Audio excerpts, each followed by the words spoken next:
everybody. Got my hat back. Had to buy the same one again. Welcome to Normal Max Show, host Rob Noor. I like this combo. The light blue shirt, the hat. By the way, this is like my favorite shirt. My wife hates it. My son, I know everyone's going to say Disney sucks, blah, blah, blah. My son really likes Mickey Mouse. So I got the reigning dad joke champion, which is not true. I don't know if any of you are from the Crucible have seen friend of the show, Wicked Wally. Wicked Wally's definitely the dad joke champion. But I try. And my son doesn't know Wicked Wally. So to him, I'm dad joke champion. Normal American Show. I'm back home. Happy to be here. Big days of uh-ohs for Rob. That's what we'll talk about. Oh, boy, oh, boy, oh, boy. Some blunders. Your boy Rob. Look, I might do fantastic in debates, as we'll see tomorrow and Friday.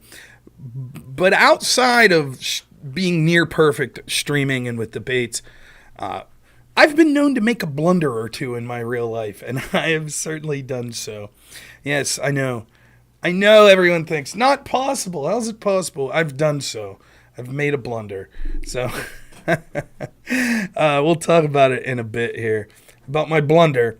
You may get a clue of what's going on from the title of this stream. I did not cheat on my wife. It's not quite that bad. No, I won't bury the lead. I think when I was cleaning my house, pre-birthday party, my wife had a birthday party for me here, and we had guests come over. I think that I may have accidentally thrown a box away with her sewing machine in it, which is not good for me. So we'll talk a little sewing machine business coming up here. So I am on the hook for a new sewing machine. That's the short end of it. I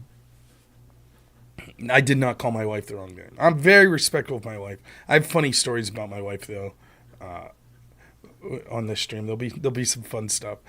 In addition to that, I can't be here all night tonight because tomorrow morning, finally, after much hullabaloo, my MRI is scheduled tomorrow morning. So I have to be there at 7:30 a.m. It's currently 8:30, so we got 11 hours till, and they anticipate I'll be in the machine for an hour. I'm not claustrophobic or anything. I do have a fear, though. I have this fear. Some of the medication they've put me on to try to lower my blood sugar sometimes makes you have to use the restroom in sort of an emergency way. And needless to say, I have this horrible fear that I'm going to be 40 minutes into this MRI machine and be like, I have to use the restroom. And they're going to be like, you can't get up. You got 20 more minutes. And then there's going to be a scene. So I don't know. That's so I'm hopeful though that this MRI will get me on the path because I got to be honest with you. Some days my back feels good, and then today it was brutal. It's a brutal day for my back today, which sucks. Back pain sucks, man. It really does. So hopefully this MRI gets me on a diagnostic path where I'll be able to have a fear that you're really Wolverine in the MRIs. Nah, I haven't felt like that. Who knows? Maybe the FBI, while they were spying on me with FISA warrants because I did Tim Pool's show, maybe they gassed me in my sleep and grifted adamantium onto my skeleton, and I just don't know it yet. Maybe that's where the back pain came from in the first place. That would be real nefarious stuff. So, no, it is not with contrast, I don't believe. It's the regular MRI, is what I was told. So, Super Chat, $2. Thank you so much, Vita. Says, from the title, I figured it was Courtney streaming. No. So we'll wait until we get a couple more people. It could have been the Russians. Now, the Russians like me, remember? Someone I thought this was funny yesterday. I think it was a Trump supporter. Said that I was the face of Tenet Media, and they hope the FBI arrests me. The face! I was the face of Tenet Media. Because I did one show one time. Of course, so did many left-wingers. But I guess I'm the face of Tenet Media. I was like, okay, dude. Because I predicted that I didn't think Trump would do so well in the debate. Spoiler alert, I was right. He didn't do that well. Not the end of the world or anything like that. He didn't bomb like Biden bombed. But, uh-oh, I hear my son getting yelled at. Wife's putting her foot down about something. Some Trump supporters are upset if you say anything critical of him. The only acceptable answer to the debate was he was cheated and Trump did the best ever. And if you say anything, or I predict that Trump's going to mop the floor with her. No, it was, unless it's someone LARPing as a Trump supporter, because when you go to their thread, it's all Trump's the man, Trump's the man, Trump's the man. Those people exist. They do. I saw that Biden was wearing a MAGA hat today. So we talk a little about the debate going forward, some other news stories. But it is a fundraising stream. Hurrah! Now, I'm not putting a monetary goal. All funds donated to the stream this evening will go to the Getting Rob Out of the Doghouse project, because I accidentally, at least our best guess at this point is, I threw away a bunch of what I thought was garbage that was in our basement. It was things that were boxed up. And I think one of those boxes actually contained my wife's sewing machine and all of the accessories for it, which has placed me in a bad position, because here's what's happened. The greatest job in the world, the most important job, I think probably the most rewarding job, but a very difficult job, is being a mom. It really is. I think being a dad's the best job I've ever had. I love it. But my son's 3. Mom is everything to him. Like everything. You know, I'm a fun accessory. And maybe my role will get more important as time goes forward. And I really do try. I try to be a good dad. I do. And I love it. I wouldn't change it for the world. But Mom's special. She really is. And anyone that's married and has kids and knows some great moms will know this is the case. And it is, in order to be a great mom, it takes a lot of time. And so my wife, worked at a bank and enjoyed it, had a lot of coworkers that she really liked. And then we decided mutually, once we found out we were having a kid, that one of us needed to be at home. And obviously it was best for that to be Mom. I didn't want, to the best of my ability, I didn't want to have to send my kid off to daycare every day. Well, Andrew could argue differently. That's what I think. And so she sacrificed by stopping going to her job that she really liked. And there were a lot of things like hobbies that she has put on the back burner. Even though sometimes doing streaming and stuff could be a slog. There are some days that it's not the most fun thing in the world, like after the Trump assassination attempt. This is my hobby. I do it for fun. My wife sometimes has put her hobbies on the back burner. And one of those was sewing. And so thanks so much, Tainted Oli, for $9.99. Thank you so much for the super chat. For shame, Rob, you plebe. Pleb, thank you. I know, I'm shamed. So, we thought the sewing machine was safely put away in the attic, not in the basement. And my son's getting old enough where he has some amount of independence now. And you can actually do things. You're still keeping an eye on him, but it's not like an infant where you kind of have close eyes on. You can actually do, like, I could theoretically get stuff ready for a show and my son could be in the room with me. Now, it'd be difficult to live stream with him here. Debate away, conservative carnage. Happy to do it. We could argue with lefties tonight. That'll be fine. So anyways, my wife's really been gung-ho about picking up a hobby again, and she's really into the idea of quilting. She had sewed previously but never made a quilt. And so she's like, hey, let's go out shopping today. I want to buy some fabric. I'm going to start in my free time now. We're going to get out the old sewing machine and start quilting. We bought some fabric. We go to get the old sewing machine. She's like, it's in the basement. I'm like, huh? But I cleaned the basement out. She's like, what? And then I realized, like, uh-oh. So we spent a decent amount of time looking around the house today. And it turns out old Rob Meister here threw away. It's looking like, unless there's some sort of divine intervention, it looks like I threw away her sewing machine. And so tonight's stream is dedicated to raising some funds to hopefully be able to buy her a decent sewing machine. I don't think we're looking for any $1,000 machine here.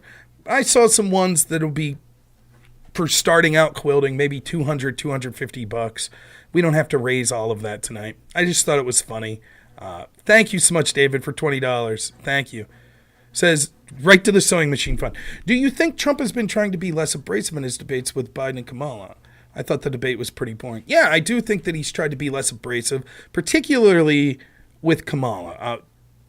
Biden, I think that he understood partially through that debate it was so bad that he didn't need to be abrasive. Trump was more abrasive to Biden last night than he was to Biden in his debate with Biden. He was more abrasive to Biden last night than he was to Kamala Harris. I think that he was told, like, wisely so, I think, look, independent voters are sort of worried about your character and your personality, but they liked your country better than the Biden-Harris administration. So don't give them red meat. So I do think that that's partially what was going on.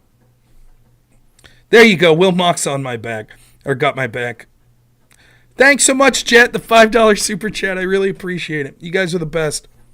So there you go. That's the story with the. That's the story right now with the sewing machine. So I'm in the doghouse. Not really. My wife's cool. She's not that upset about it. But I was like, I'll do my best, man. Thank you so much for the $5 donation. My crappy van. I used to live in a crappy van back in my early years, my early 20s. I had a 1996 Pontiac Transport minivan. And I basically lived out of the damn thing. I had an apartment, but my class schedule was like Tuesday, Wednesday, Thursday. So I would go to class Tuesday, Wednesday, Thursday. Then I would leave on Thursdays and go stay at a friend's house at a different college. And I would just sleep at his place, sleep in my van, whatever. What I think of Biden wearing the MAGA hat today? I don't know what to think about it. Like, I understand that it's like a big, like, oh man, it's good meme stuff. But I think Biden's sort of in on the joke, right? Like, he knew what he was doing. I don't think he was confused. I think that he knew it was a Trump hat and put it on. I think it's actually, Biden's garbage. But I don't mind those moments. And I think it's good, like, meme-wise for, like, the Trump team. Even Biden. And it is kind of funny. Trump said last night, let me tell you a secret, Biden hates her. And then Biden's wearing a Trump hat the next day. Pretty funny. But who knows? If we get this sewing machine and my wife likes quilting, maybe someday she'll quilt something for the show, and we'll have a little contest or entry where the winner will get sent an official Normal America quilt made by my wife as thanks for the great donations towards the sewing machine. So who knows? I can't promise that because my wife might hate quilting. She's never tried it, so and she might not like it. But I'll bet she'll be good at it. She's very good with crafts and stuff like that. She's amazing with that sort of stuff. So I bet she'll take to it and be good at it. It's just a matter if she'll like it or not. But I wish her the best. You don't think he knew he was putting that hat on? I don't know. Maybe. I haven't watched it. I just saw the images. I worked all day and then went out to dinner with the family. So there we go. Now you get it, linebacker. Listen, plus I'm gonna this is all the more reason. Tomorrow night I'm debating Jim Bob, right? And my debate with Jim Bob tomorrow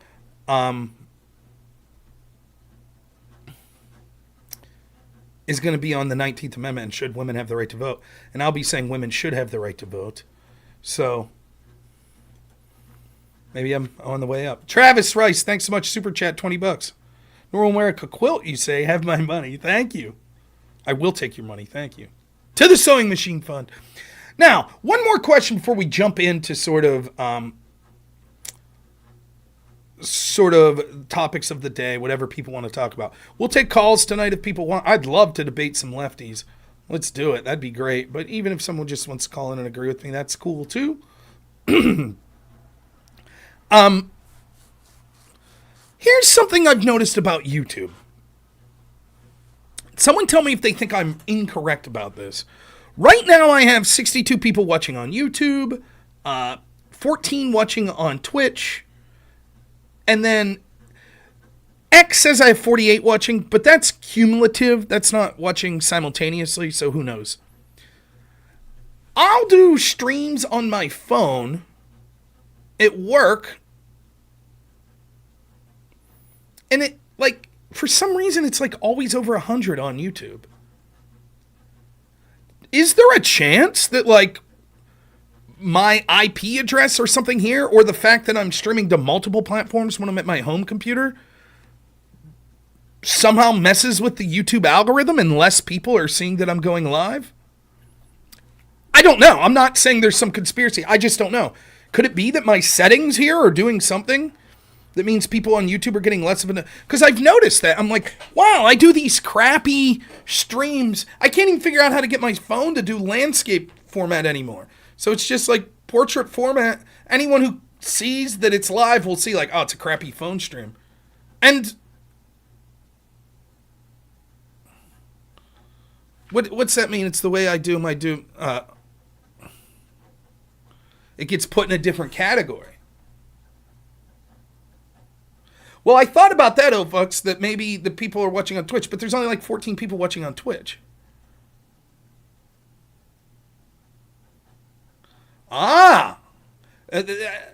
AKA, that might be the explanation then.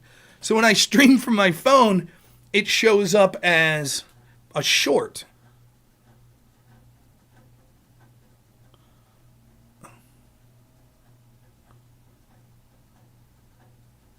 There you go, Wilmock. Thank you. Constantly remind people to like the YouTube stream. Like the stream. If you're on YouTube, like it. Even if you don't like me, like it. I would appreciate it. Anything to help with the algorithm. Thanks, Farm Files. I appreciate it. So I just wondered, look, I think I'm a good content creator. Listen, I'll be honest. Let's talk a little ego here for a second. Probably one of the best right-wing debaters here. I don't even know if right-wing's the right term. Populist debater. I think I'm a damn good debater. I think I'm one of the best we have. I'm biased. I like me the best, but your mileage may vary. I think that I'm interesting. I think that I'm funny and could do content even that's not political that would be engaging. Thank you. My wife doesn't like me, but she liked the stream. That's just because you want a new sewing machine. So, but I'm not, if I was 20 and I was doing this full time and wasn't married, didn't have a kid, I think I could have a better following. But there are so many things that I'm bad at. I'm so bad at selling myself, like horribly bad. I don't know how to make the correct thumbnails and edit and sell myself and to reach out to other people, to build connections. I'm just terrible. I don't know, what non-political content would I do? I don't know, movie reviews, stand-up comedy. What's the deal? Yeah. I guess I could poorly game. I keep it funny. Wrestling commentary. Yeah. But I'm so bad at that stuff. My voice is a little jarring. But then I had people tell me, and I do think this is true, a lot of people say that I sound like Snot on American Dad, or the one character from Grand Theft Auto. Snot from American Dad is also Booger in Revenge of the Nerds. I had someone tell me the other day, like, you have a weird voice. It would be good for voice work. Maybe. But yeah, I think my voice sucks. I really do. I think it's annoying. It's one of those things, too. I assume this is the same. When I hear myself talking, I sound markedly different and less annoying to myself than when I hear a video of myself. Pretend I'm my wife's future quilts. No. There you go, Jack. Hey, if someone wants to call in and say Trump won last night, I'll put the link out there. We could have the discussion. If not, I got stuff to say, too. But so, when it comes to questions, like, people will say, like, oh, remind people to thumbs up. I don't do that stuff almost ever. I don't really do that because I'm never thinking like that. I'm just like, oh, Try a modulator. You could smooth it out with software. You're probably right, dude. You're speaking to a brick wall here. I don't know what any of that shit means. My buddy set me up with this microphone. That's about the extent of my audio knowledge. No, I told him the truth, Courtney. You haven't made a quilt yet. I told him. I threw away your sewing machine. I was overzealous. No, I get it, Bleezers. I know what you're saying. I need to do better at reminding people, like, give a thumbs up. I know. I just, whatever. All right. Let's talk debate. So where are we at? If you missed last night's streams, here's basically where we're at. I predicted that Trump would probably slightly lose to Kamala Harris. I think she did slightly better than I expected. He did slightly worse than I expected. I think Kamala Harris, in my opinion, won the debate pretty objectively. I would give her a C plus and Trump a C minus, or a D plus is about what I gave him. I think that Trump, when it came to accomplishing what they wanted to accomplish, I don't think Kamala did that good of a job.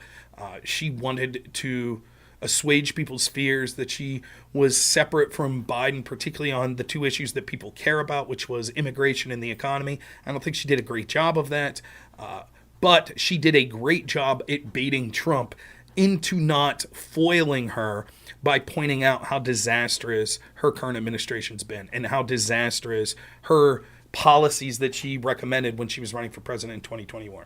So I give her a C plus. Trump, I give a C minus or a D plus because I think the things he wanted to accomplish, which was one, appeal to sort of RFK type voters, people that, are in that vein. Second, to appeal to people that Trump, that even if they are in the middle and don't like him personally, that Kamala Harris is radical. She's been there for 3.5 years. She's running as a advocate for change, but she's the incumbent basically.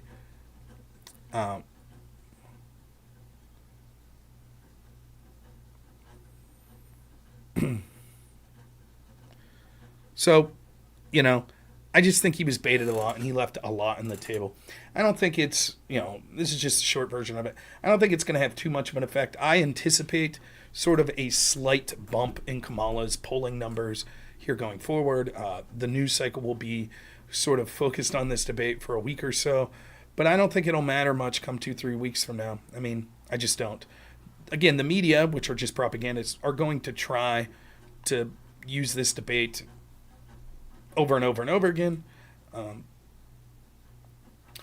The worst thing that this debate does was make my debate this Friday on who would be better for the future of the country, Trump or Harris. It'll make that slightly more difficult because the lefties on the panel are going to go, Trump's unhinged, he's too old, he's terrible, he did bad at the debate. It doesn't matter. I'll show you how to crush these lefties in a debate. It'll be fun.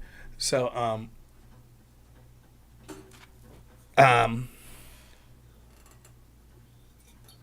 how important is the VP debate? Well, I think, given the likelihood, I don't think there'll be a second debate.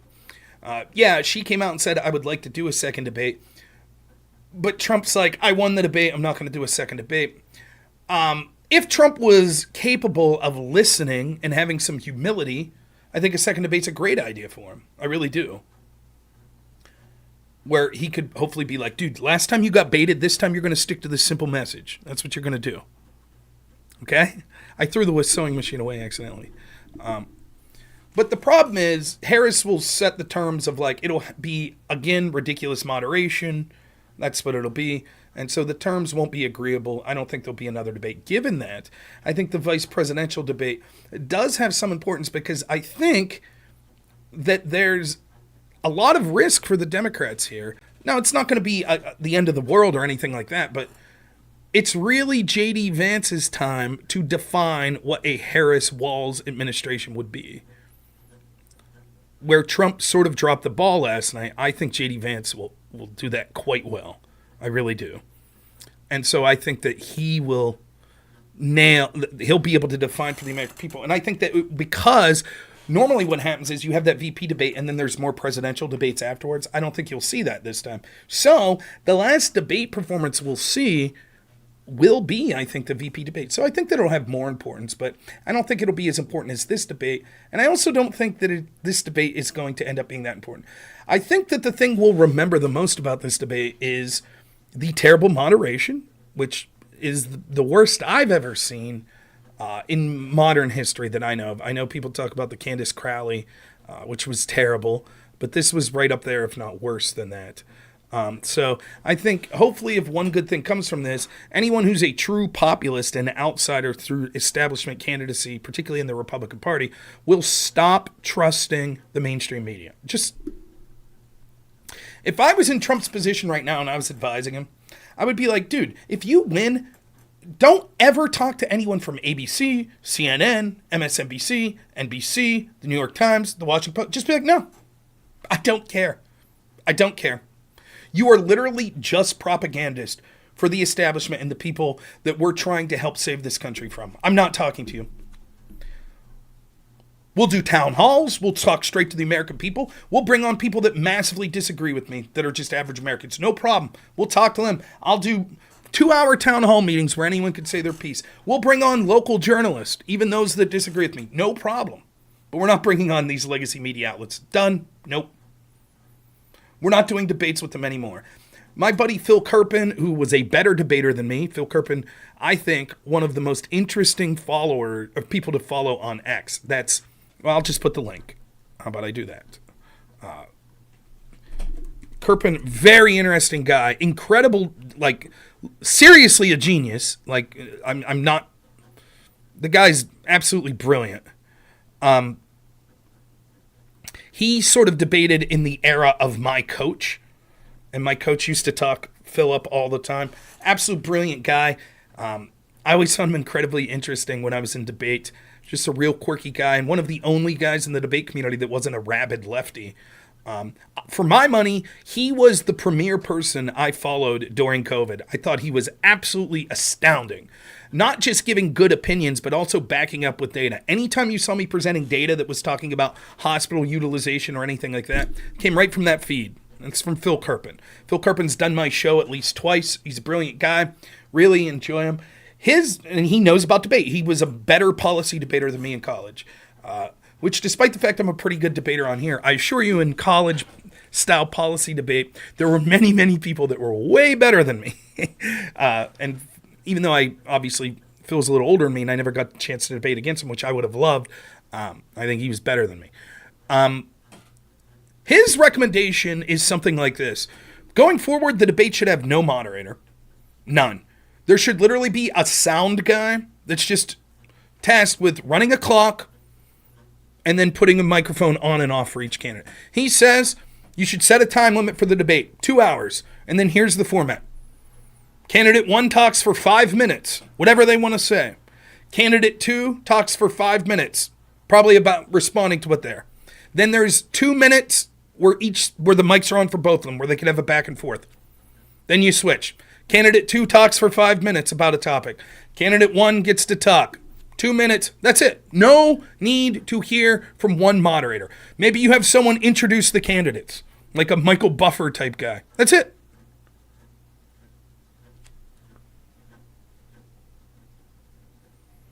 And I completely agree. And listen, I barely watch college football, but did Penn State lose or something? I don't know. I'm more of a Pitt fan, to be honest. Penn State was just one I happened to have around. I do like Penn State. They're probably my second favorite team, but in college. But I don't really watch college ball. Why can't Courtney just stitch light by hand? Now we're talking. We've already raised enough money to get her a thread and needle, so we're doing good there. Yeah, sort of like the Oxford style debates. Agreed. But I think that's the ideal format. That's what I would like to see.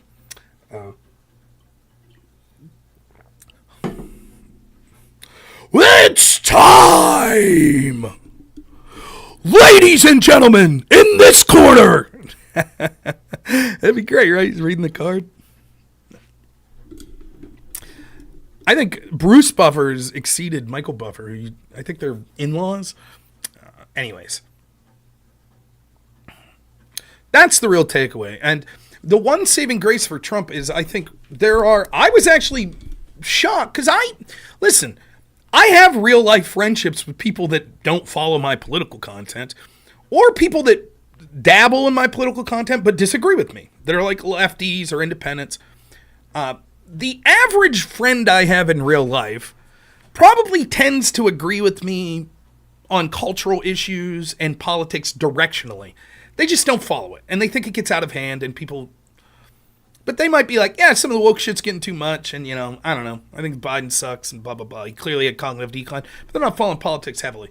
And a lot of those people are like, I don't like Trump either. So I was kind of feeling out, what did you think of the debate? What, and one of those people who I trust their opinion quite a lot, had not voted for Trump in the past, had came to the decision, I believe, right around the time of the reactions to the assassination attempt on Trump. He, I think, finally decided, I'm most likely at this point leaning towards voting for Trump. And then with Kamala, he said, at this point, he'd still be leaning towards voting with Trump or not voting for president or writing in someone third party. He's not. So to give you an idea, he's slightly right-leaning, but hasn't voted for Trump in the past. Not very political. So I was interested in what his take on the debate would be, because I have to remember, in addition to having biases to, I want Trump to win, I despise sort of the establishment, I also have a bias of, I'm sort of involved in debate. And that will make me look at debates in ways that are different. Now, I try my best to think, how would someone who's sort of casually following politics view a debate? In this case, this particular debate. But it's difficult to do. It's difficult to compartmentalize all of my biases. So I think, although I'm standing by, I think Trump lost the debate last night. I do. I think that a lot of that has to do because I'm evaluating it very similarly to how I evaluated debates when I debated in college or when I judged debates in college, which is almost like this scoring system in my head. And that's not really how undecided voters are looking at this. Oh, well, I'm here, Jimmy Beam. I know, we were just talking about that. I don't know. Thanks, you found me on Reddit. Wow, thank you. Baba Yaga, thanks so much. D plus to C minus. Yeah, I said C minus or D plus today, but yeah, that's a slight bump up. So I was interested to hear what my normie friend thought. And this was basically his thought. I'm paraphrasing, but his thoughts were basically, the first thing he said to me during the debate was like, the moderation's great. And then he put a meme of like, I think it was like Wayne's World meme. Not. It's like, yeah. And, we talked and he agreed. He's like, I think Trump got baited and he rambled and he sucked and he came off as a little unhinged.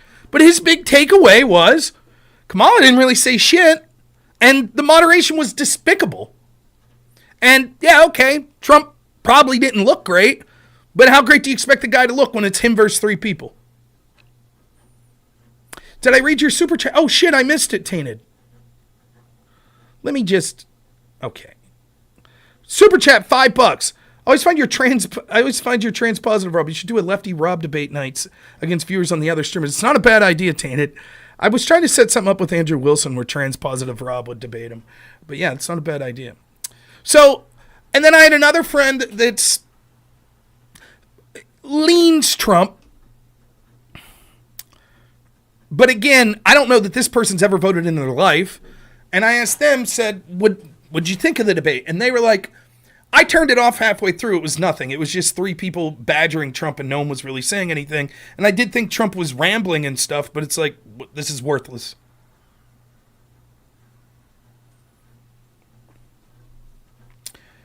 Now, there were a lot of polls that came out afterwards that said Trump was crushing it. Trump wasn't. A lot of these online polls are easily manipulatable. So everybody understands that, right? That doesn't mean that the other polls aren't able to be manipulated. They are. There's problems with all sorts of polls. But if you believe the poll that they're putting around that 95% of people thought Trump won, I mean, that's laughable. Like, that's laughable. Even if Trump, not even 95% of people thought Trump beat Biden in that debate. It's there's too many dead set partisans that will never admit their candidate lost. So, I mean, so you can be careful with the little of those polls. Yeah, it was true. Biden put a Trump hat on.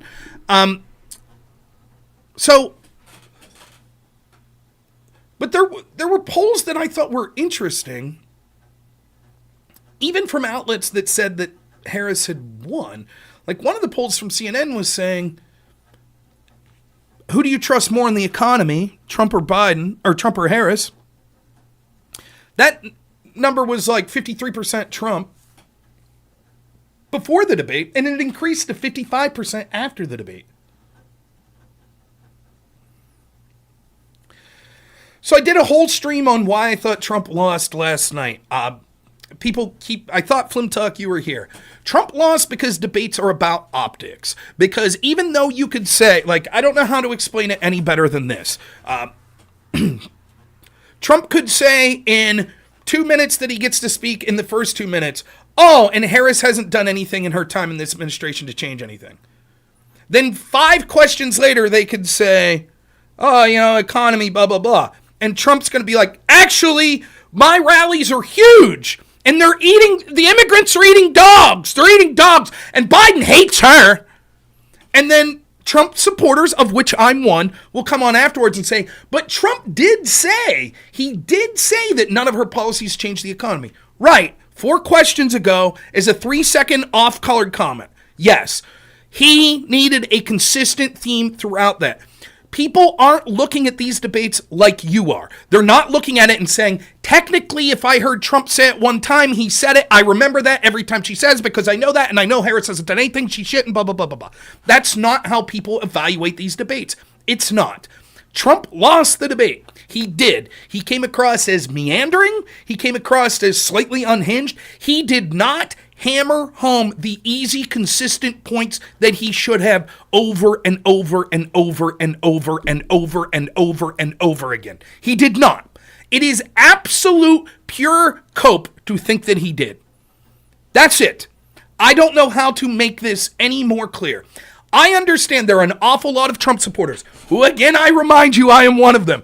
I am working heavily to try to get Trump elected in this election, as we'll be talking about, and I'm going to probably anger a lot of fucking people on the Crucible tomorrow night as I bring up the point how outrageous I think it is and how stupid it is for so many people on the right to want to debate all of these issues that only have a chance pragmatically of hurting the Republicans going into this election, such as what we should do 50 days before an election, have a big debate on should women be allowed to vote.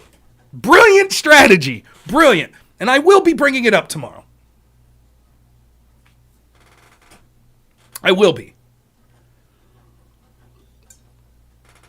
Thanks, Too Much Stag. I appreciate the like. Really do. Have a good evening. So Trump lost the debate, optically. What did Kamala do to win? She didn't fall flat in her face. What did Trump do to win his debate against Biden? Trump's entire debate performance against Biden could have just been like, this is sad. That could have been it. You could say, well, what did Trump really do to win? Well, he didn't have to do anything to win because Biden fell flat in his face. Similarly, all Kamala Harris had to do was not get exposed for how radical and ineffective she is. That's all she had to do. And she comes across as coherent. Now their narrative will be, remember, she has all of the establishment institutions on her side. She could run her campaign from her basement and say nothing. The one chance Trump had to define who she was, because the media is not going to ask her the tough questions, was right here. And he didn't do it. He left meat on the table. That's why he lost. It wasn't huge. Kamala, there pitfalls, as I'm saying. I don't think Kamala did great. I give her a C+. But that's the truth. Now, who does this debate help is different question to, it's similar, but it's slightly different than who won or lost. Coming out of that debate last night, I think the majority of people, particularly undecided voters, would say, I think Harris did better. But is the lasting impression going to be that? Or will the lasting impression be, I thought it was a 3-on-1. I thought Harris didn't really articulate, dude, I'm struggling to buy groceries. What the hell will you do to make it better? Like, the border's a mess. What exactly is your plan here? I don't think she gave answers. And that's true. It is entirely possible that the undecided voter might say, because, so you had the advantage of the moderators being against Trump, which I think hurts Kamala Harris. And I'll be quite honest with you. Let me be clear. I'm not getting into, was Kamala Harris wearing earpiece? I don't know. Was she given the questions beforehand? I don't know. All of that could be true. I don't begrudge anyone talking about it. I don't have any proof. I'm not going to talk about it. I wouldn't be surprised if none of that's true. I wouldn't be surprised if all of it's true. What I am going to say is, you have to expect that all of that's a possibility when you're going to ABC. Trump's team allowed ABC. The RNC every year allows these propaganda outlets that hate you and hate the people you want to vote for be the moderators.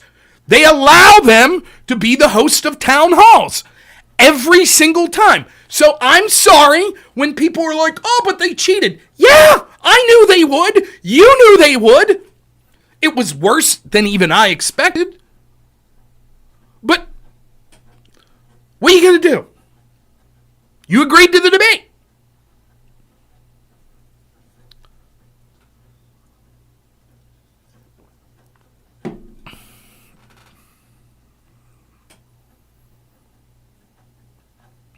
So, but having said all of that, in a weird way, the moderators having no faith in Kamala Harris and deciding they were going to just be debaters against Trump. And by the way, that wasn't the case until like 20, 25 minutes in. I actually tweeted out like 25, half hour in. Moderators have been reasonable so far tonight. When they started fact-checking Trump was when it was like, and then the questions got worse and worse. Because the first two questions, even though they were pointed against Trump, there was clearly a bias against Trump, but it was a livable bias. Like, for example, the economic question directed to Trump was like, your tariffs, economists say that it'll be passed on to the consumer and basically acts as a sales tax on the consumer. And experts say that this will raise the prices that people are paying. What do you say to that? Whereas the way they asked the question to Kamala Harris about the economy was, do you take any blame for how the economy's been under Biden? No, there's different, those questions are worded way more pointed and steered in a direction with Trump than it is with Kamala Harris. But that's livable. I was like, that's okay. Fine. But the first two topics, two of the three first two topics was economy and immigration. That's good. Those are deficits for Kamala Harris. Those are the two biggest issues that Trump's going to be favored on and that he should be hammering home. And Trump dropped the ball. He didn't do as good a job. Instead, he was talking about his rallies. So he could have done much better. He did okay on some of it. Right? But after that, and it's very smart, to front load the categories that are damaging to Kamala Harris, to allow her, she skates away from it, and then the rest of the debate's like, Trump January 6th, Trump race, climate change, abortion.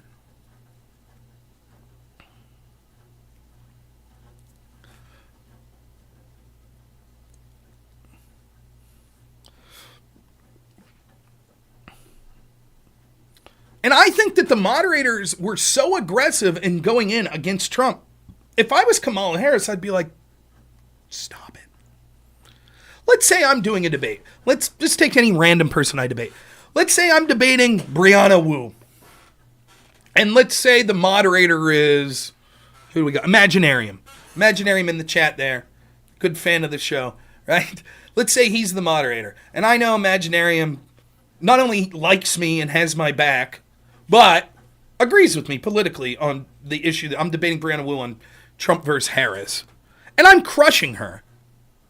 But all of a sudden, Imaginarium is the moderator. It's like, yeah, Brianna, what about this? And just keeps jumping in. I'm going to be like, hey, stop that. Don't. Because one, it's unethical, which is important. But I don't even want to say, but that is the most important part. But the other thing is it makes me look bad. Because now I was winning this debate, but the moderator, perceptually it looks like, the moderator had to step in and save Rob. It had to be a 2-on-1 for Rob to beat Brianna Wu. And I think that if I was Kamala, I'd be a little pissed about it. It's funny, Jack.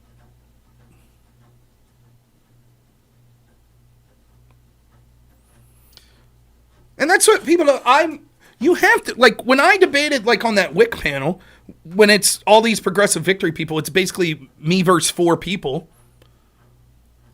That could be overwhelming if you're not good at debate, which I am. But then, when I was not only holding my own, but I think objectively really winning that debate, so what happens? It's 4-on-1 already, and now the moderator jumps in to debate me, making it a 5-on-1 with the moderator. How's that look for progressive victory and for the left? It looks terrible. It looks absolutely abysmal. Because one, Wick didn't add anything. He just got smacked around too. And second, it's like, holy cow. Rob just ran this panel 4-on-1 so bad that the moderator had to jump in. Yeah, I thought Elder Draw. I agree with that. Tom slightly was needling Elder Drazi, and it was unnecessary. I was handling my business. So, so I do think that comes across. But, at the end of the day, I'm telling you, I still believe that I've given you the reasons why I think objectively in my mind, Kamala Harris won the debate. C+, Trump gets a D+, C-. That's where I'm putting it. Right? But is that how independent voters look at it? I still anticipate that there'll be a slight bump. But 2 things. I'm starting to see some things that, I'll be honest, I didn't anticipate. Like, people like, on the issues that really concern me, like the economy, I'm not impressed. I didn't think Kamala moved the needle.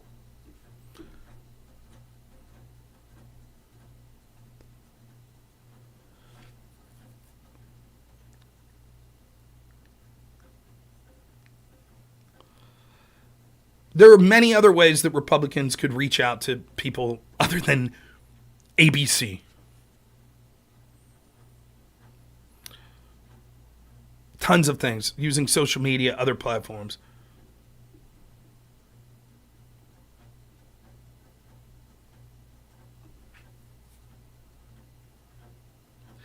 Yeah, I still think that ultimately we'll see that I think most undecideds probably will have thought Kamala Harris did better overall.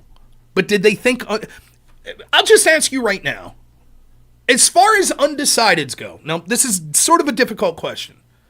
But as far as undecideds go, if there is one issue, or give me your top 2 issues, that you think, if there was a single issue voter, would be the issues that they're concerned with.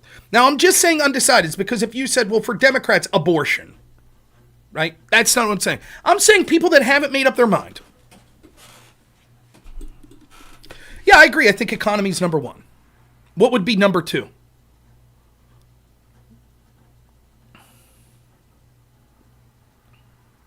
Yeah, the border. I agree. Those are the 2 things. Border and economy. That's my opinion. I've not talked to Tom. Did Kamala Harris sound that impressive on the border and the economy? No. And the downsides of Trump, him being a bit rambling and sounding unhinged, here's another saving grace of Trump. That's sort of baked in the cake. Anyone who's ever watched a Trump rally, that's how he talks. So you might roll your eyes, you might be like, okay, here he goes. He's not disciplined when it comes to this format. But that's who he is. And that's who he was in 2016. And yet, track record was pretty damn good while he was in office when it comes to the economy and the border.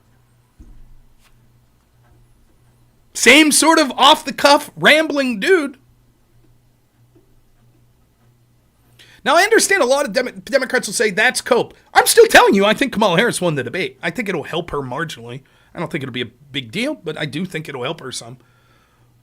So I'm not coping. That my belief is, but that she won the debate. However, what I am saying is, it might seem unfair to a Kamala Harris voter, but here's the truth. Trump's a known commodity at this point. the pitfalls of Trump have been known. I don't think there's a lot of people out there that are going to be like, well, Trump's rambling. And he seems to have a bit of an ego. I didn't know that until last night.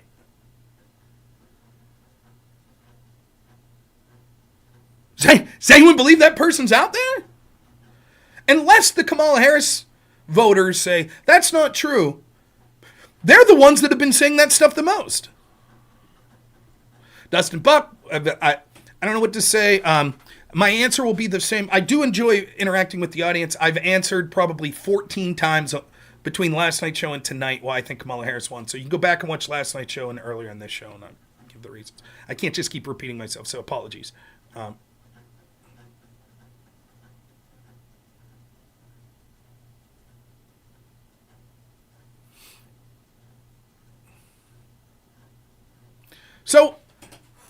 But if Kamala Harris sounds like that, it's going to be way worse for her. Or if, like, Tim Walz sounds like Trump did last night, it'd be way worse. And you'd be like, well, wait a minute. That seems hypocritical. Well, for me, it wouldn't. I will still evaluate based on what I see. But the reason it would be worse is because that would be seen as a shock. You think of these Democrats as they're more statesmanlike, they're more stable. So acting out of character and being unhinged or rambling would be seen as more of a shock.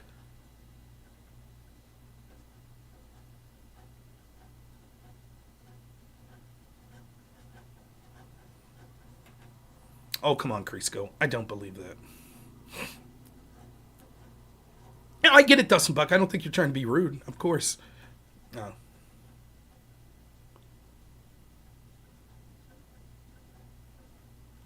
My debate reaction was whack. Disagreed. Lines are open. Anyone who wants to call in. It'll be nice to argue with some Trump supporters this evening, huh?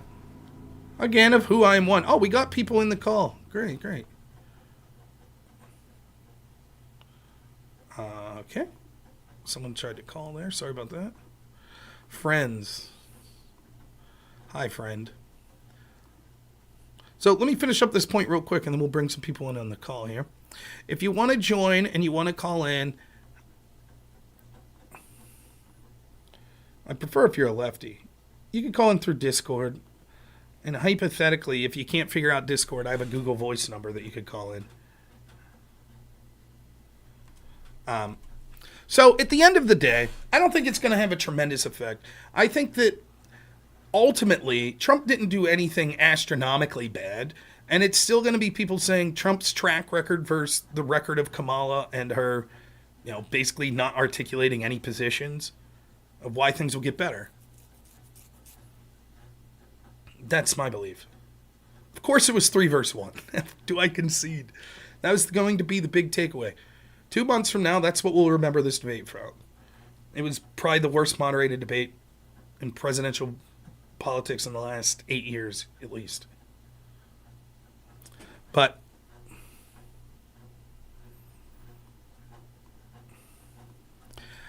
the last thing I'll say before I take calls here is I don't mind people that disagree with me. That's fine. That's one of the reasons I love my audience, because I have not been pandering. If you're new to the show, I don't know what to say other than this. I'm always going to give you my authentic opinion. I am. I'm not one of these lefties that's going to rah-rah my team no matter what. I'll criticize the shit out of Trump. I don't care. That's all I could do. All I could do is be my authentic self. Sometimes I'm wrong. It happens. But that's all I could do. I'm not going to sit here and if I think Trump lost the debate say, no, Trump won. I'm still going to do everything I can to push for Trump winning. This is the last time that I'm going to be being this critical of Trump about this debate. I'll continue to be honest, but when I debate Friday and all the lefties on that panel are going to be like, Trump did terrible in the debate, I'll say, yeah, I think Trump lost the debate. However, here's why he's clearly still the preferred candidate. Well, thanks, Jimmy Beam. Fight for Christian ethics more. We'll see. You're not going to like me tomorrow when I'm arguing against repealing the 19th Amendment. So, all right. So I hope that people appreciate that honesty. That's it. That's all I could say. I'm probably not the best person to watch if you just want me to kiss every politician's ass that you like. I'm probably not going to do that. My philosophy, thanks so much, Matt C. Thank you for the $10 going to my wife's new sewing machine super chat. Rob, just say he won, just this once. Trump won. There, happy for $10. I'll say that. Don't believe it, but I'll say it. Remember, I accidentally threw my wife's sewing machine away. Now I'm in the doghouse, so I'm trying to raise a little money to buy her a new one this week because she wants to start quilting. So it was in a tote that I threw away because I thought it was stuff that someone that we'd packed up from the old house that had never been opened, and I was just clearing space. I didn't realize that it was my wife's sewing machine. Yeah, there, Matsy, clipped. Got it. All right, so I hope that is appreciated. I do. Now, I'm going to go in the order that I saw people. This may not be the order that people called in, so I apologize for that. But let's go to Striped Patches, who called in the other day. Let's go to them first.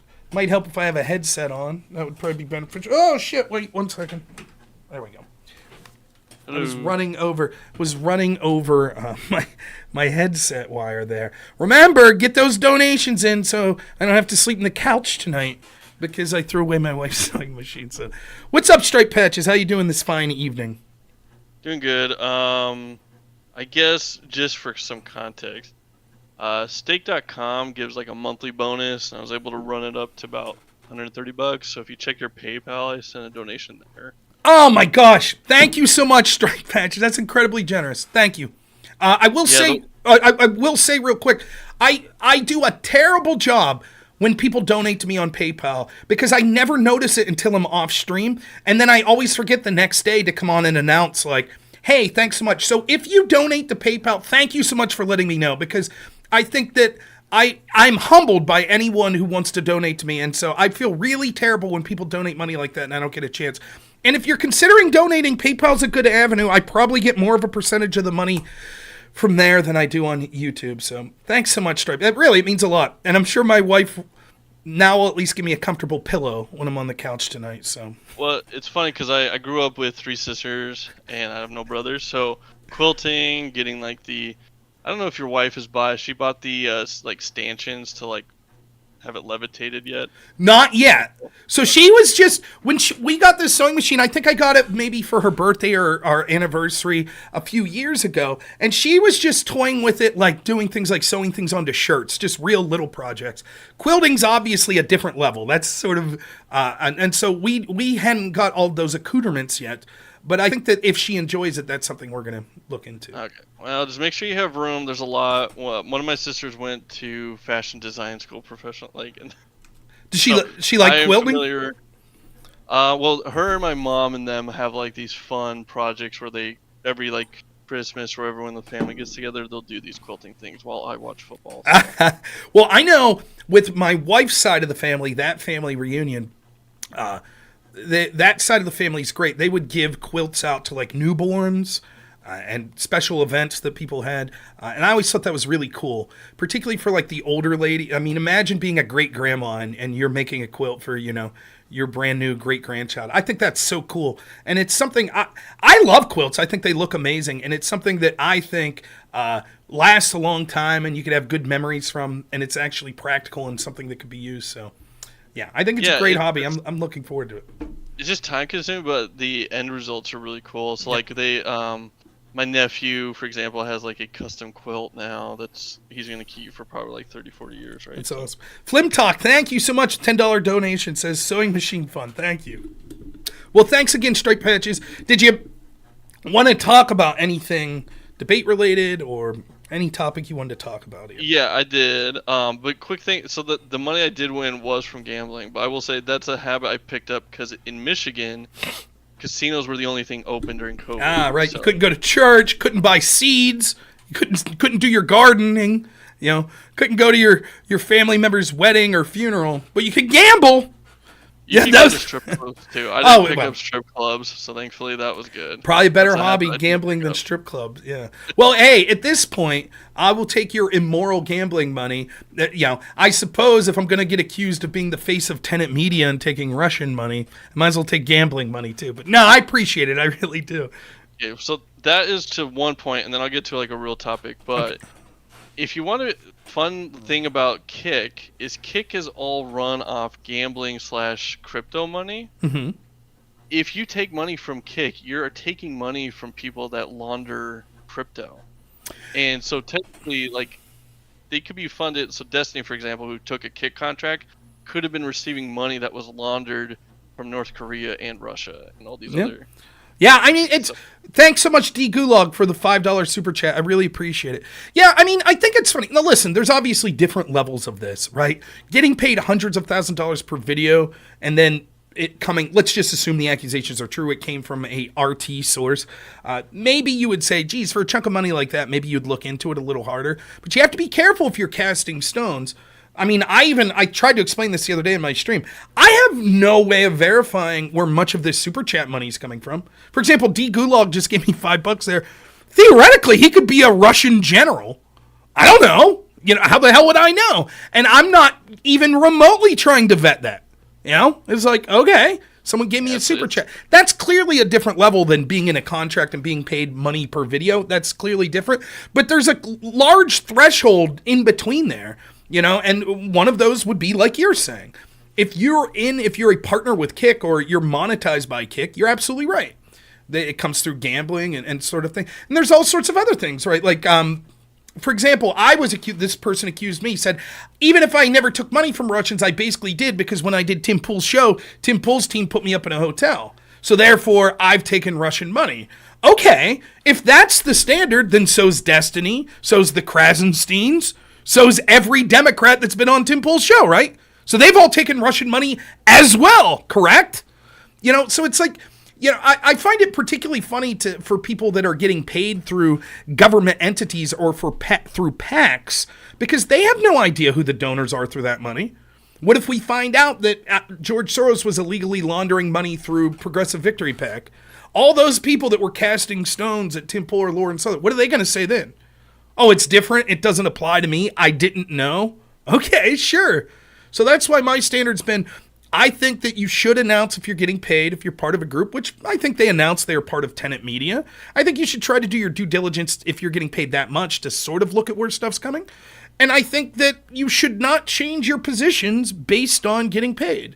Other than that, I say groovy, go for it. If Wick and a bunch of lefties want to take money from Progressive Victory PAC and they're just doing the content they would be doing elsewhere, I don't have a problem with it.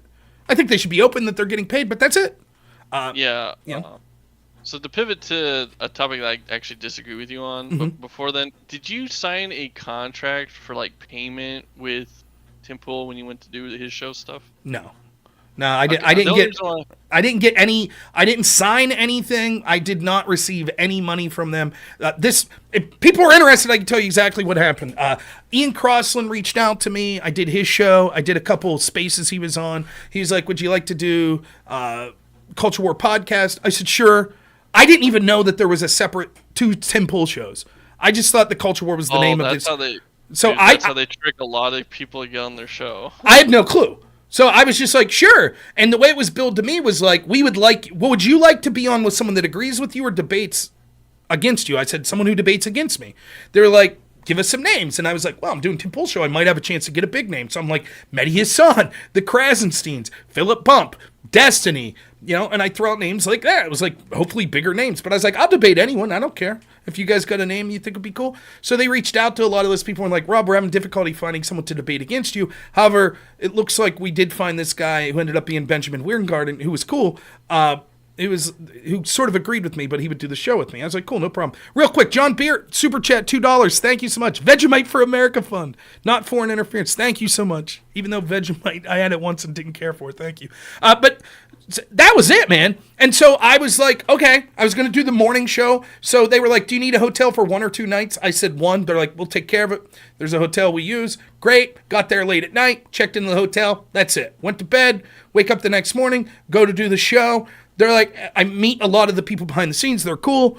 Do the show. They're like, hey, we got lunch. You want to stick around for lunch? We got like some sushi, some sandwiches. I ate a sandwich. Sitting there BSing with people. I'm texting my wife, ready to get in the road. They're like, want to play a friendly game of poker? Sure. Play a game of poker with them. Benjamin plays couple hands with us, and it's like, I gotta go. I'm like, hey, keep in touch, man. Pretty cool. He leaves. Tim Pool's like, yeah, who's the guest tonight? They're like, yeah, Liam Cosgrove. He's like, hey, Rob, enjoyed you in the show today. Would you like to stick around for tonight's show? I said, let me call my wife. I called my wife. She's like, yeah, you can do it. So I was like, sure, I'll stick around.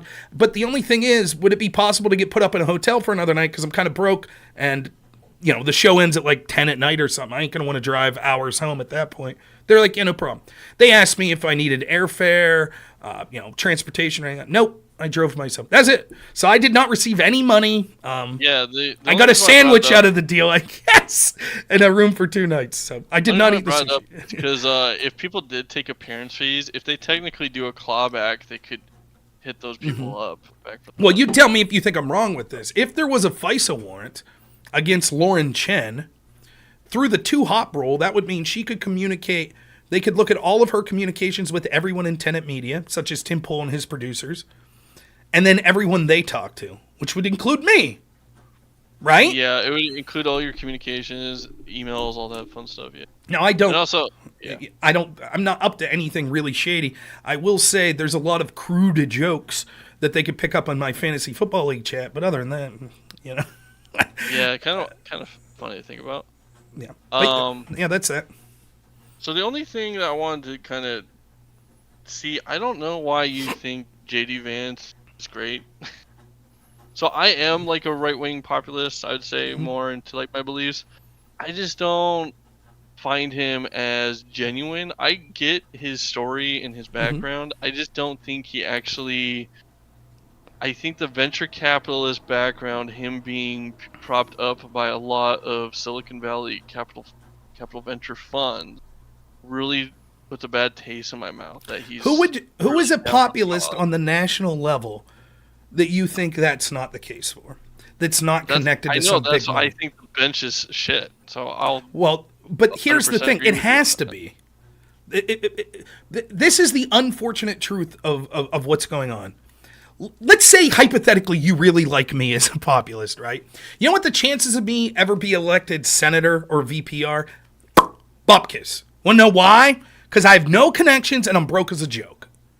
So I don't have a chance, because we have a system that requires you to get some sort of name recognition, and with very, very, very insane, rare situations, you're going to have big-time money from somewhere. You could do it because you're Donald Trump, or you're Elon Musk, or you're Mark Cuban, someone who is independently wealthy on their own. And that's why Trump's like lightning in a bottle, because he could operate outside of that system where hypothetically he didn't owe favors and everything, because he was independently wealthy and had already been engaged in the system for years before he was active politically. But if you're someone like JD Vance, you're never going to become a household name to even be on a radar for national level politics at this level unless you had some sort of financial backing. And so, like, it's the same with Vivek. Like, all these criticisms could be made of Vivek as well. Well, he was involved in pharmaceuticals and this, that, and the other. Yeah? That sucks. Would I prefer that background with both J.D. Vance and Vivek not be there? Of course. Then we would have never heard of them. So I don't disagree with that. I will say I think that's why I would rather back more of like a paleo-conservative to achieve the goals than... But like, who would you put in that camp? Well, I know that Thomas Massey's never going to win, like, president. I would call Thomas Massey a populist. I think Thomas Massey's probably...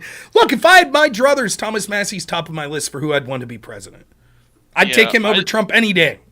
I think Rand Paul, unfortunately, is off-putting, but I would rather him, too. I like Rand Paul, too. Yeah. But again, even with them, there's things that you could connect them. There's money you could connect them to, and there's... Rand Paul sort of has the legacy factor that his dad was a politician, I know. He's kind of anointed. Yeah. And Massey, I think Massey's pretty wealthy on his own. Listen, so I talked to a guy. Shit, I'll throw his name out. I don't know if I should. I talked to a congressman in Pennsylvania, reasonably... Okay, let me rephrase this. I've talked to him a few times at political rallies. His name's Dan Muser. I think maybe District 2 here in Pennsylvania. Cool guy, at least to talk to in person. I haven't followed his voting track record because he's not my congressman. I talked to him once about lobbying. And he said the right thing to me. I'd have to look in to see if this is true or not. But he's like, Rob, let's say that I want to disband the FBI, right? And then all of a sudden, a bunch of people from the Atlantic Council give me $1 million for my campaign. Should I not take it? The problem's not taking the money. The problem's owing them something afterwards. And he's like, so if I could take the money, and I'm like, great, I'm still going to go after you guys. Is there a problem? Now, we on the outside say, well, there's a problem because we anticipate that you will change and you will owe them a favor. But if you could see in a crystal ball and it was like, no, they won't, you wouldn't have a problem with it. You'd just say, okay, fine. As long as it's done legally, okay. You want to donate money to someone who's trying to sabotage your corrupt ideology? Have at her. You know, if George Soros threw $5 million at me tomorrow through some cutout and it was legal, it's through some NGO, and they're like, here, Rob, we're from, Super Progressive Alliance. Here you go, man. Here's $5 million. Now, when you stream tomorrow, is that going to change your mind? Do you now think Kamala Harris is awesome? I'm going to say, thank you very much for the money. No, go fuck yourselves. Kamala Harris sucks. I'm still voting Trump. But I'll take the $5 million. Thanks so much. So I agree with you. You would rather that sort of thing not... Now, this is all in the abstract. Would I prefer that there not be connections to Peter Thiel from J.D. Vance? Of course. But at this point, it's like, I don't even know how we could fight within the system without that sort of thing. Because at this point, the deck is stacked so much against anyone with a paleo-conservative or populist bent. I don't know how they get on the national radar without those sort of things. I mean, that's fair, I think, at this point in time. I do wish, like I mentioned, I don't think the bench is deep for right-wing populism. I think the people that we've mentioned probably is the short list. With that being said, one thing that... Okay, so in the debate last night... I'm listening, go ahead. Do you remember where... Kamala Harris said that a bunch of economists and all these... She listed a bunch of people said, like, your economic plan was terrible. Mm-hmm. One of the things that she said, though, was Goldman Sachs says... Yeah. I don't know. The fact that Donald Trump didn't say, you're listening to Goldman Sachs, the people that caused the housing financial crisis. Like, there's stuff like that where I think that them not talking about that stuff, or how Barack Obama's whole group is like Citibank and all this, that's where I'm kind of like, I don't know if you can take that kind of money, at least in the executive, and not be compromised to some of this corporate stuff. So that's my hesitation on Vance. Yeah, there's same with Vivek to a certain extent as well. And I think that no one is entitled to your vote. No one is entitled to you liking them. They have to earn it constantly. I agree with that, right? I think that you are exhibiting a healthy amount of skepticism. I too share that skepticism. For example, my primary choice for who I wanted to see was Vivek Ramaswamy. The big question of Vivek is, would you tell me if you agree with this? I think Vivek's a very smart guy. Would you agree with that? I actually agree with a lot of his policies, everything he said. He would have been, out of the people that actually were on the debate stage, would have been my choice. But unfortunately, he's an off person. Well, but do you think he's smart? That's the only part I'm concerned with at this point. No, I would not. Oh, I disagree. I think Vivek's very smart. Well, I wouldn't question that he's smart. Oh, okay. Yeah. I think, but one of the dangers of that is he smart enough to tell me what he knows I want to hear? Right? That's the off-putting part about him. Right. And you have to, that's still a question about Vivek. It is a question. And until he is operating in a political position and putting, his actions match up with his words, that will rightfully always be a question about him. And it should be. But I think we are so, like you said, our bench is so thin at this part. At least the guy telling me the right things has a chance, as opposed to almost no one else even saying the right things. Like, I like DeSantis. I like Trump. I think probably the most important issue in this election is reining in the corrupt intel agencies. Vivek's like, disband the FBI. Yes! Absolutely! DeSantis is like, well, let's move their office to a different state. Okay? Trump's like, let's build them a new office in D.C. So of those three positions, Which one am I going to vote for? I'm going to go with disband the FBI. That's what I'm going to go with. Now, there is an absolute chance that Vivek's pissing on my leg. They ain't going to do it, and he knows it, and he's just telling me what he knows I want to hear, and he's analyzed this and said, here is my path to political victory. I could pretend to be this Trump-like figure, except more intelligent and more policy-oriented, and that's my path. Maybe that's true, but I don't think that, at this point, I think you got to roll the dice on that a little if the alternative's same old, that's not going to do anything effective and change things, and you know it. So, hey, I appreciate the call. I'm going to let you go because the lines there's some other people on the line, but thank you so much for everything, man. Thanks, Rob. Talk later. Bye. Thanks. Again, thank you so much to Stripe there for the incredible donation. If you're just joining me, I saw Aircraft Sparky asked, so I will mention it. I threw away a tote that had my wife's sewing machine in it. She wants to start quilting, and so we're doing a fundraising stream tonight, which we're already doing incredible. Thanks so much to Stripe there, who donated like $120. So if you're interested in me not getting yelled at by my wife, donations tonight will be going to a new sewing machine for my wife and the accessories for it, so she could start quilting to see if she likes it. All right, next call. If I can figure this out. I think we had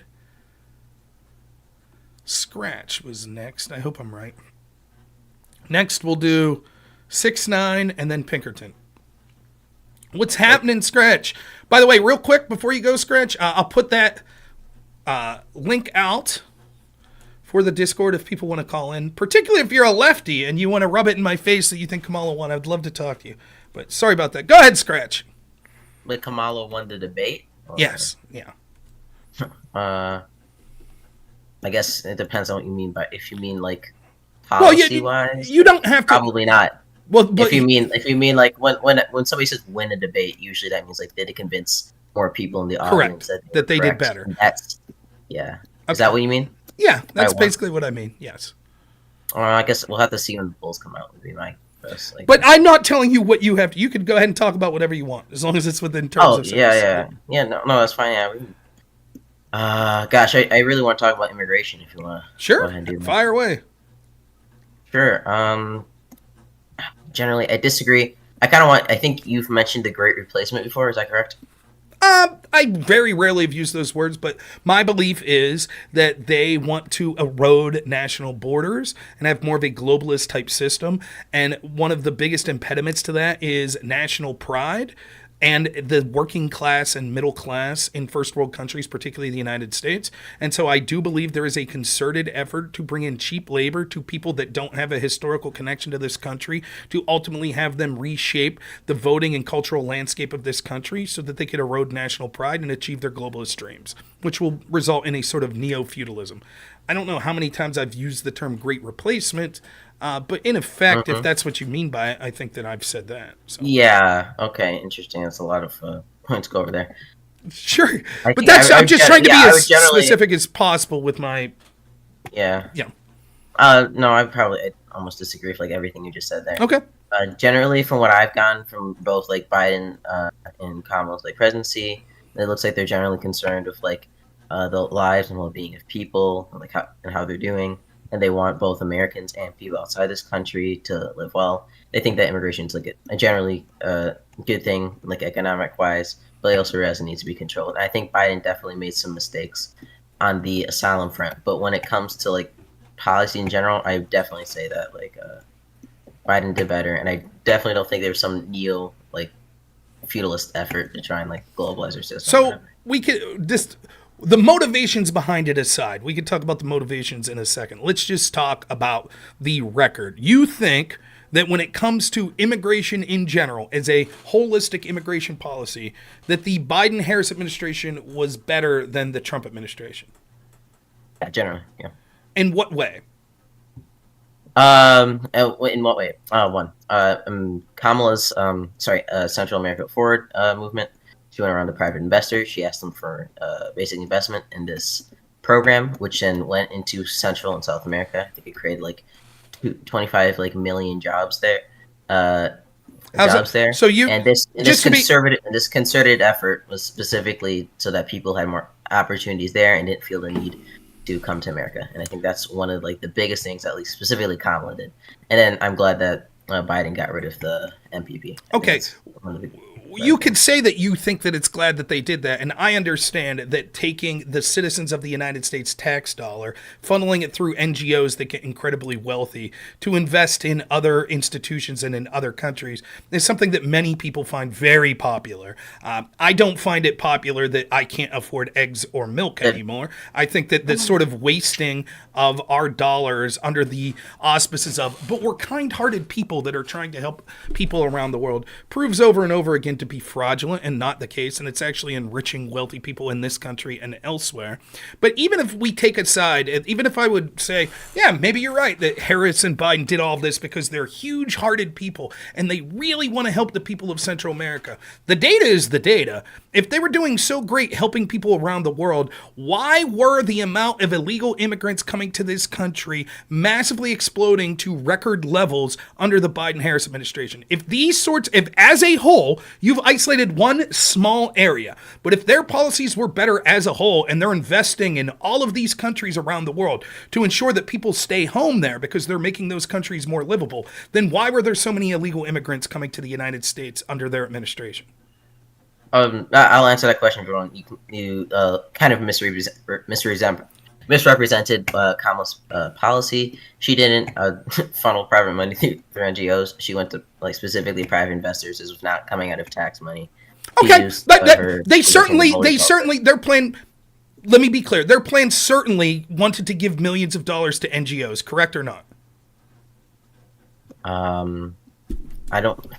No, it is. Just, not only the plan that she's advocating for that she says Trump sabotaged was giving millions of dollars to NGOs, but the Biden administration has, in his term, given money through their budgets to NGOs, many of whom are directing illegals in what to say and how to get to the country to make sure that they cross the border. No, this was not that. This was I'm talking. I understand it. I understand. And let me say that, okay, maybe you're saying that Kamala Harris did a great job because she talked to private investors that went to Central America and put investments in Central America and it didn't do anything with tax dollars. Great. Yeah. That policy clearly was shit because we had record numbers of illegal immigrants. If this was so effective, then why weren't less illegal immigrants coming? Because the Harris had done such an effective job getting private investment to countries around the world that no one was leaving their homes anymore, or far fewer people were leaving their homes. So again, what you've done, it would be the equivalent of me saying this. If you say, well, I think that Trump didn't do a good job of funding WIC programs, parents that were having children. He didn't do a good job of funding those sort of programs to help with childcare. And I said, but actually in this one city, actually in, Cincinnati, Ohio, he did this. And you were like, okay, cool. But clearly as a net, if we look at the data, that's not what it was overall. You've isolated one specific incident. So I'm asking you a really simple question. You've isolated one small policy. The numbers were incredible. They were at record highs of illegal immigrants that were coming to this country. If their policies were so effective at sponsoring private investment around the world to ensure that these countries were more stable at home, why was it so much worse under Biden-Harris than it was under Trump? There's definitely an increase in illegal immigrants. I would agree with you that, but I think it was like 200,000, like nothing like you seem like, what are you talking about, like millions? Like there was somewhat of an increase, but nothing like huge. I think you're completely over exaggerating. That's not true at all. The numbers were, so the numbers we were talking about, like on average, like tens of thousands that were coming during the Trump administration. Those numbers were ballooning to like hundreds of thousands a month that were coming across, and those were just the ones that were basically identified. I get the official data if you want. No, I'm not talking about foreign travelers. I'm talking about people that were crossing the border that were undocumented. So wait, okay, you're not talking about like actual like, okay? There's two. I think people mess this up. There's two statistics. There's border encounters. Like that's like the 8 million number that people bring up, like hundreds of thousand. And then there's like the Pew Research and the Yale statistics on like a number of actual illegal immigrants residing in America. And the reason that it's really important to make these two distinctions is because a lot of times immigrants cross the border and then they immediately get caught and immediately get sent back. So, but that's not what. First off, even if that was true, which it's not. There aren't record levels of sendback, which is why we see record numbers of illegals that are in the country now. Just to look at some of this data. So if we go back to October 2021, we're seeing numbers like this per month, 90,000 of illegal border crossings a day, right? That same month in 2022, 187,000. That same month in 2023, 278,000.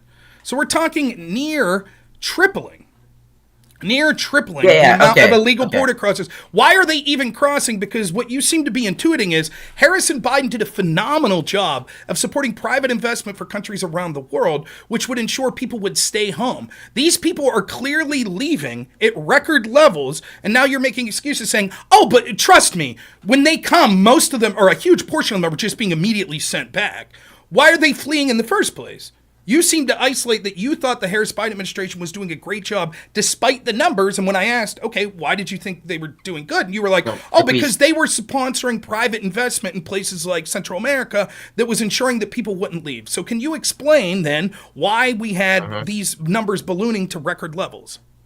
If we specifically look at the countries which immigrants are mostly coming at, which is at least in South America, I think it's right now like El Salvador, Honduras, and especially Venezuela.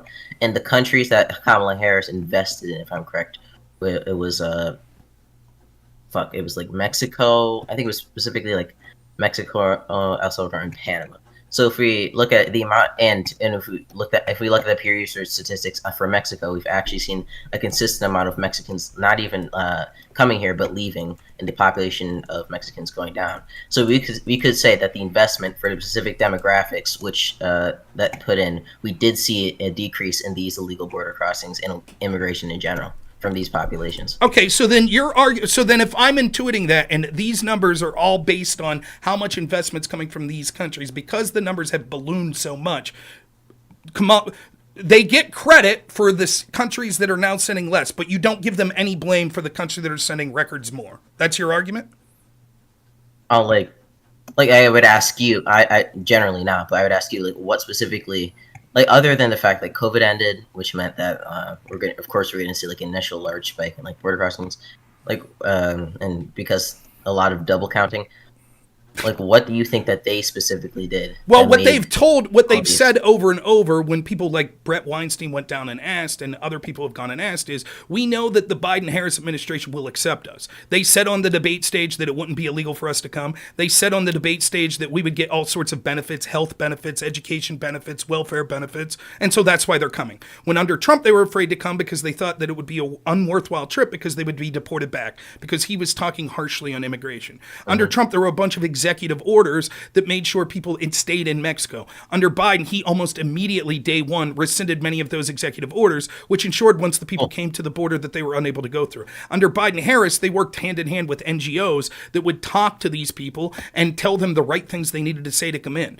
We've even seen the Border Patrol lambast the Biden administration, their union lambast, saying that they're basically just giving a blank check for these people to come through, and they're hamstringing Border Patrol. Hell, we even saw the Biden-Harris administration and their cohorts in the mainstream media push through the hoax that there was a Border Patrol agent that was whipping an illegal that was trying to cross the border, something that was completely out of context and was used to push, and that person still hasn't ever been apologized to. So he's demoralized the Border Patrol, he has incentivized the illegals that are coming, and it has resulted, and he has downplayed the crisis as they did until it was an election season. Okay.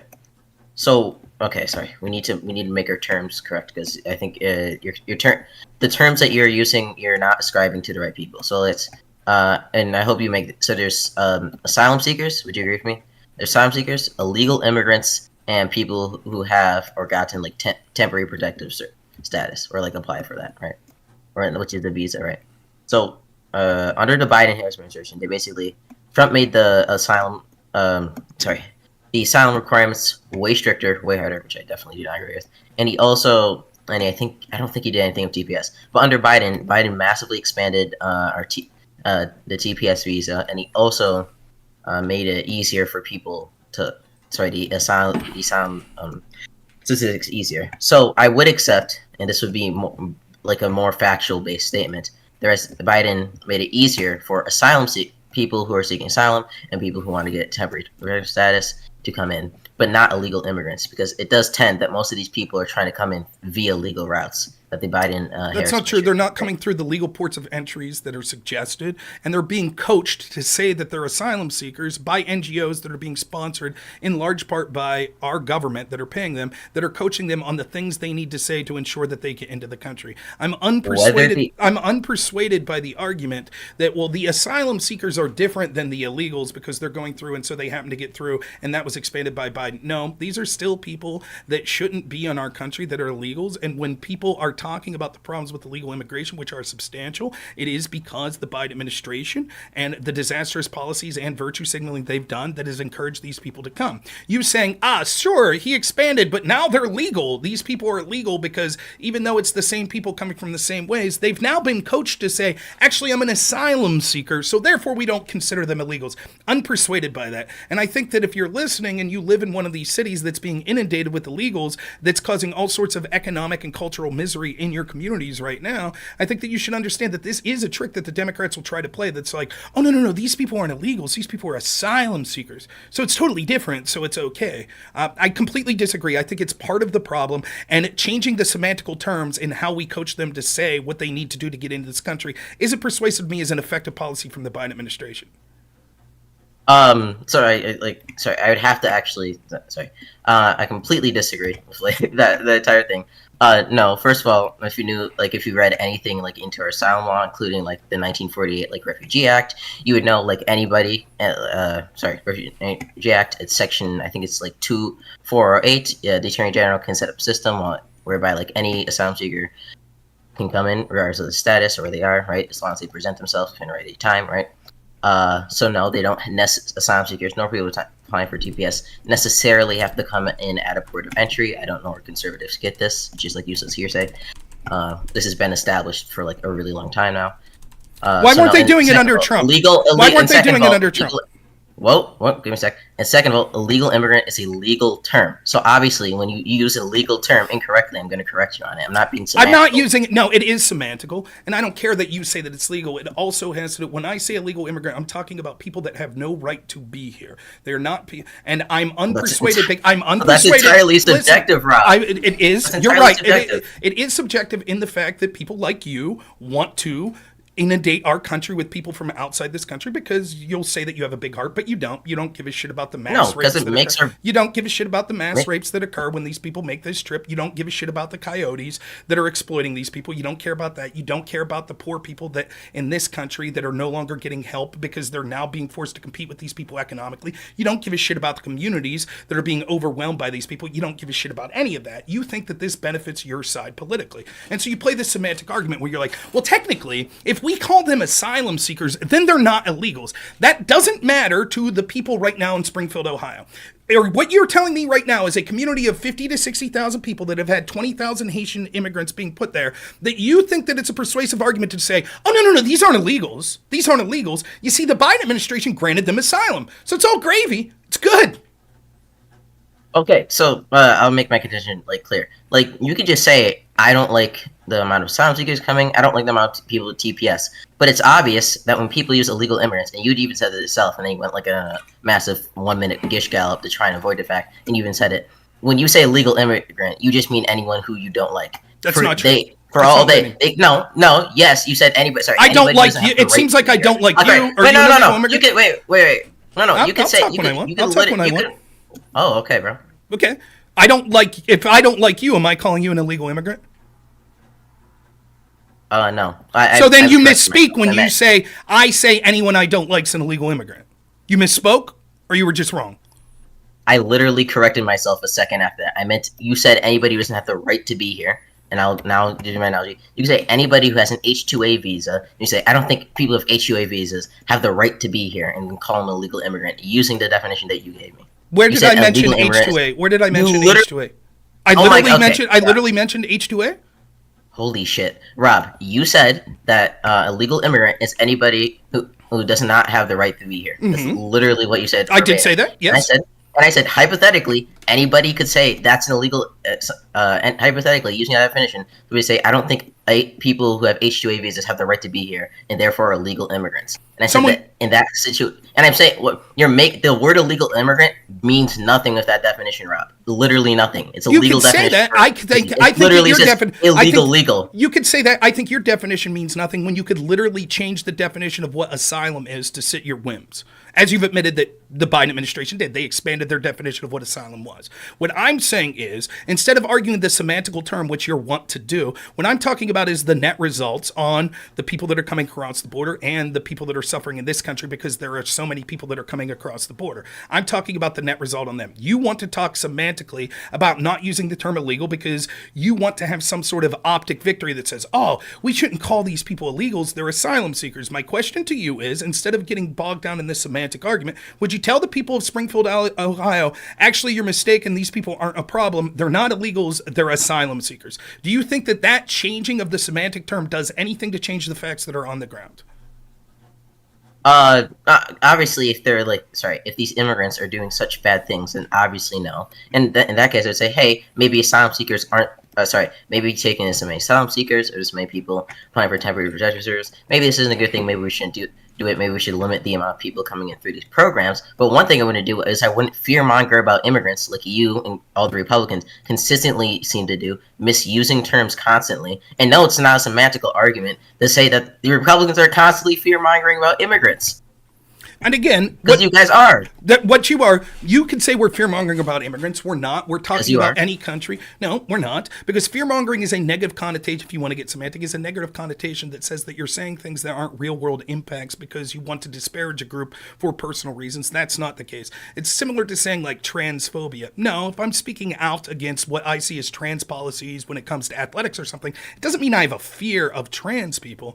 So the term fear-mongering, I think, is only useful as a semantical tool if you say that the connotation of it is that it's being given some sort of undue impact. The truth is, people like you and the people that you're supporting, like the Biden administration, have lied to us for 3+ years saying that there wasn't a crisis.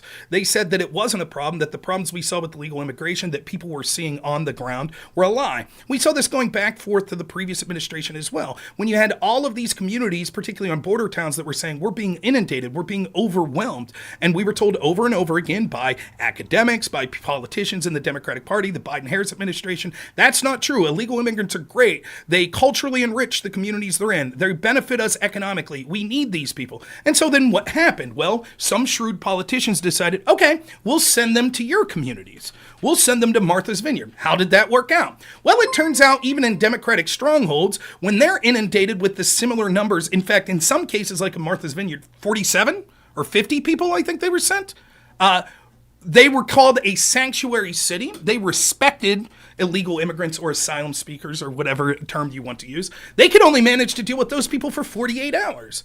And so despite the rhetoric that people like you give that, oh, it's all fear-mongering, great people, how dare you disparage them, not taking them in your communities. They're not in Martha's Vineyard. They're not living where the people on Capitol Hill live. I'll take an immigrant, dude. I'll take. Okay. You will? What have you done? What's stopping you? I'll take an immigrant any day. What's stopping you? What's stopping? Yeah. What's stopping me, dude? Yeah. I'm literally helping people immigrate here right now on HUA. Are you? Like, how so? How so? How are you doing that? I've contacted them from Discord and they want to get here on Have you checked their background? I'm not checking their background. The U.S. government will. Okay. Will they? They're doing such a great job. They're doing a great job, right? Wait. Do you know how any of these systems work? Like, even asylum seekers and people apply for TPS have to get background checks. This is pretty basic. They do such a poor job of that. For example, we find people all the time that are arrested that things didn't show up in their initial background check. Additionally, many of these people are coming from countries where background checks are all but impossible. So there's all sorts of estimations. Yes, it is true that we find people that are blatantly on the terror watch list that slip through the cracks. But for every one person we catch that slips through the cracks, there certainly have to be countless others that they didn't pick up on. And that's just the people that they encountered at the border. Then we could go further. We could see specific examples. This same sort of rhetoric was given. It's the exact same sort of rhetoric that was given with the Afghanistan withdrawal.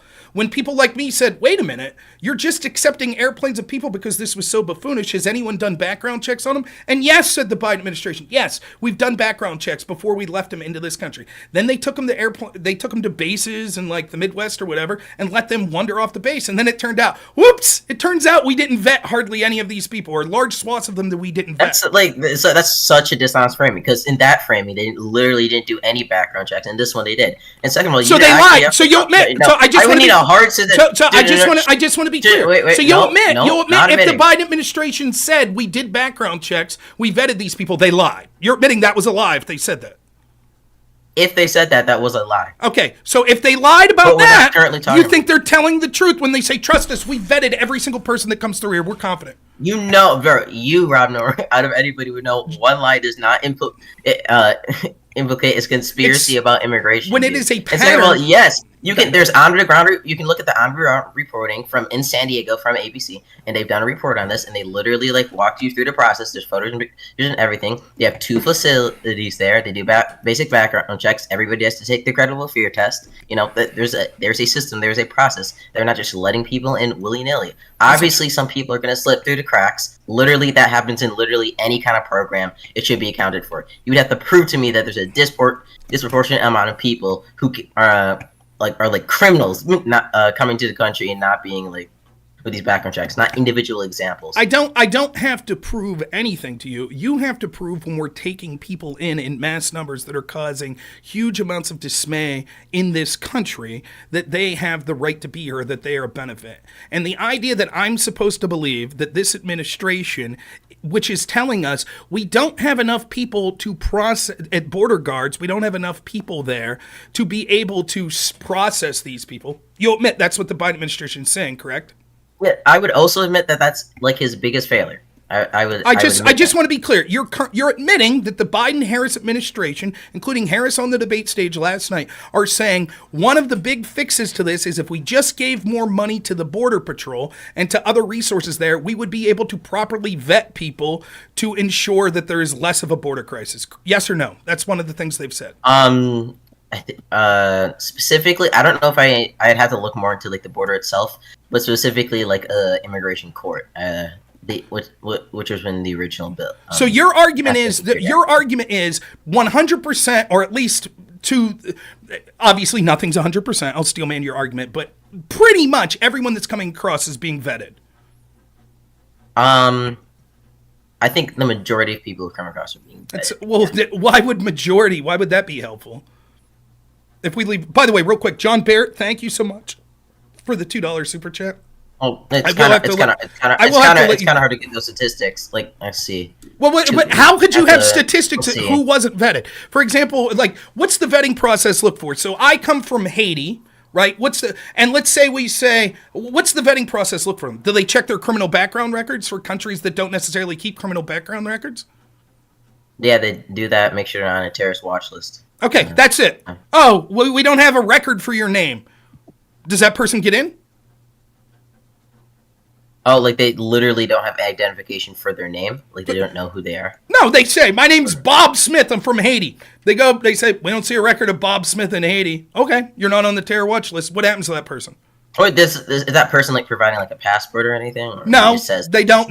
A lot of these countries, as you know, a lot of these people that are coming, I would argue, don't have passports. But it's generally most, both in the U.S. and U.K., if an immigrant fails to show proper identification, they get deported. So your argument is then implicitly that the vast majority of the people that are coming through have a passport. Some form of identification. What kind of form of identification? An official state, whatever country they're coming for, a state-issued identification.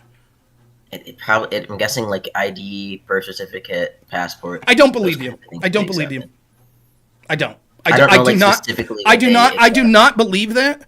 I'm sorry. I just don't. The idea that you're saying, let me see if I can do some quick research in this. You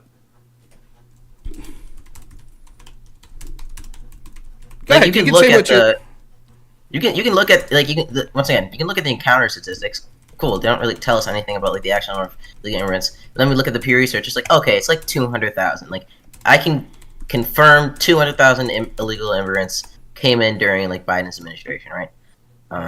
Nothing like what you've been saying. There's so many. There's huge numbers are coming in. They're trying to take over or whatever, right? And you can look at Asylum. You can look at TPS. I think it's 2.5 5 million some like people coming in for 2PS. Like, and majority of these immigrants, like the majority of them who come in, they either get expelled or deported. Like it's either or. Even under Biden, under Title 8, the number of expulsions was still quite high. It is undoubtable that not only of it, so there's two things to say about this. Although the expulsions are the expulsion percentages higher than they were under Trump? Sorry, let me check that real quick. I want to be accurate, so let me check in my research doc real quick. So, like, you'd understand the question I'm asking. For example, if 30% of the people that were encountered were expelled under Trump, is that number higher under Biden?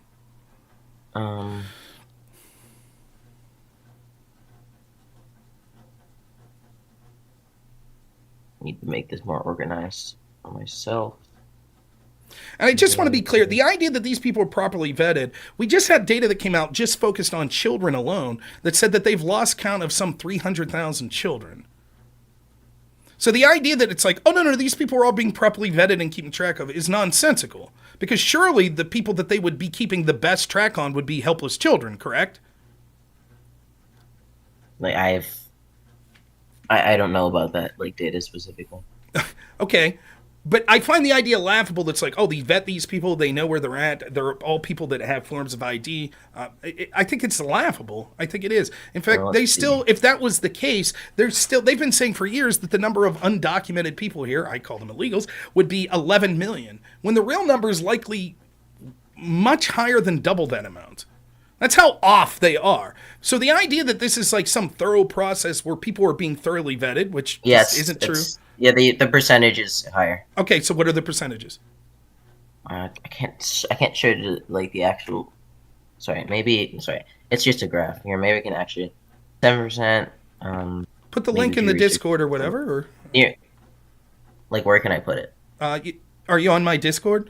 Do you see where it says? You could put it in any of them. You see where it says general and community?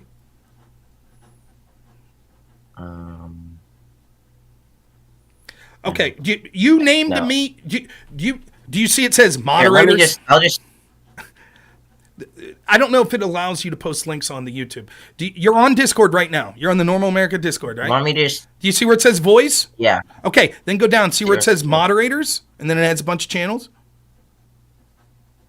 Voice. And I just had the information tab. I don't think I have access to that one.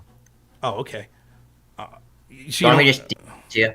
You want me to... Yes, that's fine. On Discord. Yeah, that's fine. There you go. Okay. You can look at that. Where's the message request? Okay, accept. Okay. So I'm looking at this graph. Due to the pandemic, most migrant encounters at the U.S. So this goes to March 2022. So that's not going to help. Yeah, that's what most. Yeah, I'll actively criticize the DHS. It's really slow with their statistics. So they only go until like 2022. This data is not going to help you very much, I think, as you know. You understand why, right? Before I bring this up, you understand why this isn't going to help? Yes? You don't? No. Is there some reason? Yes. Okay. So this data, just a cursory look without looking at how they get this data or anything like that. First off, it only goes from April 2020, right, to March of 2022, correct? So that's obviously not giving us an accurate picture. Look at the percentage of the apprehensions to expulsions. Yeah. You said that there was a higher percentage under Biden than Trump. So let's look saying in ratio. Yes, that's how I was quite clear, right? I was quite clear. I said I thought you meant there was like no. Okay. Maybe you thought, but I think I was clear to the audience that what I was asking for was 30% of the people were expelled under Trump, but under Biden was that number higher. So yes, they're running into more people. It used to be we saw a month 60,000 people at the border, but they expelled 30% of it. Now they see 300,000 people at the border, but they expel 40% of them. And you said, yes, the percentage of expulsions is higher. Okay, so we can see, for example, in April of 2020, it looks like damn near a 95, let me finish. It looks like a 95% expulsion rate. Then when we go to the Biden years, we're seeing that the expulsion rate in some places is less than 50%. So when we have the percentage of the expulsion rate that's significantly gone down, and you could see the mass increase in encounters, you could literally see, if you're just looking at the green, these are people that were apprehended and then allowed into the country, that we're literally talking about the problem magnifying by more than 10 times on the average of these years of Trump than the average of these years of Biden. And I believe that 2020, the end of 2022 and 2023 were actually worse. So the very graph that you've presented disproves your assertion that the percentage, let me finish real quick, that the percentage of expulsions were higher. And it literally illustrates and magnifies how bad the point is, which, although there were a lot of people, yes, you're right, more people were being expelled, but percentage-wise, there was far less, and look at how many people were being left in. Yeah, so the data completely dismantles what your point was. Holy shit, sorry. I misunderstood you. No. It doesn't really affect my argument anyways. Of course it does. Like, not whatsoever. Like, I'm okay with, like, the increase in immigration apprehension. That's right. Hey, I'm gonna have to. I'll give you the last word here, but I do have other people. It would be unfair. I think you could agree. I'd be happy to talk to you about this in the future. I enjoyed the call. I really did. But you do understand I got to get to other callers, so I'll give you the last word on it. I'll say my final piece. I'll say my final piece real quick and then give you the last word. Okay. I think this shows that the problem, even that data shows just how magnified the problem was. Semantic arguments about whether this is legal or not. It is laughable to say that the border has been better under Joe Biden and Kamala Harris than it was under Trump. And I'm glad that people like the caller here make this argument, because it shows to the average person just how disingenuous these sorts of arguments were, not just on the border, but the same arguments that you'll see with the economy and foreign policy and other issues as well. Trying to gaslight people that the border was better, that the border policy was better under a Biden-Harris administration is absolutely laughable. It just is. And the data backs it up, as you see just there. Yeah, so generally, I think the border policy still under Kamala and Biden is better. I think I didn't get to go over like specifically why and everything in this debate, but I'll give like a quick summary. Trump created something called the MPP, Migration Protection Protocols, most commonly known as the Stay in Mexico policy.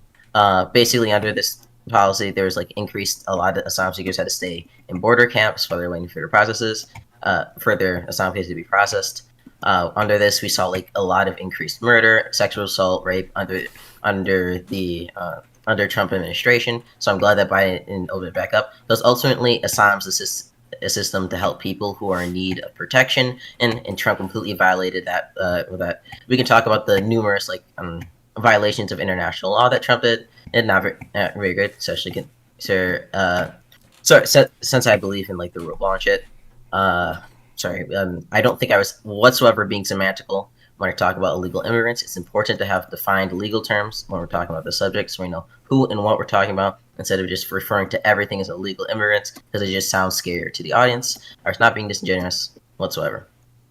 Hey, man, I do appreciate the call. Thanks so much. I know it's not always easy to call in. I thought you sounded pretty good compared to the majority of people I talk. Clearly, I disagree with you, but I did enjoy the call. I know it gets a little chippy, but I don't mean anything by it. I really enjoyed it, and I hope you'll call back in sometime, and we can further this discussion or talk about something else if you want. So I appreciate it. That sounds good, man. All right. Yeah, hey, I love it. Do you have a channel or something you want to shout out, or are you good? No, I don't have a channel. Okay. I'd love to. Well, you should stream, Let's man. go. I think you sounded better than most of the lefties, so... All right. Yeah. You're wrong. We'll convince you you're wrong, but it was still fun. Okay. All right, man. Take it easy. Bye. Okay. All right. Who do we have next? I think we have 693451. Enjoyed the call. I thought that was good. I think the data clearly backs it up, and I said my piece there, so we don't need to go. All right. 693451. Can you hear me? Hello.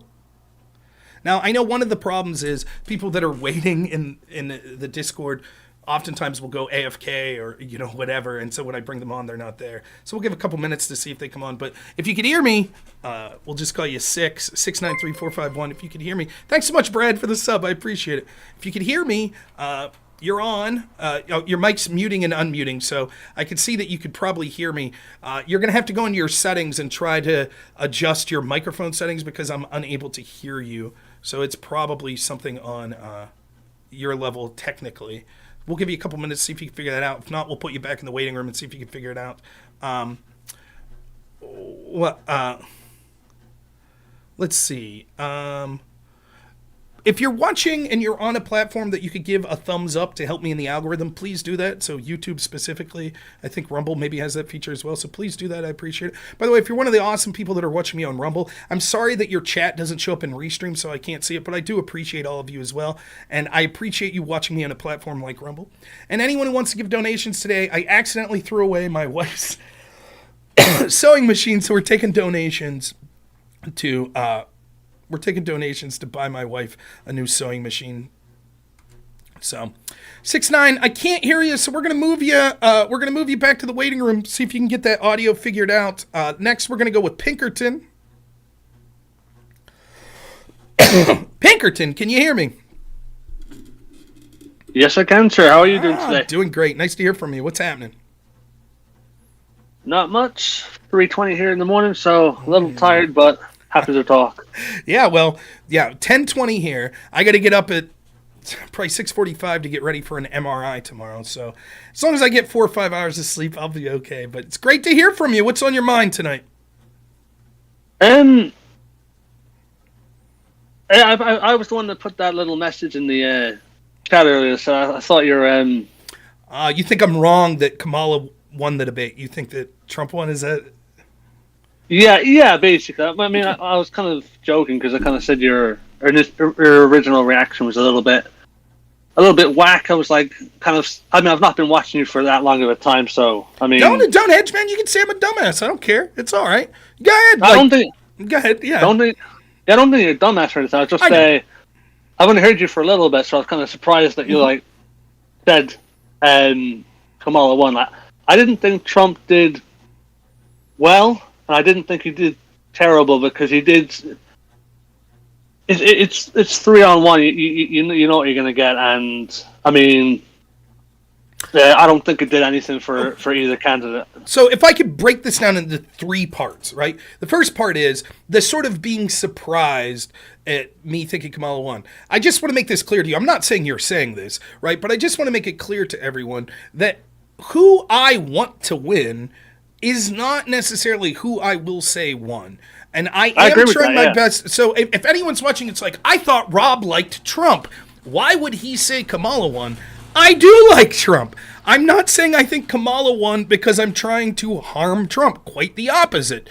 I'm just trying to tell the truth, and I hope that Trump has some reflection on things that maybe he could do to improve, because the election's far from over, and this debate probably is not going to move the needle much at all.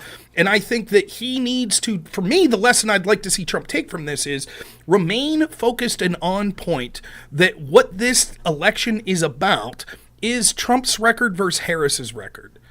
It's the following 3 things. 1, when it comes to the economy, when it comes to foreign policy, when it comes to the border, everything was better under Trump than a Harris-Biden administration. 2nd, Kamala Harris is part of an establishment that wants to use lawfare, that wants to censor people, that wants to hide and be undemocratic and be held accountable to unelected bureaucrats and wealthy people. That's why people like Goldman Sachs and countries around the world are supporting her, because they know that she will do whatever they say and benefit them and not the average American people. And that she covered up for Joe Biden's mental incompetence, just like almost everyone in the mainstream media, Democratic Party, etc., because they did not trust the American voter to make the right decision. So they lied to the Democrat voters about Biden's mental health during the primary, and then they forced him out and installed Kamala Harris, who no one voted for, because they hate democracy and will lie to the American people.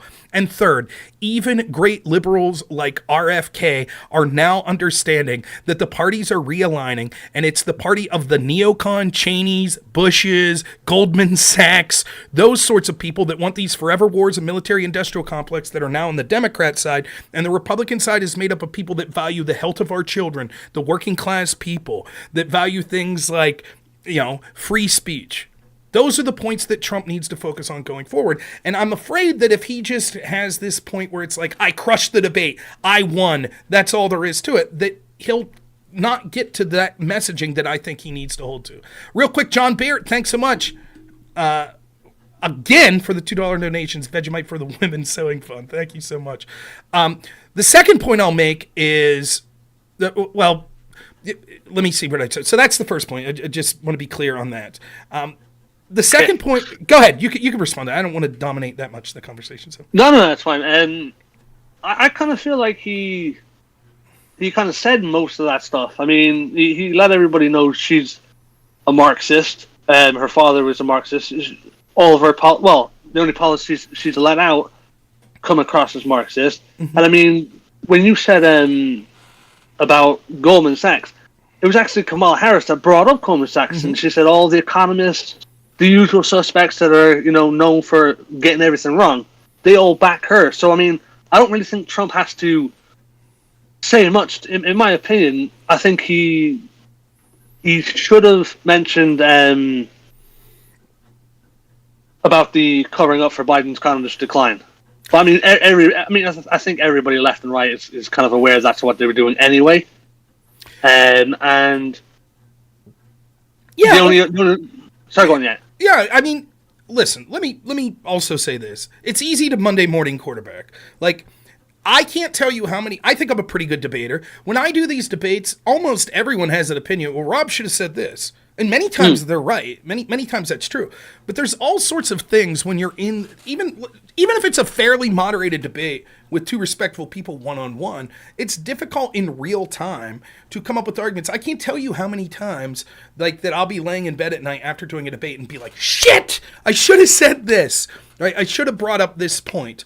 And, so that happened. So it's easy for us with hindsight to say, and that's not even including when you're in an environment where all of the moderators are against you, and it's the questions are loaded against you, and you're being interrupted with quote fact checks that while your opponent's allowed to say whatever they want, it makes it difficult. I'll tell you one of the things that is frustrating, and it's one of the hardest things to do, is to maintain your train of thought when you're interrupted. So like if I'm doing a debate and it's one of the things actually that Pisco is very good at doing. Pisco, watch when I debate Friday. You'll see him do this all the time. I'll be like, look, first off, some of the fact checks about Trump, like they said, for example, that, no states allow abortions after birth. But we could see in Tim Walz's own state that there were something like 20 babies that were actually refused life support after they were born. Not true. That's not true. That's not true. That's what he'll do. Yeah. And then I'll be like, blah, blah, blah, blah, blah, and he'll go. And he knows half the time I'll be like, what's not true? It'll sort of trigger me. I'll be like, what's not true about that? Blah, blah, blah, blah, blah, blah, blah, blah, blah, blah, blah, blah. And then I'll be like, blah, blah, blah, blah, blah, blah, not true. Blah, blah, blah, blah, blah, blah. And then all of a sudden you end up on 5 tangents, and the original point that I was trying to make, so Barn Recluse is really upset about the mods. Yeah, whatever, dude. I'm not controlling the mods. I think generally my mods are pretty good. If you got banned, then you probably did something to be worthy of banned. If you feel that that's not the case, then maybe you should send me a direct message to explain your situation. I'll deal with it. Coming on and saying F me and my dumb effing A probably isn't leading to a part where, so whatever. So I get that, right? But what I'm saying is, like, I still think that you're right. He technically said the things he needed to say, or Kamala Harris said them. And I think that there will be, it won't move the needle as people that would think as much as it will optically, because a lot of it's baked in that Trump's what's the word I want to use? Follies in this debate are things that are baked into the cake. Him sort of being meandering, rambling, sort of off the cuff type person. Most people understand that anyway, so it's not going to do him a lot of damage, I think, on that end of it. And Kamala did say some dumb things that if people were paying attention will raise an eyebrow. I just think that he could have done a much better job of, this was his opportunity to set the narrative of who Kamala Harris is, because Kamala Harris is running from any sort of adversarial press, from any sort of talking to the people, defining who she is. She's allowing the press and her surrogates to define who she is. She's all about vibes. So this was the one time where she's in the room where Trump could tell millions of people watching, this is who she is. And I think he dropped the ball on that. I don't think he did that great. As far as the moderators, one, Trump should have known and expected that the moderators would be this damaging and corrupt. I don't know what to say about that anymore. Yeah, it sucks that they were as bad as they were. It was beyond my expectations of how bad they think. Yeah, it's absolutely horrendous that he has to deal with the 3-on-1. He should have expected it and prepared for it. I don't know what else to say. Like it's it'll be the same thing. Like, let me give you an analogous situation. Like in Pennsylvania, all of these Republicans voted for, I think it was called Act 77 in 2020. State level Republicans in Pennsylvania voted to allow mass mail-in ballots. And what they got in exchange for that was sort of down ticket voting, like just to allow sort of, I think they wanted it to be allowed to say vote down ticket all Republican. So that's what they got as a compromise. Now, I was screaming my head off of how bad this would be. And then after it turned out that it was as bad as it, Republicans went, oh my goodness, we could have never seen that coming. Okay, you're foul. Then the 2022 election comes. What did they do? Nothing. They didn't increase their funds or their ground game to increase ballot harvesting. No, they did none of it. And then when they severely underperformed expectations, you know what they did? Oh my God, it was unfair. We couldn't have seen this coming. How many times are you going to do this? How many times are Republicans going to continue to allow the mainstream legacy press that is exhibited, at least with potential populists or outsiders like Trump, that they hate them, that they're not journalists, that they are propagandists against them? And yet, if Trump wins, the first person welcomed into his White House is going to be Maggie Haberman from the New York Times, who's going to leak point after point after point to disparage Trump and to give the legal counsel and blah, blah, blah to take him down over and over again. And the Republicans next time will go back to places like CNN and ABC to moderate debates. Then when you have garbage networks like Fox News that at least perceptually might be a little more on the side of Republicans, even though I still think they're garbage, the Democrats are just like, no, fuck you. No. We're not. Are you kidding me? No. Do you think for a chance that like they would agree to a debate with like Sean Hannity and Tucker Carlson moderating? No chance. Didn't Kamala Harris already refuse with the debate? Of course. She refused Fox News that was probably going to be Brett Baer and Martha McCallum. Yeah. Right? So what do you think that they would take people that were as in the game for Trump as people like what's his name there last night was? Of course not. But the Republicans will keep doing it. So I'm unsympathetic to a large degree when they say, but they cheated. The moderators were against us. Did you know that? How did you not plan for that? There's simple things he could have done. There's simple rhetorical tricks. Now, I'm going to talk about the things I want to talk about. What was the guy's name? I forget that. Muir. Whatever his first name is. Mr. Muir, would you like to pull up another podium next to Kamala? Come on, why don't you have a seat? They're doing a great job. She's exhibiting the skills of a great leader there, right? Letting the moderators debate for them. Let me tell you why you're wrong and talk about the issues I want. I understand you want to get away from the economy and immigration because you're just propaganda outlet that's trying to help Kamala Harris here. But I'm going to go ahead and talk about those things, if you don't mind. How hard was that? They couldn't have prepared that line? I mean, I don't know. So, that's it. Yeah, I think they could have done a much better job. But I just, for Trump, I just think there's too many people in his own party that are just shit. And I don't think there's many. I don't see when you talk about all these Republicans, the ones in Pennsylvania and stuff, and with the 2020 thing and stuff. They're just not real Republicans, though. You know, they'll sort of they'll say the same old thing, sort of agree with what Republicans agree with and stuff, and they'll do the complete opposite. But you are right in saying that Trump could have done. Yeah, and that's all I'm trying to say. Now, do I think that you're a piece of garbage if you think that Trump won the election? No, I'm not saying that. The truth is, even in the most one-sided of debates, if you put 100 people in a room, you're going to have people, it's almost never going to be 100-0. And I've seen this, man, like even in policy debate in college where theoretically the judges are at least interested in debate, so they're not like complete off-the-street novices. I can't tell you how many times I've been on a panel of 5 judges or 3 judges, and in my head I'm like, this debate's a blowout. It's not even close. And yet a smart judge... You know, it might be someone I disagree with, but a smart judge who's not like some imbecile is sitting beside me and he votes for the other team. And I'm like, how is this possible? I thought this was as clear cut as it gets. So I don't think you're a terrible person or even you're biased beyond recognition. I think that objectively, in my opinion, most people objectively will say Kamala Harris won the debate. But I'm not disparaging people that want to say Trump won the debate. That's fine. Even if you leave out that it was a 3-on-1. I don't see where she won the debate because apart from maybe the abortion issue where she got really passionate and was almost speaking at Donald Trump rather than speaking to the American people, and she kind of just went off or either sort of she asked the question, then she said, well, let's look at this and stuff. And she never really answered anything directly. But it doesn't matter. Like, that's not, in my opinion, that's not how most people are watching debates.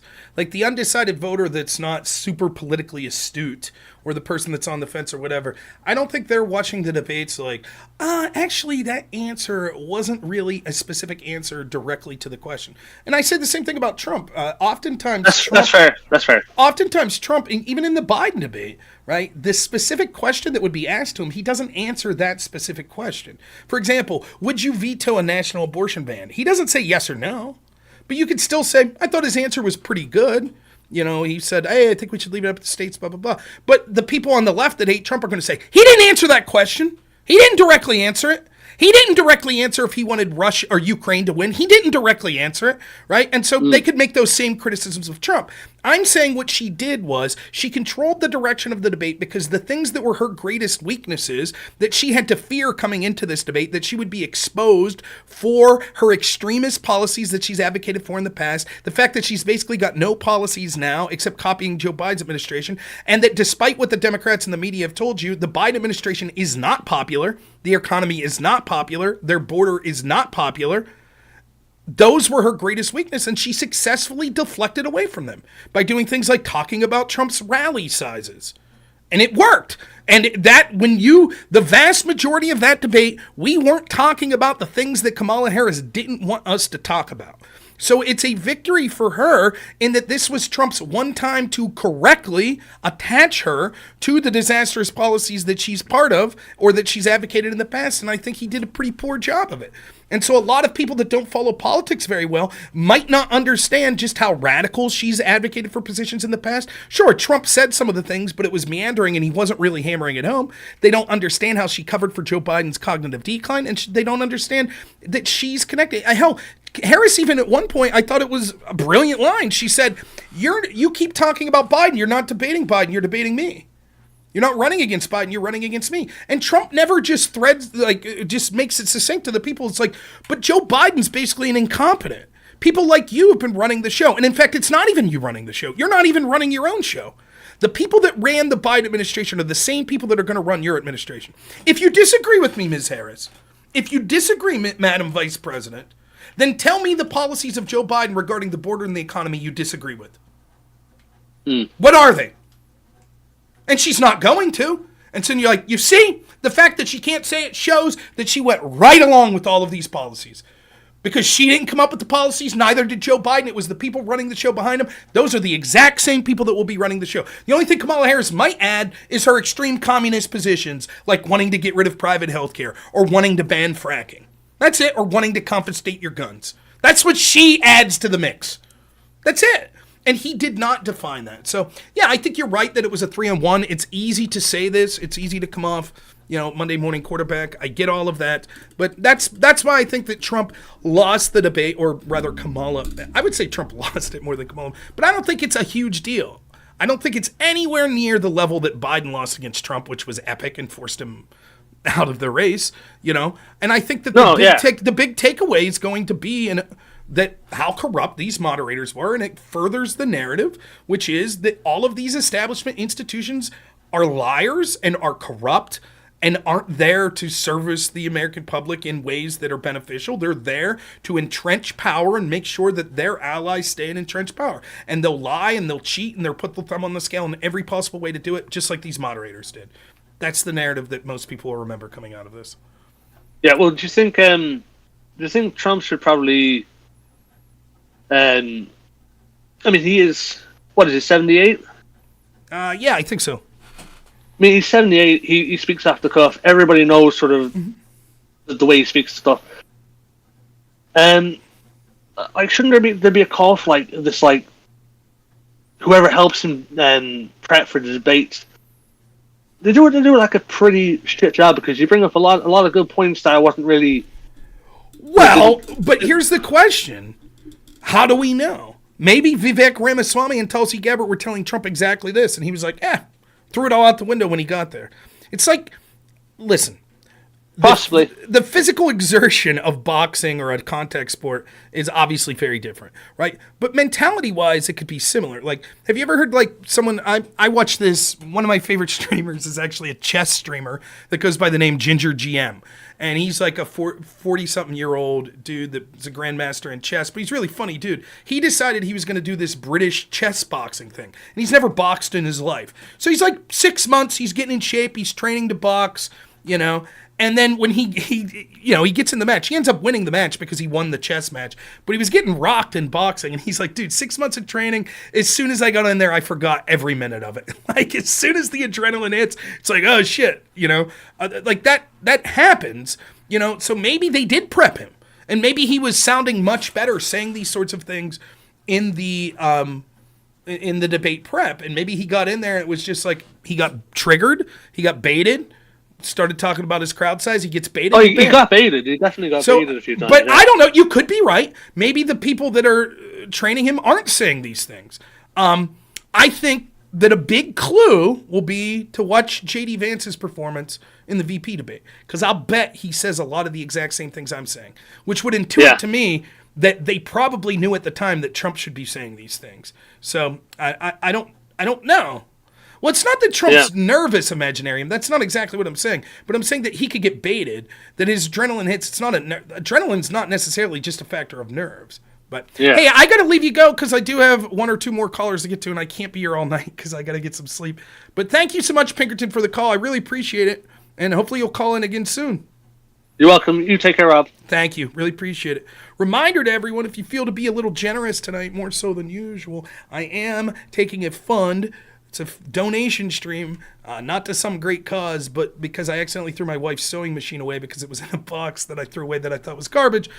So we're raising money to buy our new sewing machine. We've already done people have been very generous today so far. But if you feel like donating money, that's where the money will go tonight, to my wife's sewing machine. So mucho appreciated. We're going to try 69345 again to see if he or she got their microphone working. 69, are you there? Can you hear me? Oh, can you hear me now? Now I hear you. What's happening? Not much. How are you doing? I'm doing great. Thank you so much for calling in. Well, I love your show, and I love hearing you talk, bro. I have a point of contention, not one that I want to get too angry or yell or scream about, but I don't see you giving Trump enough credit. Okay. Right? In the debate performance or just in general?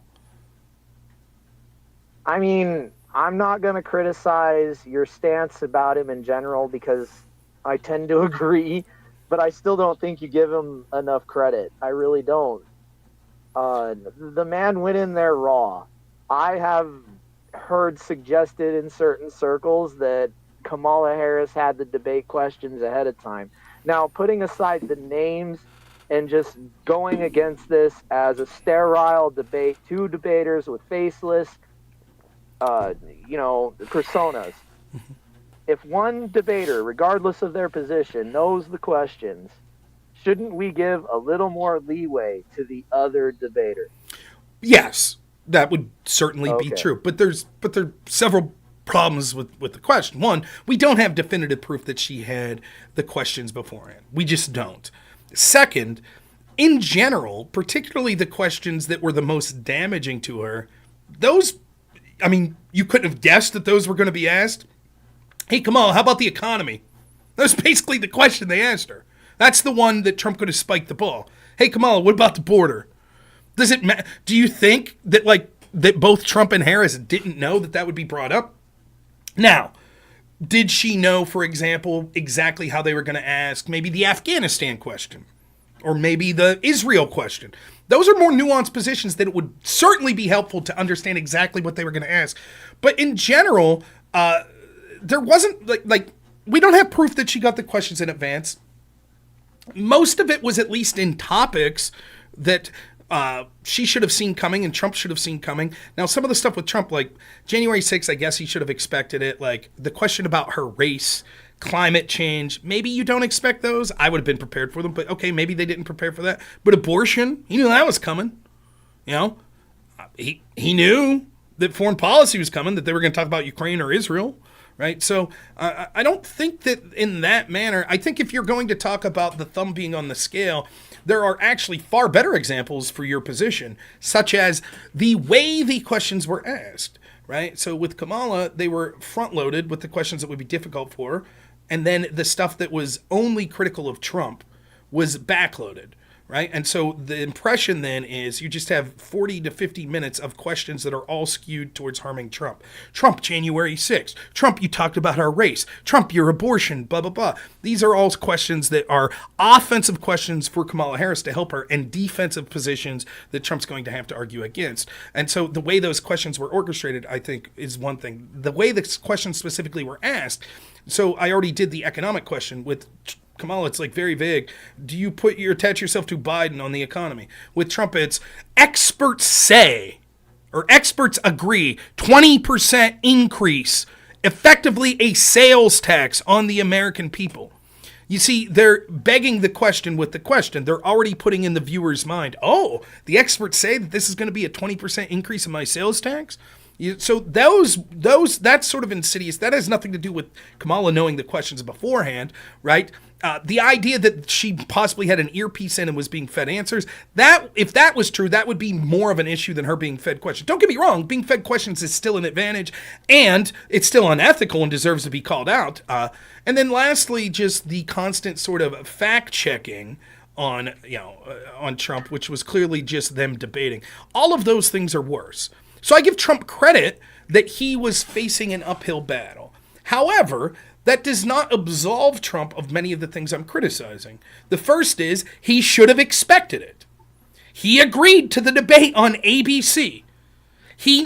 I don't know at this point. In fact, to me, this is almost more of a criticism of Trump because the selling point of Donald Trump, to me, is as follows. Trump learned his lesson the first time. This time, if he gets in office, he actually knows what's necessary to drain the swamp.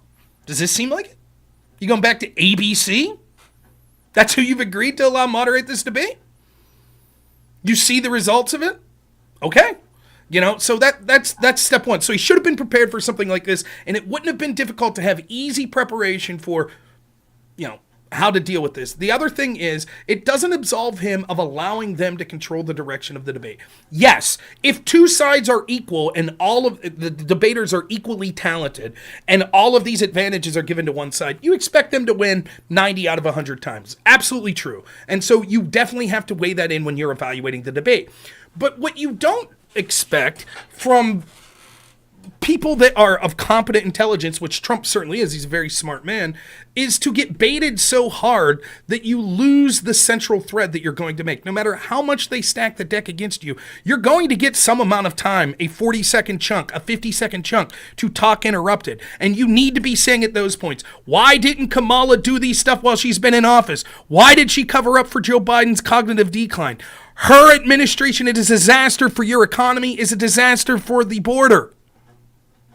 Like, that thread should have been kept throughout the debate, no matter how they tried to attack him. January 6th. Yeah, I regret some things that happened January 6th. This is purely just deflection because they know they can't run on their record. So they have to bring up things like January 6th. I'm telling you right now, people aren't thinking of January 6th when they go to the grocery store and they can't afford groceries. I'm telling you right now, the people of Springfield, Ohio, who now have a population of 50 to 60,000 people that now have 20,000 Haitian immigrants that don't speak the language in their country, they're not thinking of January 6th when they struggle to have their kids get a proper education, where they're fearful of the crime, where there's even questions of whether or not their pets will be safe.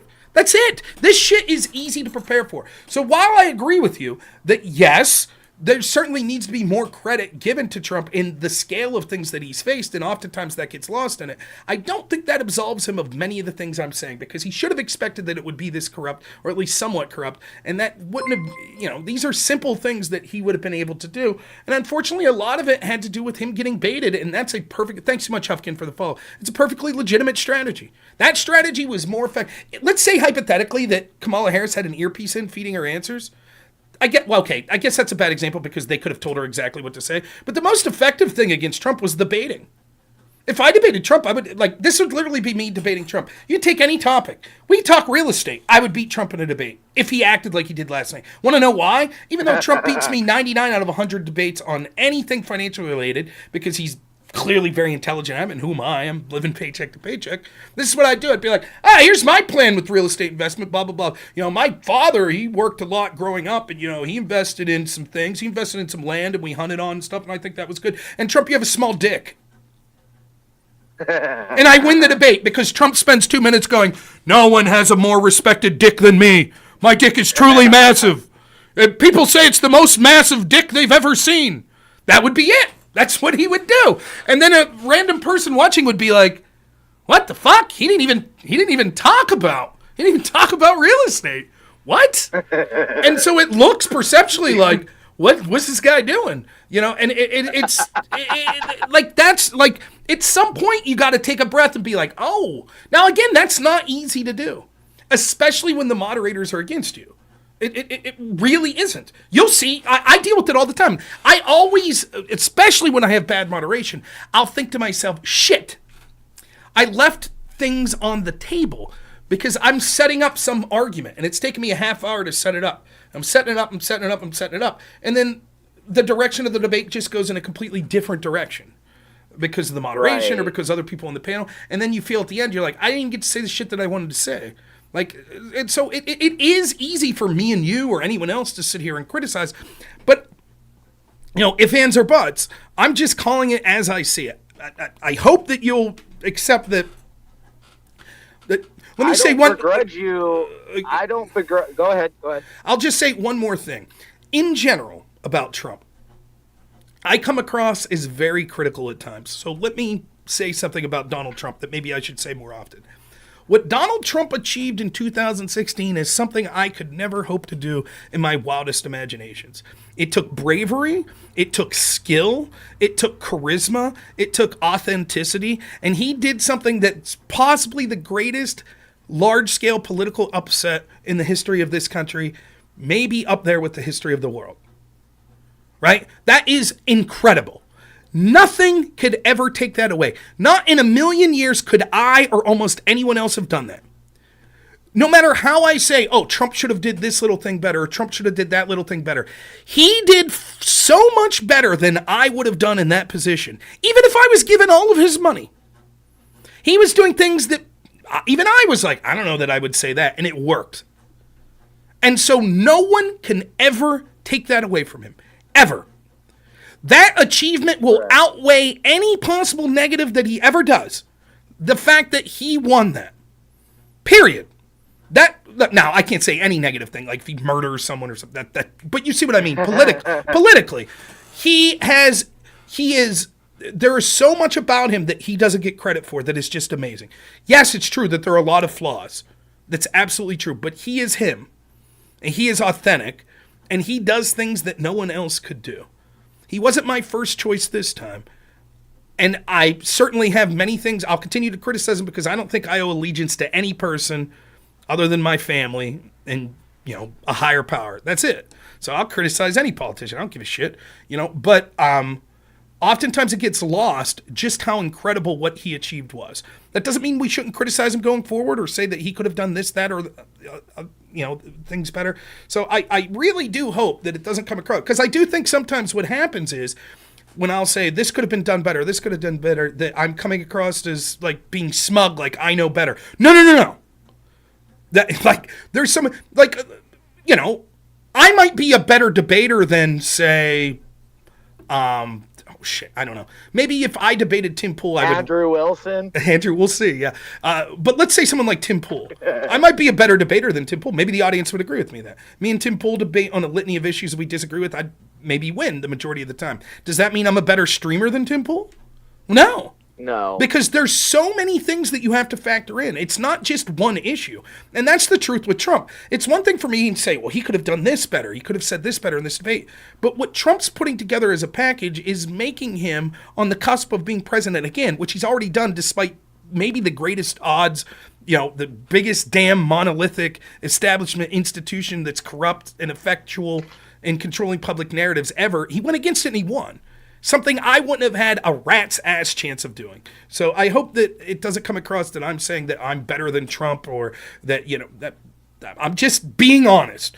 I think that every human being always has room to improve, even on things they're doing great. And I think that it's fine for us to sit here and say, look, this is what you could have done better. And I'm doing it because I want Trump to win. More importantly than I want Trump to win, I want our country back. I want a country made up of leaders that give a shit about the people of this country. That's what I want, first and foremost. And I think that fighting against these institutions in the way that Trump's doing, and people like RFK and other people, I think that that's the best political chance we have. I think there is cultural movements that I'm even more hopeful for. And so that's why I'm doing it.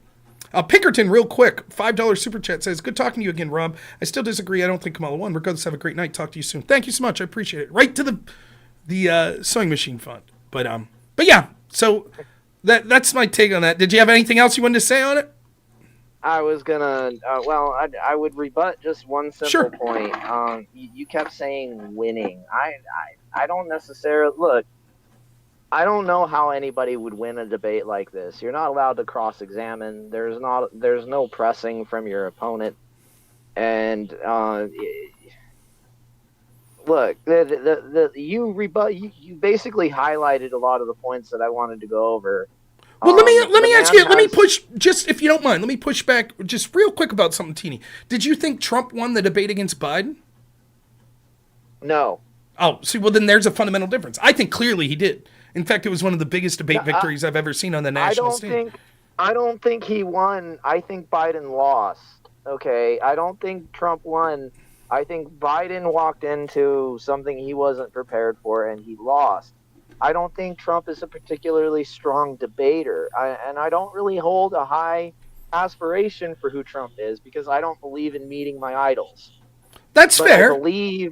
I believe that at the end of the day, when it comes to my enemy, I want the guy out there that makes my enemy nervous, not the guy who's okay with running into another country because this other dude's not going to do anything about it. And Rob, I want to tell you, bro, you run a really good show. I really love watching your debates, man. You are intelligent on a whole other level. One that most people aren't used to seeing because the only true measure of intelligence is the ability to adapt and survive. You have a good night. Keep on cooking. I'll be watching. Thank you so much. That's kind words. Thank you. I really appreciate it. And I don't disagree. I would also say that, Biden lost the debate more than Trump won it. But still, to answer sort of the 4-point he made, because there's not cross-examination and rebutting of people's points, no one really wins a debate. Well, if someone loses it, the de facto is someone came out on top, which I would consider a win. I just think that, I'm just trying to call balls and strikes to the best of my ability. I think that perceptually Kamala Harris comes out on top in that debate. I ultimately don't think it will have a huge effect. I just think it was a missed opportunity from Trump, and we'll see where we go from here. All right, we got one more caller on the line. I would like to be in bed. I'm not even going to say. Because I always get made fun of because I'll be like, I got to wrap this stream up by 11:15, and then I'm here at 3 a.m. like, rah, rah, rah, rah, rah. Okay, we got Net on the line. Can you hear me, Net? Yeah. Can you hear me? I can. Thanks for calling in. Yeah, so do you seriously think Trump is going to win? No, I think Trump has about a 5% chance of winning. Oh. See, this is the crazy thing. How can we agree on everything, Rob? What do you mean? Like, I don't know. Because you're smart like me. Well, I don't know. No, you're smart like me, but okay. Have you? Well, there's another thing I wanted to talk about. So, have you heard of Alan Lichtman? Adam Lichtman, Alan Lichtman, the keys to the White House guy. Yeah. Yeah. I've heard of him. Yes. Yeah, he's awesome, right? No, he's not awesome. He's the opposite of awesome. See, we don't agree on everything. Dustin Buck, thanks so much for the $5 super chat. Much love, Rob. Thank you so much, Dustin. I really appreciate it. I'm sorry to interrupt you. Go ahead. I'm sorry. Yeah, I think by the end of this conversation, I think we are going to. So why do you think he's not awesome? I mean, he has predicted every single, he has predicted every single election since 1985, I think. I don't believe that's true. I think that he's been incorrect in one of those elections. I saw this the other day. 2000? What's that? The 2000s? I don't know exactly. Yeah, that's the only criticism that I've heard of him. But the 2000s election was stolen by the Republican court. Do you agree?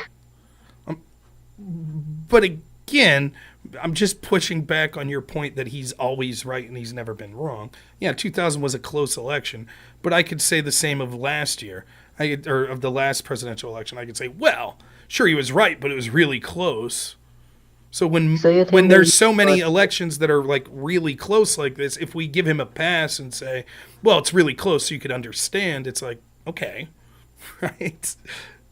I'm just saying, I'm saying his track record's been pretty good, but he's not been perfect. That's all I'm saying. Well, so when was he wrong? You said 2000. Did he correctly predict who would win the election in 2000? Well, the election was stolen, so that's we don't count that. So your argument is he said Gore would win in 2000. That's what you're saying?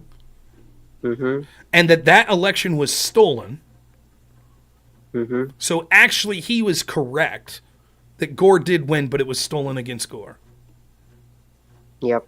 Okay, well, I think that the same people could say he was incorrect last election because it was stolen against Trump. Now, what do you say? Well, so people talk about the 2020 election being stolen. I mean, I agree.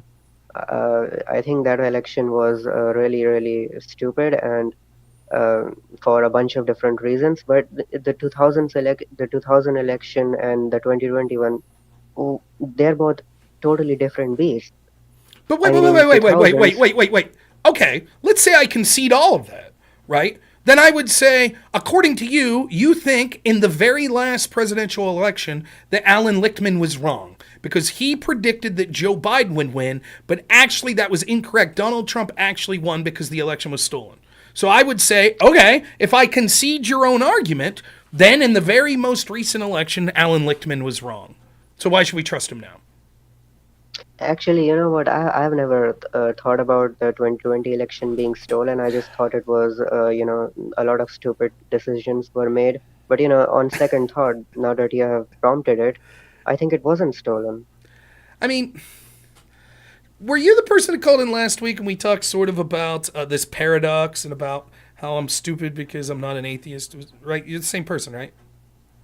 Oh, yeah, the conversation where I destroyed you. Yeah, that one. I was just kidding. Are you starting to see... Yeah, that's fine. I don't mind. You're starting to see a pattern, though, right?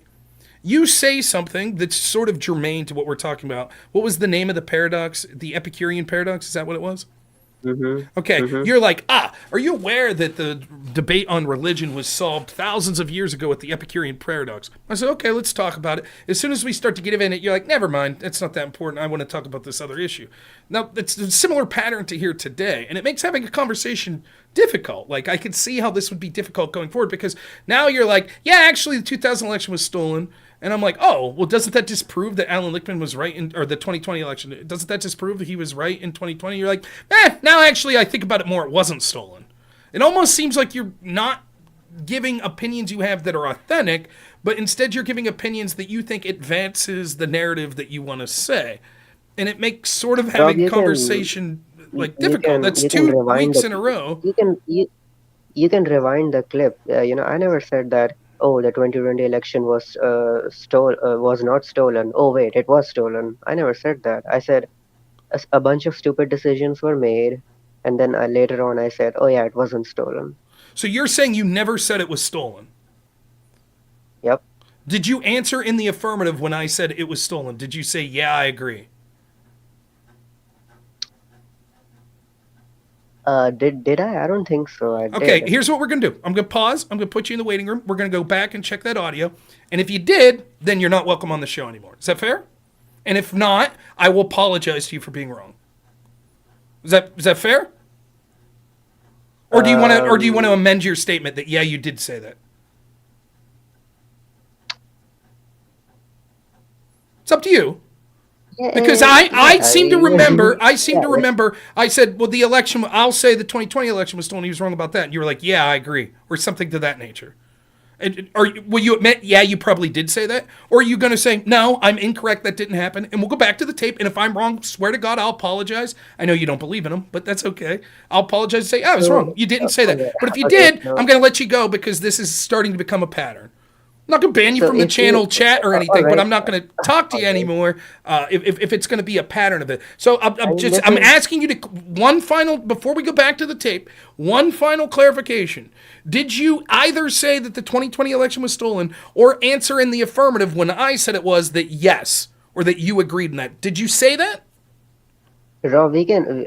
I think we should check. But if I lose, I think I'll just apologize and come back. How about that? No. That's not the bargain. All right, yeah, let's check. Yeah, it is a pet peeve of mine when people say something and then say, no, I never said that, and then I have to waste time to go back, especially when they say go to the tape, and then I'll go back and they did say that. That's a waste of my time and the audience's time. It's not very interesting to do. So, well, all right then. Yeah, let's go. You want to go back to the tape? Yeah, sure. I'll go to the waiting room and do whatever you want. Fair enough. I'll go to the waiting room. We'll go back to the tape. I'll try to the best of my ability to go back to the tape, and then I'll bring you back on when we have the results of it, okay? All right, 1 second. John Beard, thanks so much for the super chat. $2 again, Vegemite for decent and genuine people, Rob. Thank you so much. All right, let's see if I can find a way to go back. Doop. What's the easiest way to do this? Oh, let's try YouTube. Maybe I'm wrong. I said something the effect of was the election. Quick, $5 super chat. Okay. We got one more caller on the line. Now, what do you say? Well, so people talk about the was stolen against. I think it was stolen against. Mm-hmm. And that election was stolen. Mm-hmm. So actually, he was correct that Gore did win, but it was stolen against Gore. Yep. Okay, well, I think that the same people could say he was incorrect last election because it was stolen against Trump. Now, what do you say? Well, so people talk about the 2020 election being stolen. I mean, I agree. I think that election was really, really stupid. Let's replay that. Just so you could all hear it again. Now, what do you say? Well, so people talk about the 2020 election being stolen. I mean, I agree. Okay, we'll bring him back on here. Nat, are you there? Can you hear me, Nat?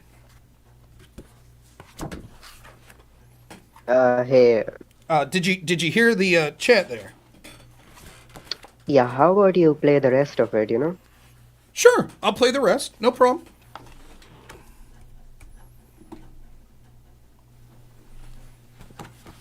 Well, so people talk about the 2020 election being stolen.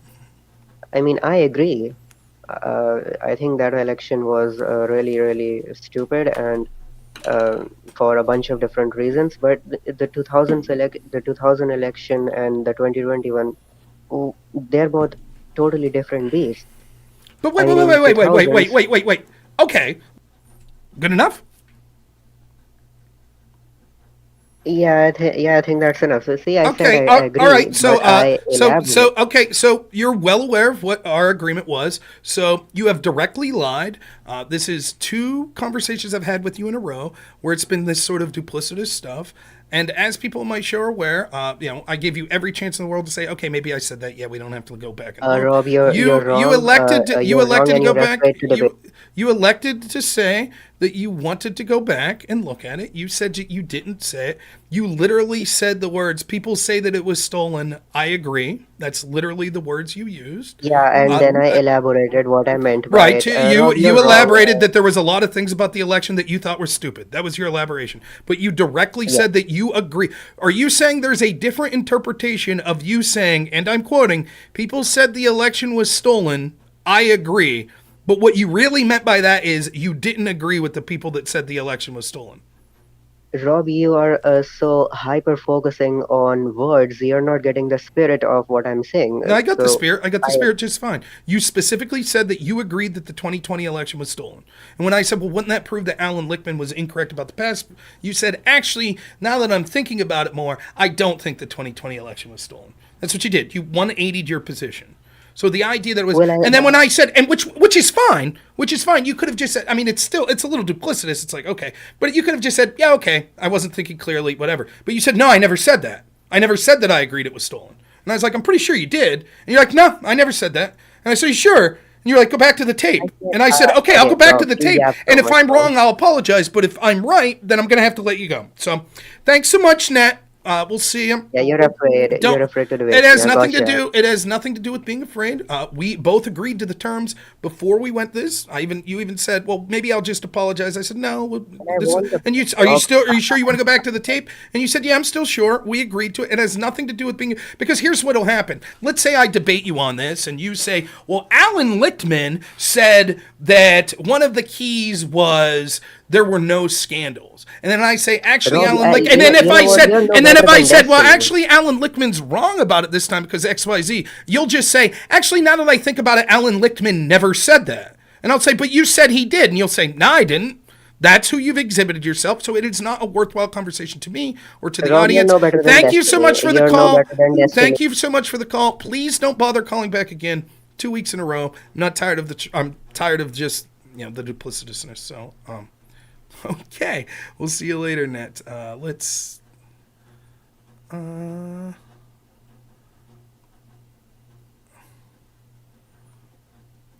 we go. Okay. All right. I think that's all for callers. Rob is scared. You can tell by the fact he's letting anybody call in. I could have been wrong. I was pretty sure. He was debating me that Alan Lichtman, the keys to the White House person, is incredible. Okay. Anything more? Let's see. 15 after 11. I got maybe 20 more minutes. So I gotta go downstairs, go to shower before bed. Line up my clothes for tomorrow's MRI. What's up, Webmaster? Let's talk about that real quick. The Taylor Swift endorsement. There's two ways to look at this. Was it organic that Taylor Swift just saw the debate and said, okay, now I've made up my mind, I'm debating or endorsing Kamala Harris? I don't believe that's the case. I believe there was probably some sort of coordination with some people and Taylor Swift. If not, she's really dumb. Because why would you step on her toes after what you probably think was a good debate performance, right? You don't want to do anything to change the news cycle if it's good for you. So if Taylor Swift, so maybe she's just like not thinking strategically.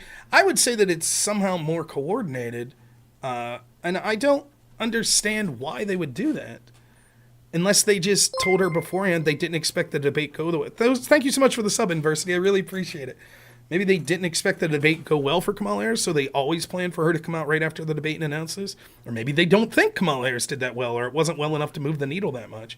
But, yeah, I mean, unfortunate that something that potentially could have been a bump, which I don't think it would have been as big as people are talking about, but that was given on the same news day as this debate, I don't think it really helped them. There was another person, Barn Recluse, that was cursing and swearing. Everything I say is lies, blah, blah, blah.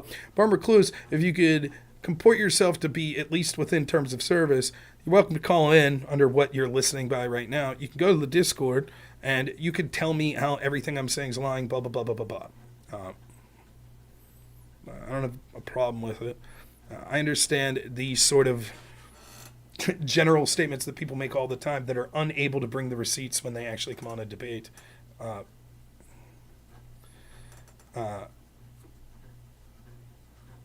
Yeah, right. So maybe Taylor Swift, I don't know how many people are going to change their vote because of Taylor Swift. Maybe it increases enthusiasm at some point. I think that at this point, they definitely think that they're still, excuse me,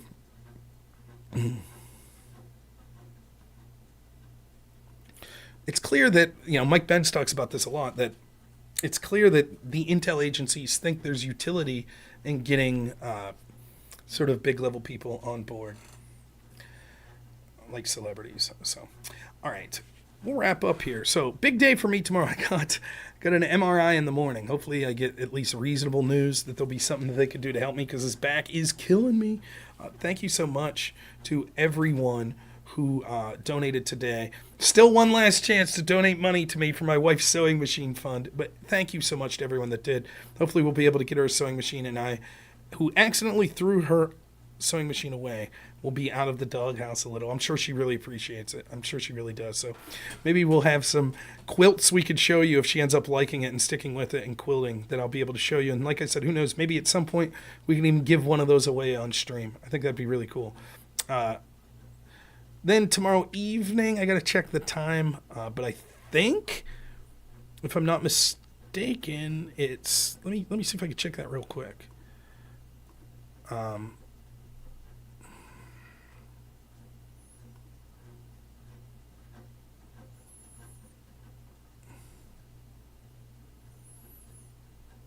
7 p.m. Eastern, I think.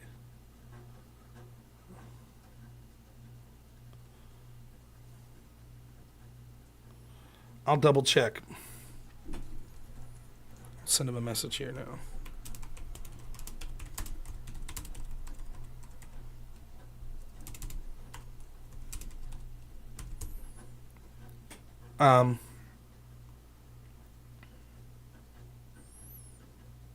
Thank you so much, Ben Folds Chairs, for $5 donation. Incredibly generous. Thank you. I'm determining. So,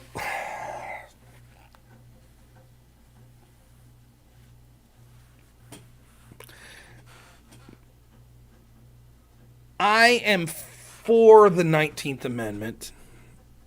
Let me see if I just got to check something. I know what the 19th Amendment says, but let me just make sure there's no tricks that I'm walking into.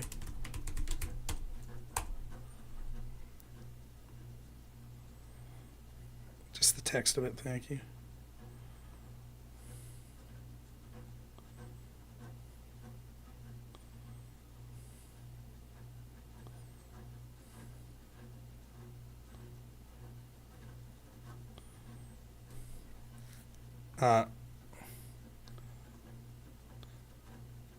Yeah, I think women should have the right to vote. That's what I'm prepared to debate. Thank you so much, Jeremiah Smith, for $5 super chat. So Rob, a Tim Pool style beanie. So Rob, a Tim style. Thank you. Yeah, right. I'm going bald, so the beanie will.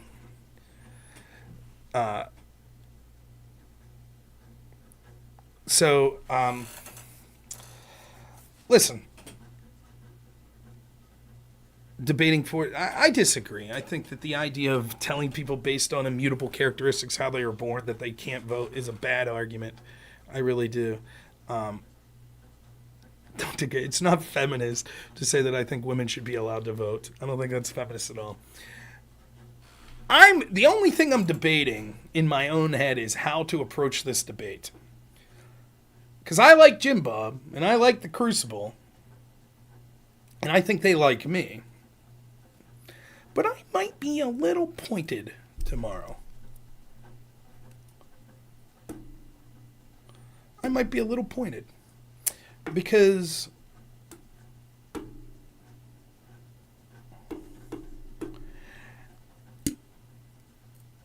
there are so many things that we could be talking about to help our side win politically.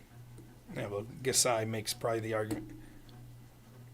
Yeah, we're men. Be all right.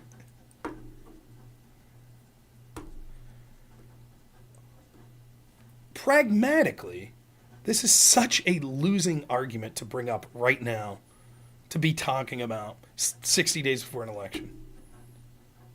Like, there is zero chance. First off, there's zero chance that the 19th Amendment's repealed. Probably ever without some sort of, like, revolution. But even if there was some slight chance, and we'll talk about this, there's zero chance that it happens before the election. Ugh. Pisco, I could give you 20 minutes maybe at most, but sure, I could do that. Gizmo, thanks for the $10 super chat. Thank you, man. Really appreciate it. It'll go straight to the sewing machine fund. Fired up, Pisco. I could talk to you for like 10 to 15 minutes, maybe 20 minutes. But I don't know why at the cusp of this election you would want to say something that only potentially pisses off half the electorate. Even if this is something that you believe, it's like, this is okay. This is what you want to talk about going right into the election. It just seems odd. I don't know. I don't get it. Are you just, let me see here.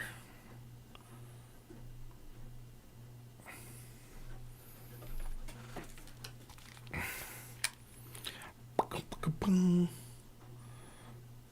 right, 20 minutes with Pisco. I got to be done here by 11:45. I really do. So we'll talk to Pisco here for a couple of minutes. I don't know about what state of play. So I guess he just thinks how the election's going. We'll see how he wants to do that. I'm assuming just a direct call. You send me the call. If you can still hear me, Pisco, you just, whenever you're ready, you send me the call. My audience universally despises Pisco. That's okay. You and everyone else with a conscience. Everyone's, trust me, Pisco's audience hates me probably more than my audience dislikes him. They'll be happy to hear from me, I assure. Now, it'll be interesting to see exactly what he wants to talk about because I'm actually debating Pisco Friday. I think he's part of the panel that I'm going to be on, which is who would be better for the future of the country, Harris or Trump.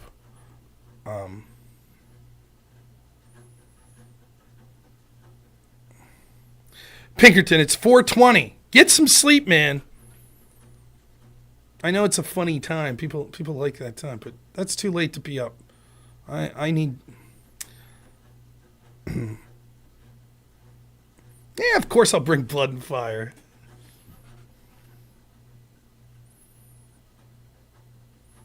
Thought is on NATO. My thoughts on NATO? I don't care for NATO. I think that it's another unelected bureaucracy from the people of this country that massively control the direction of our foreign policy, which is incredibly damaging to the people of this country.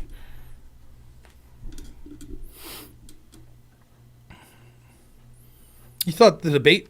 Shit, is it on NATO? Huh? I don't think so, man. Let me see. This is what I was told. Topic: who is better positioned to lead the United States in the future, Kamala Harris or Donald Trump? I mean, if we're going to debate on NATO, that's fine.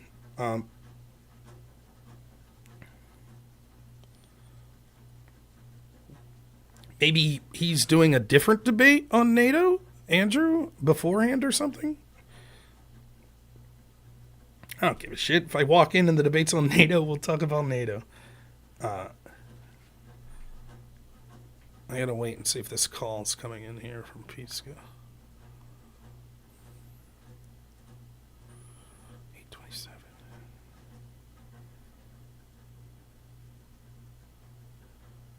Let's see.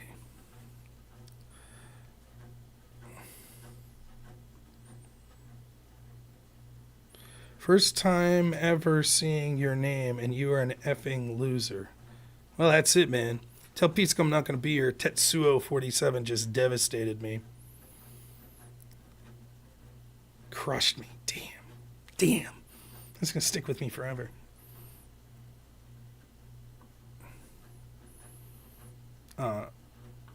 Pisco, you there?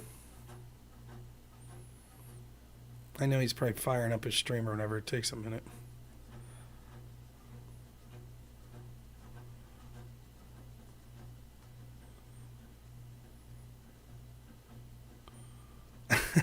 YouTube chat making fun of Twitch chat. That's funny. Weaver's a trash hero. What's that? League of Legends? Or, I don't know. That's it, man. If you have Amazon Prime and you're on Twitch, you get 1 free subscription a month. You can donate it to me. I'll happily take it. Ugh. Now, Pisco.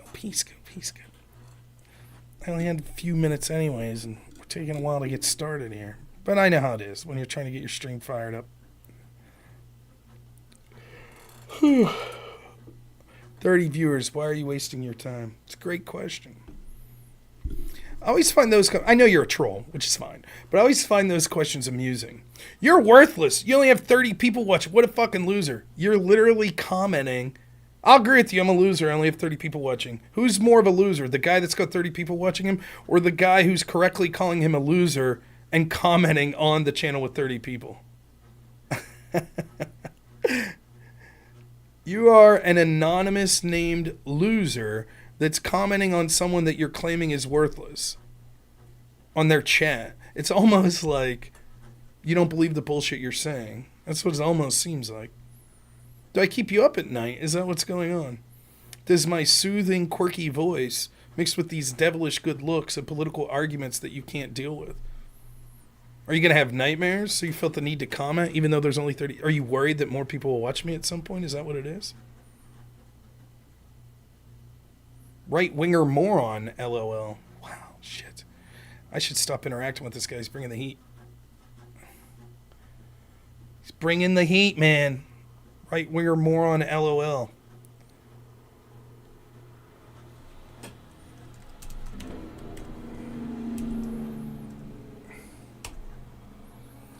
Oh, let's see.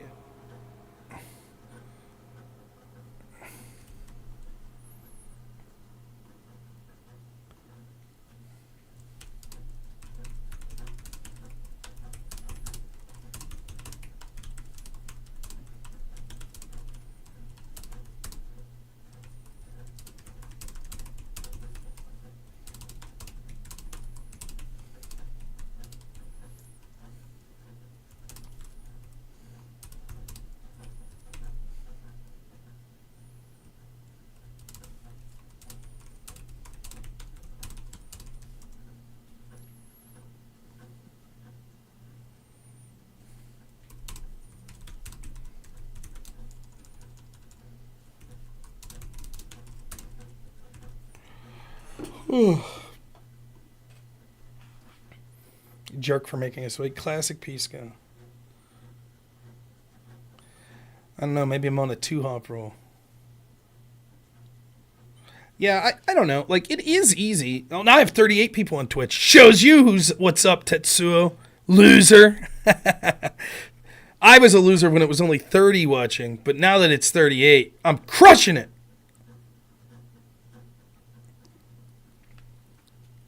What a loser. Oh, man.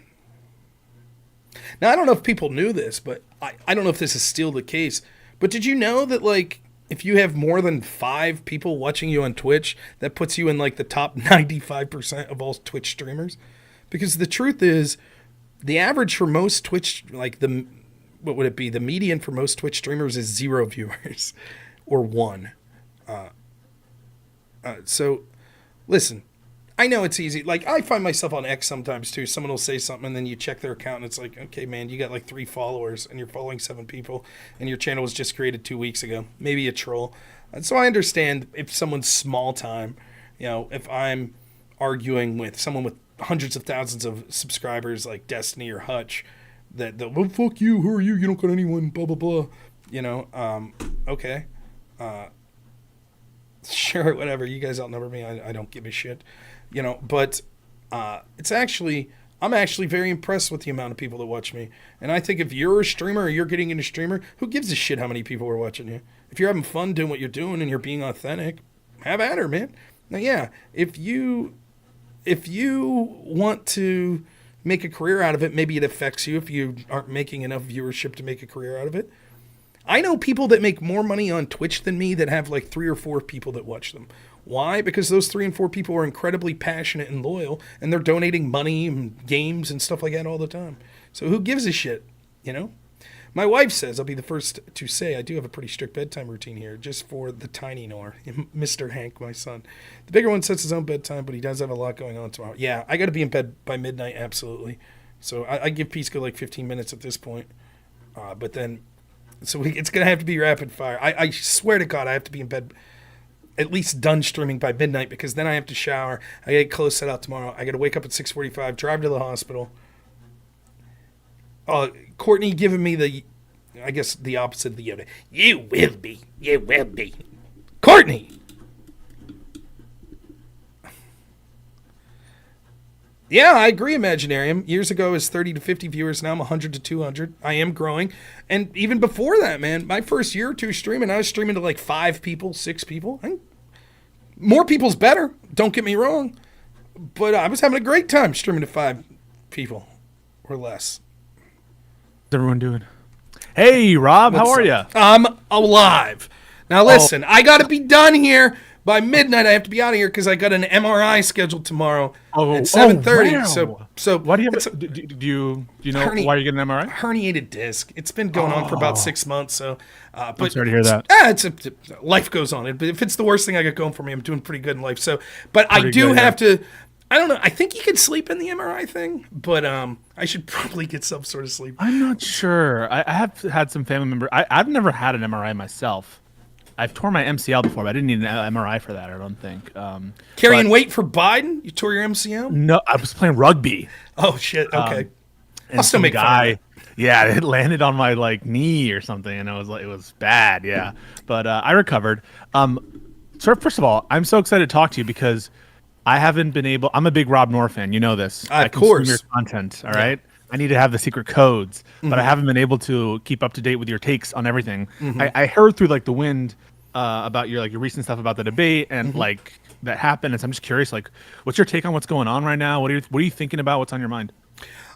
So let's start debate specifically. I think Trump lost the debate. I would give Kamala about a C+ and Trump a D+ or a C-. What did they want to accomplish coming into the debate? Well, Kamala needed to assuage fears that she was basically hiding, which she has been hiding. She hasn't really been in adversarial press situations or situations where people really interviews. Right. She hasn't really done that. And so one of the things that's going to be hammered against her over and over again is she's not confident enough or competent enough to get in front of an adversarial position and argue against it. So what she needs to do is to prove that she's capable of doing that. And I think that she could say that. She could say, look, Trump had his chance directly to talk to me. Did he really hammer home any salient points? No, I don't think he did that. I went into the crucible and I did okay, right? She also wants to assuage fears that she's the radical person that had these positions back in 2020. I don't think she did a good job of assuaging those fears. Part of it's because they didn't talk about it a lot because of the direction that Trump was meandering in. Right. So I think that there are people that could come across saying, well, she did say these things, and I haven't really heard an explanation of why she's changed. For example, the fracking thing. She actually inverts exactly what she said. I believe her answer, if I'm not mistaken, she said, clearly, I specifically said in 2020 that I didn't want to ban fracking. And literally, the famous quote is, she's like, let me be clear, I'm going to ban fracking. So it's but because Trump's not making hay out of it, how far does that go? So I thought she left a ton on the table. I really did. But she wins. Optically, she wins. She came across as, although people will correctly say that they're affects she has facially and things like that that are a little unappealing to some people. What do you think about that comment? I forget his name. He's the pollster, right? The Republican pollster. Did you see that? He was like, she needs to change how she... Frank Luntz, is that who it was? Yeah. I think people make shit out of that. And to me, I don't think... are there really people that are going to change their votes? Because basically what they're saying, excuse the language, is well, she looks like a bitch, right? Is what they're going to say. I understand perceptually it might not be fair to people that people might think that, but you don't think Trump makes goofy faces? He does. I think Kamala makes more goofy faces than Trump, but I'm not persuaded by that shit. I think at the end of the day, anyone who's being reasonably objective says that Kamala looks more composed than Trump during that debate. I think. Yeah. So good. No, that's.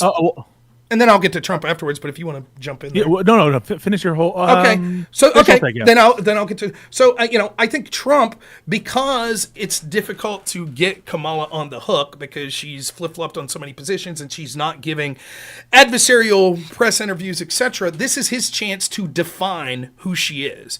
And so he needs to do that by saying all of the unpopular things in the Biden administration she's connected to, and the things that might be different are just more radical progressive left-wing stuff like manual gun buybacks, ending private insurance, banning fracking, things that she's said in the past. And I think Trump fails to do that. I think that he allowed himself, and I know you know this, I'll be interested to hear your take on this. Yeah. I think that Kamala's team correctly identified that an effective strategy to Trump would basically be to do this. I don't care what you think of Trump or what your audience thinks of Trump. I'm a pretty good debater. If I had a debate about Trump on effective real estate investment, Trump beats me 1,000 out of 1,000 times because I don't know shit about real estate investment. Sure. But here's how I would debate Trump on that. Oh yeah, real estate investment. Like when I was growing up, my dad was an avid hunter and he was like, you know what you should do, Rob? Buy some land because then you could hunt on it and that'll always be good. And also Trump, you have a small dick. Yeah. And that would be it. And Trump would be like, I have the greatest dick in the world. Everybody says it's the best dick. No one respects big dick more than me. And everyone at home would be like, what the fuck? By the way, that'll get clipped. I'm sure that'll be played in the Crucible. Rob saying no one respects big dick more than me. Rob Norris. But yeah, and it was obvious that, and like, listen, with all of the talk of the biased moderation, which was grotesque, and it was the worst I'd seen since Candace Crowley, maybe even worse, the moderation was terrible. I think it ultimately, because Kamala would have won without that, I think that it actually harms Kamala in the long haul because people were effectively and truthfully able to say it was 3-on-1.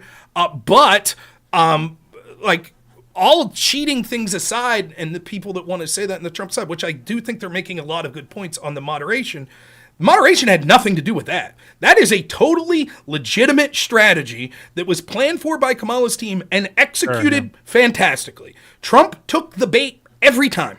Yeah. And when you factor that into the way the moderation was, let's just talk about this one point in the moderation. They front-loaded the topics that were difficult for Kamala Harris.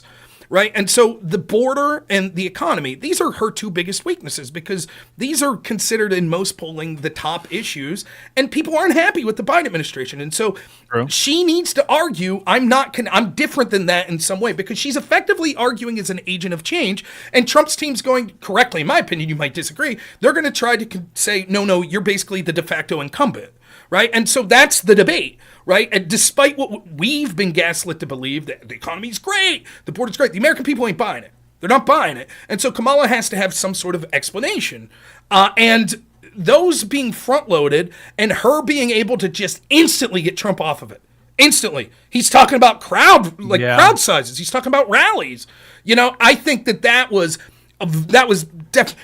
I don't think that it moves the needle on like her as a presidential candidate or anything like that, but to deflect your other opponent's best chance of offense, it was a great defensive maneuver. So, and that's all questions of moderation. Now, the moderation was terrible. She told things that were blatant lies over and over again, and they didn't step in to moderate. The moderators stepped in on things with Trump, some of them that were like directionally true, some that were obviously true. Or let me rephrase this. Some of the things that I think he was incorrect in what he said, some of the things that directionally he maybe was correct, but it technically was incorrect. And other times that I just think that it was like completely debatable. It wasn't what they were interjecting with. It was the fact that it was so one-sided. And I understand you and people on your side are going to say, well, that's fine because Trump lies and it's okay to fact check. But they don't fact check when Kamala Harris is saying like, oh, Project 2025 is yours. It's not Trump's. Project 2025, people say it's not Trump's. And there were many other things. You know, the bloodbath hoax, clearly bullshit. Anyone objectively looking says there's going to be a bloodbath in the automobile industry. Kamala Harris and the Democrats and the media have ran with this. It's all Trump's threatening that there will be violence and blood if he wins. It's clearly bullshit. They didn't fact check it. And so that's the problem, the one-sided direction. And I think ultimately the debate's not going to move the needle that much. I think that there will be a temporary bump. I'm actually surprised at some of the stories from outlets that I think would be more favorable to Democrats like Reuters and CNN.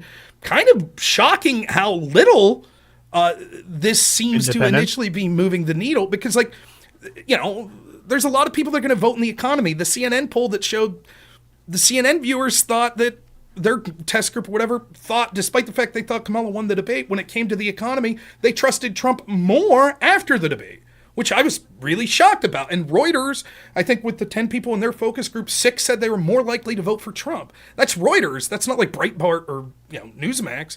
So, all of these things, to look at any one little poll, this is clearly a mistake. Polls are shit anyways most of the time, and you should look at them at the aggregate, and you need time. Like, we're not going to know the results list for 5 days, 6 days, 7 days. But ultimately, I think it'll give her a temporary bump. I think that now the news cycles move so fast that I don't think that this will have much of an effect going forward. And the last thing I'll say about it is, one of my viewers mentioned this earlier. I think it's something to consider. How important will the VP debate be? Normally, I would say not very. I don't think there's a lot that the Harris side could get out of it. But there is a lot. There is a chance for J.D. Vance to define the Harris-Walz administration in that debate. And the reason it matters is I don't think there's going to be another presidential debate. So normally the VP debate, who gives a shit because it's the VPs and there's presidential debates afterwards. So it's like, nah. But now it's the capstone. That's right. It's the capstone. It's going to be in early October. It's probably going to be the last time that the two sides directly interact. And so I think that, Democrats need to be a little worried, because I think Vance is a pretty smart dude, and I think he'll probably be a decent debater, and I think he'll stay on message. And that message is going to be real simple. Harris has been there for 3.5 years. She hasn't done the things that she's promised. She is the incumbent, the de facto incumbent. She covered up for Biden's mental health problems. And she's responsible, and her administration is responsible for the economy, for immigration, for the foreign policy blunders that we see. And it'll be more of the same if she gets elected again. And that's a powerful message, no matter how much you want to say, but that's technically not true. That's an easy to understand message. It's easy for a voter that's not really digging too deep to just say, yeah, my pocketbook was higher under Donald Trump than it is under Kamala Harris. I like that. That's ultimately my feelings on the debate. I appreciate all that, Rob. And I kind of glad you ended at that point, because I think it relates actually to some of the things you said earlier and some of the things I was noticing. And that is, if you're Trump, you have to walk a really kind of narrow line to both play the she's a radical Marxist and she's more of the same that you hate from Biden. Because the communist kind of accusations don't really land with Biden very well at all, and people don't view Biden as a communist. And so there are some counterintuitive forces at play here, or counteracting forces, that sometimes I wonder if it's better just to go all in on one versus the other, or you'd have to be adroit to be able to paint her both as a continuation and radical. But some ways in which that manifests, in which I found kind of difficult for Trump at times. I actually thought that, of course, Kamala's not going to answer the question about fracking. The truth is she completely reversed her position, right? That is the truth. Mm-hmm. But she's never going to be on that stage and be like, yes, I was wrong, or something like that, right? And nor would you ever expect, and nor has Trump ever said, yeah, I was wrong about that, when he has flip-flopped before on different positions, sometimes within matters of days. It's just something that I understand people get upset about, but at this point, it's kind of a given that it seems like doubling down and pretending that it's just not a thing that you were ever making a mistake seems to be the best course of action. But back to kind of the more broader point that I was making. So why is this kind of tension at play in the fracking answer? Because she can plausibly say, if you're going to say that I'm in charge because Biden is a mental patient, he's on vacation, I'm the one in charge, fracking's still around. We've expanded, domestic oil production under our administration. And that was kind of the line that she took. Hey, I didn't ban fracking. And it is kind of at tension with her other answers, or the other kind of implication that Trump only made near the end, that why haven't you done what you've done in the 3.5 years? But you can see playing that card too much allows her to assuage fears about Marxism and communism, that kind of thing. And so that's one tension. I don't know. I'll let you respond right there. It's certainly a double-edged sword on both sides. What word did you use? Fucking adroit? What the fuck does that mean? Yeah, you'd have to be a good debater to argue that. And I don't think Trump's got that sort of specifics to argue that so much. I will... Real quick, we're debating Friday. We're going to be on a panel. Am I correct that the topic is basically Biden or Trump, right? Who's better for the future? Yeah, I was memeing. I put in one of my replies. I was like, "Is democracy on the ballot?" Just as a joke. Yeah, yeah. Well, With the serious reason I things. bring it up, Andrew Wilson, who's also in that debate, his thumbnail says it's a debate on NATO. So I just wanted to make sure that I didn't get accused what? like of AJW of fucking misrepresenting. I'll fucking debate NATO if I go in and they say actually the debate's NATO. Okay, I'll do NATO. I don't give a shit. My understanding is there is a debate happening beforehand on NATO on Dylan's show. That and might be it. He might be confused. So No, maybe Andrew's confused. I Yeah. thought the topic was basically who's better for the future, Kamala Yes, or Trump. that is the topic. And I'm not going to. I'm interpreting that as basically who do you think we should vote for? So if people Yeah. want to weasel out, that's what I'm fucking with. So I will make this case. my understanding. I don't mind foreshadowing what I'm going to say. I think that there is a case. I think one that you're correct that there's tension here, and it's hard to flush out that tension. But I think that in Pennsylvania, where I live, and fracking is so important, the way that you talk about this, and this isn't me just spinning shit. This is absolutely true. When Kamala said ban fracking and her values haven't changed, she means that. The only reason she's no longer for banning fracking is because the internal polling in an election year shows that she can't say that, because if she does, she'll lose swing states that rely on things like fracking, like Oh, Pennsylvania. so you actually think she will ban fracking? If No, she I has don't. opportunity? No. Let me be clear. This isn't a guarantee that if she's in office she'll ban fracking, but it is a guarantee if she thinks that it'll be politically expedient to do so, she would. The only thing that keeps people like Kamala Harris and the people that are going to be running her administration, because I think she's going to be an empty vessel, from doing these radical things is they don't think they could get away with it at the time because it's too irrational. But they will lay the groundwork to eventually ban fracking. That's what's going to happen. And if you're in the fracking industry in Pennsylvania and you rely on that for your livelihood, are you confident voting for someone that you know at a whim could snap their fingers if internal polling says it's popular and say, okay, cool, I want to ban fracking? This would be similar to like if someone hypothetically came out and said like, I want to make it legal to marry 10-year-olds, right? And then 4 years later, like, actually, I've reversed my position on that. Your eyebrows would be raised so much, you'd be like, wait, what? Like, why would you ever say that in the first place? This shows, particularly unless you have a good reason of why your position's changed, that you had such a radical position that we should still hold you accountable for having that initial authoritarian impulse. And so that's the direction that I'm going to take it, and I'm not being disingenuous. I think that's obviously true. Do you think the same kind of dynamic exists for Trump on abortion? So, for example, do we really think that Trump, if it weren't political expedient to like sign an abortion ban, a federal abortion ban, at let's say 6 weeks or something like that, something similar to the law in Florida, it is true that Trump has come out and said, I am not in favor of a 6-week ban on abortion. Mm-hmm. He said that very clearly, right? Mm-hmm. But it is the same dynamic at play where, oh, if it's politically expedient, he would. I assume that's true, but like, isn't that democracy working as function where he knows he can't get away with it? If you were trying to assuage fears about Trump vis-a-vis someone who cares about the right to abortion up to a certain limit, wouldn't you be something like, well, he knows that he can't go too far, otherwise he'll lose the support in key constituencies, and so it's not really in danger. Well, you could make this argument even more specific. I think the better argument you have here is when he's directly asked, would you veto an abortion ban bill? Right? And he doesn't answer. Right? He doesn't say. He does not say yes or no. He doesn't want to piss off the evangelicals. That's right. This is the issue on his side. That's so divisive, much like Israel-Palestine on the left. Like, Kamala has to walk a fine line there, right? Because she knows that they are going to be reliant on people that on the left that have a very critical view of Israel, right? So she can't be like, yeah, rah, Israel. That's why they didn't pick Josh Shapiro, who I think would have been far superior. I don't think, I clearly, I'm not giving free advice to the Democrats unless you're going to pay me like the Russians pay me, But Josh Shapiro's, for a Democrat in Pennsylvania, is pretty fucking popular. And I have criticisms of Josh Shapiro, but it ain't nothing like criticisms you have of someone like Nancy Pelosi, Kamala Harris. Your conservative, politically out of touch, or politically not as tuned in friends dig Shapiro, or it's not even that they dig. He's seen as competent and non-offensive.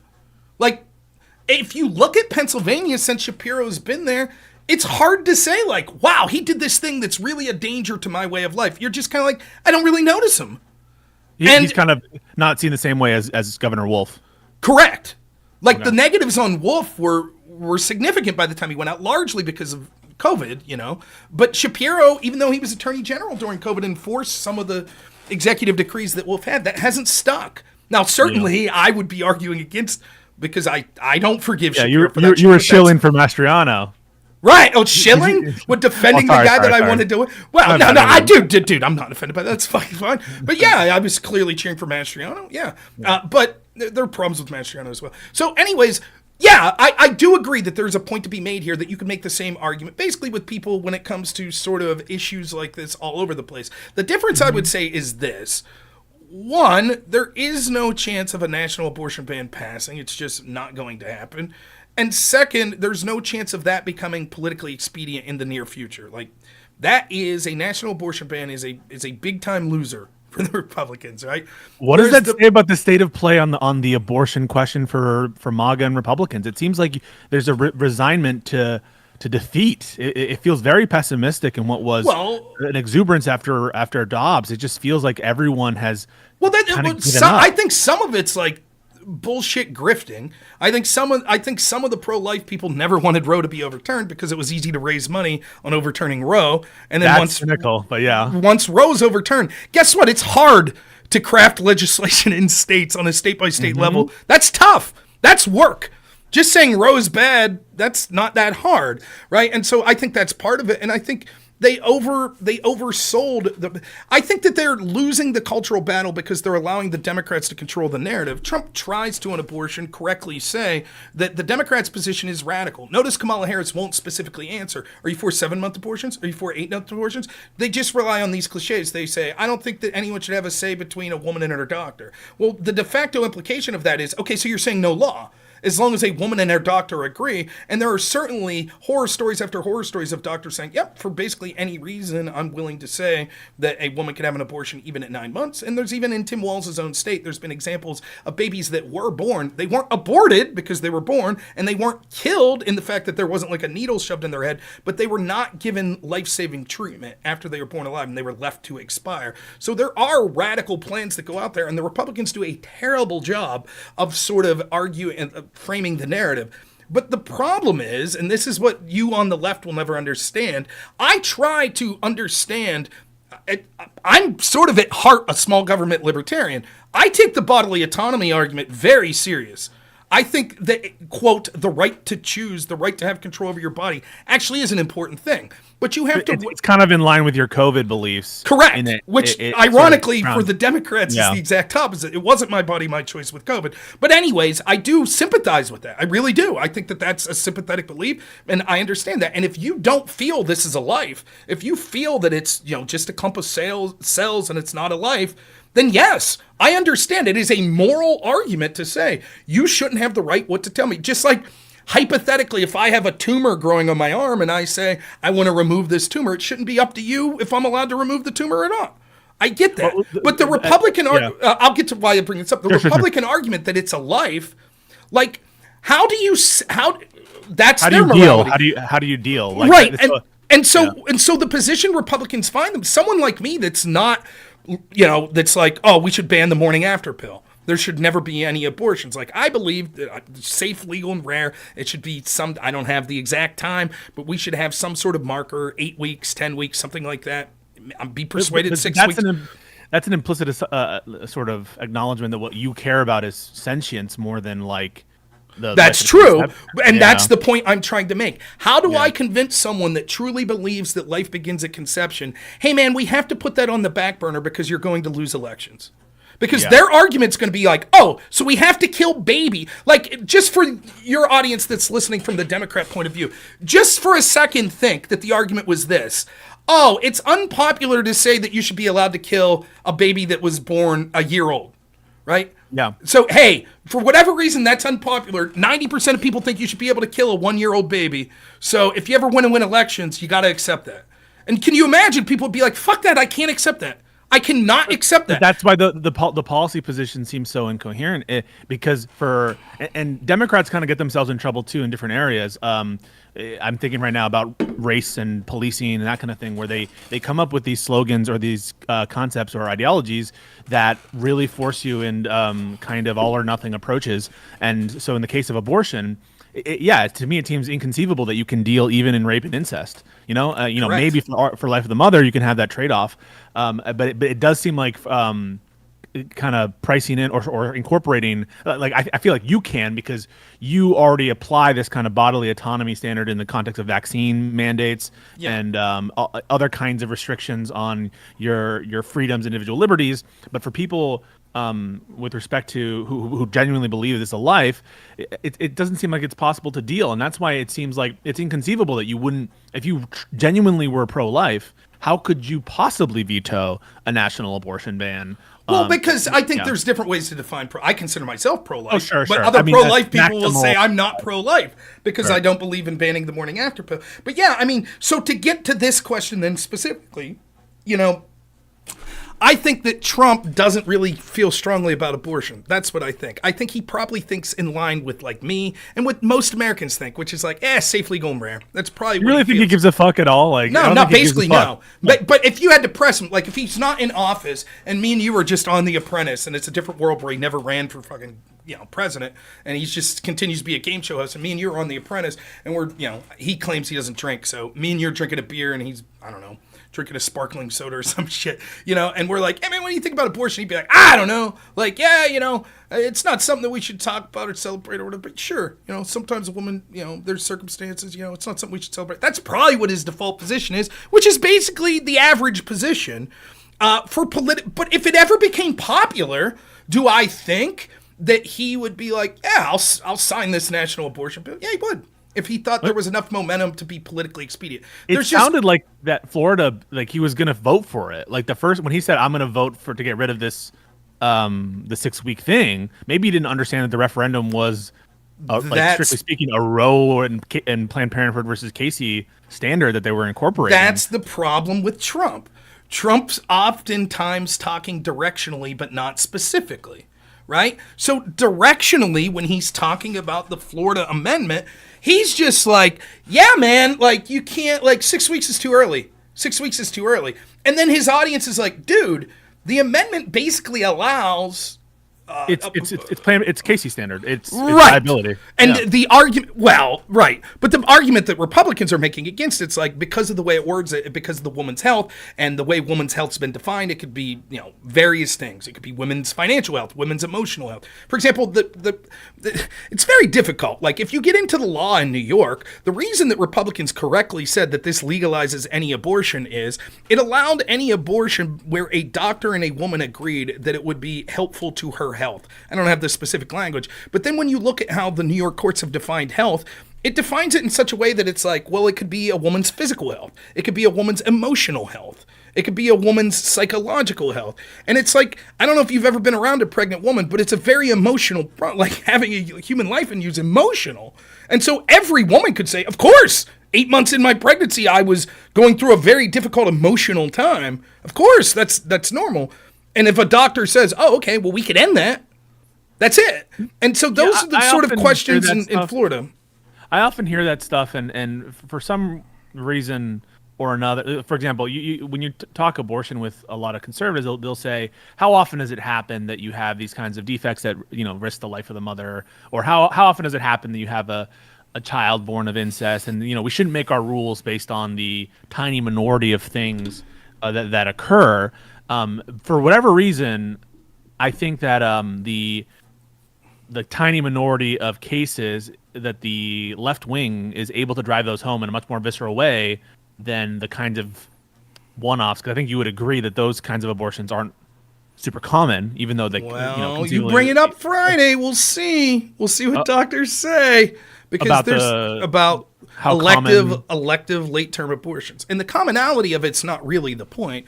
The point is, should we put some sort of standard, right? Because when it comes to sort of I agree. I think that the Democrats correctly nail Republicans on this trap. And again, I understand why Republicans do it. If you believe it's a life, it's a life. I had this dude that like freaked out on me because I made the point that my abortion policy would still say after a certain time that if you were the victim of rape, you couldn't abort the fetus. They would have to handle it almost on a case-by-case basis. And here's why, right? Like if you get raped and you find out that you're pregnant at like 12 weeks and you're just like, you know what? Screw it. I'm going to carry it to term. And then you decide one day before your delivery date, you know what? Now I've decided no. No, you probably shouldn't. I think that there are other procedures that we could take that baby without aborting it, right? But if you were like literally imprisoned, you know, you're some 14-year-old girl and your stepfather rapes you and you get pregnant and you can't be left out of the house, right? And you literally had no access to a hospital. Now things are different, right? Yeah, because it's like I understand what you're saying. I get what you're saying. It just that's hard to make it into a slogan. I agree. That's exactly the point. And so the Democrats do a better job of crafting this narrative because Republicans don't hammer them on it. But I don't have much more time. So just to talk about specifically on this debate question, right? To talk about the specific debate question. I want to talk about moderators before you have to leave. Yeah, as well, there is an area that they can make this attack, but I think the chances of that occurring and Trump's actual carrying of abortion policies far less than someone like Kamala Harris and her, you know, sort of policies on green energy and policies on climate change. And I think that if Kamala Harris was a dictator, she would absolutely, as soon as she thought that it was possible, have a desire to get rid of things like fracking. And so I think that, yeah, you could make that argument about abortion, and truth is Democrats are winning that argument anyways. But if that argument applies to abortion, it certainly applies to Kamala Harris and fracking. And I think that that's bad news for Kamala. I think it applies to like a lot. I honestly think it applies to a lot, and I think the changing winds of public opinion would push a lot of politicians to behave differently, and maybe that's the point. Obviously, with some values not changing, I don't think that Harris ever sounds super convincing by saying my values haven't changed. I don't think that's a super strong line to take. Her answer should just be simple. It should just be like, yeah, my values haven't changed. I think Republicans, are too focused on not getting into the 21st century with alternative energies, and climate change is real and they undersell it. But yeah, upon looking into this further, way too early to say something without other alternative fuels that we need to ban something like fracking. So having looked into it and the importance of how we could have processes to make fracking cleaner for the environment here, I think that that's the way to go. So we'll encourage fracking. We'll make sure it's done as clean as possible, and we'll stop energy dependence on foreign countries. Simple answer. That would be so much better than what she's giving. I think that the equal and opposite is true of Trump on abortion. And this is one of the points I want to get to before we leave. It is shocking to me, not just that the campaign does not seem to have a consistent position. It's like fighting with a ghost, fisticuffs. You never there's not a lot of clarity on whether Trump would veto that or whether this or that, right? Yeah, the problem is, right, you're right. There's not positional clarity, which is so dumb, right? It's right up there with Republicans running on repeal and replace Obamacare and then finally winning everything, and it's like, shit, we don't have a plan. Yeah, that's stupid. And I want to say, but what's even possibly worse, or at least in the context of this debate was worse, is when they asked with respect to J.D. Vance. J.D. Vance was just following orders, right? He's following direction from the campaign, and Trump says, "Oh, we haven't talked." Like, how could it be? Abortion is one of the big issues of the campaign, whether you want it to be or not, that you could say, "Oh, I haven't talked about it. Like, I don't know. Maybe we'll talk." Like, that just seems like it's I ultimately don't think that Trump's answer was as bad as you're making it out, though I think strategically they could be far better messaging. As far as his weaknesses on the debate stage, that was not the high point of his weaknesses. I mean, for God's sake, to me, the most outlandish thing he said was he was just being... No, it was when he said, they were like, well, you said the other day that you lost the election. He's like, I was being sarcastic. Bullshit. Oh, one believes that's clearly bullshit. What his answer should have been like was, no, I believe the election was stolen, which he still does. He believes the election was stolen. But he should have said, I was saying, though, Biden's in office. So even with the cheating, we lost. Oh, I absolutely do. I absolutely do. But I don't believe he was being sarcastic when he said. But anyways, yeah, we can talk abortion until we're blue in the face. Get to the moderators real quick. I got like 10 minutes most. I know. So this is what I have to say about the moderators. So number one, I'll start with this: that there's a range of complaints about the moderators. Some relate to the very questions they're asking. Some relate to the corrections, and some relate to kind of other ancillary things about what they said. So there have been some complaints on MAGA's side, which I find totally unconvincing, which is like, how come they didn't ask this question, or how come that topic wasn't brought up? And Rob, as good as me, you're going to bring up what you want to bring up, right? Like, that's right. No matter what, like whether they ask about guns or the assassination attempt, you bring it up when you want to bring it up. And so like the minute that Kamala Harris says the word liberty or freedom, he can go into guns if he wants to. He doesn't even need to wait, frankly. That's absolutely true. And it's even more, I'll buttress your argument even further. At this point, if you believe that these media institutions are so corrupt and they're just propagandists, which I do believe that, and presumably Trump's team believes it, then why weren't you prepared for that? Why weren't you prepared to the fact that they're not going to ask questions that you consider favorable? So you got to get your shit in, right? You're like, okay, we're going to find a way to talk about the economy. We're going to find a way to talk about immigration. We're going to find a way to talk about a gun ban. We're going to find a way to talk about fracking ban.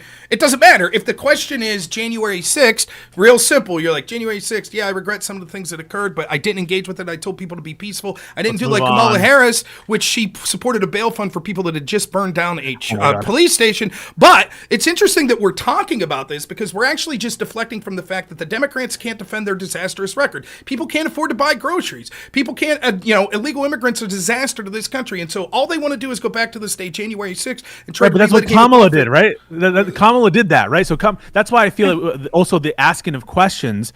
I thought there were a lot of questions that were framed poorly for Kamala. And yeah, but in a different way. And it is fair to criticize. Like, there weren't questions like, Trump criticized your race or January 6th. There weren't questions like that. And even the questions that were asked, like, take the economic question. The question that's asked to her economically is something like this. It's, how do you? I can't remember the exact wording, but like, do you feel better 4 years ago than you do now? Are you connected to Biden's policies or anything like that? Right, like something like that was the question. Then the economic question to Trump is something like this: experts have said that tariffs will, in effect, be like a 20% sales tax to the American people.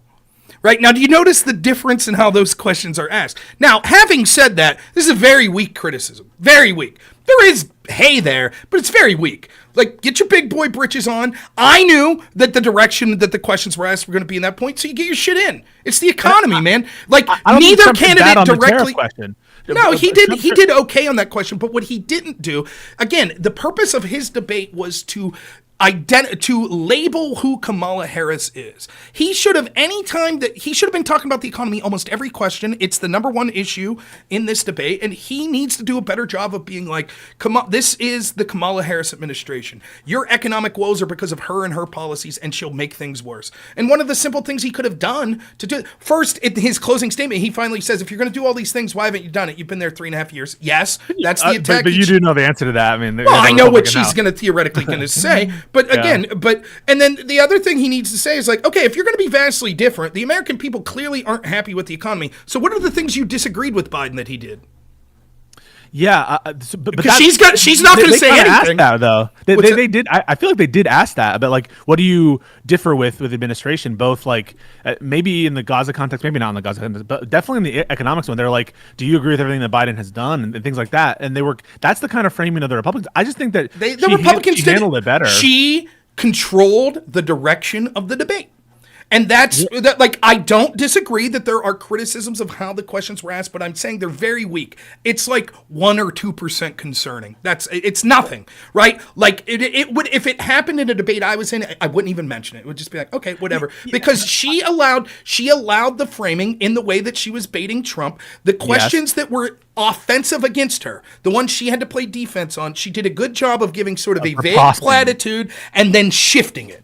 And then the ones that were grounds for her to go on offense, like abortion, she stuck to and hammered Trump on. Yeah. Right. Yeah. And so, and that's, Trump didn't do you that. know that when you're on the defense, you want to swing the conversation to somewhere else, which is ironic because, like, when I debated Destiny on, that in conversations I had, that the whole point was I'll debate the semantic definition of the word insurrection, but that's clearly a defensive position. I want to go on offense, and Destiny fucking rage. Hey, that's still a rage move. Quit like a bitch. Rage quit like a bitch. After I talked about what he wanted for 4.5 hours, and then I got to talk about what I wanted for 10 minutes because he rage quit like a crybaby bitch. That's a rat move by Steven, who is starting to resemble more and more a rodent every day. Listen, man, here's the truth. I'll say it right here. You're a better debater than Destiny. He's more entertaining than you. He's more entertaining. But you're a better debater, and he fucking knows it. Right? He knows it. And here's the truth. He's like, he makes fucking excuses when he doesn't do as well as he wanted. And for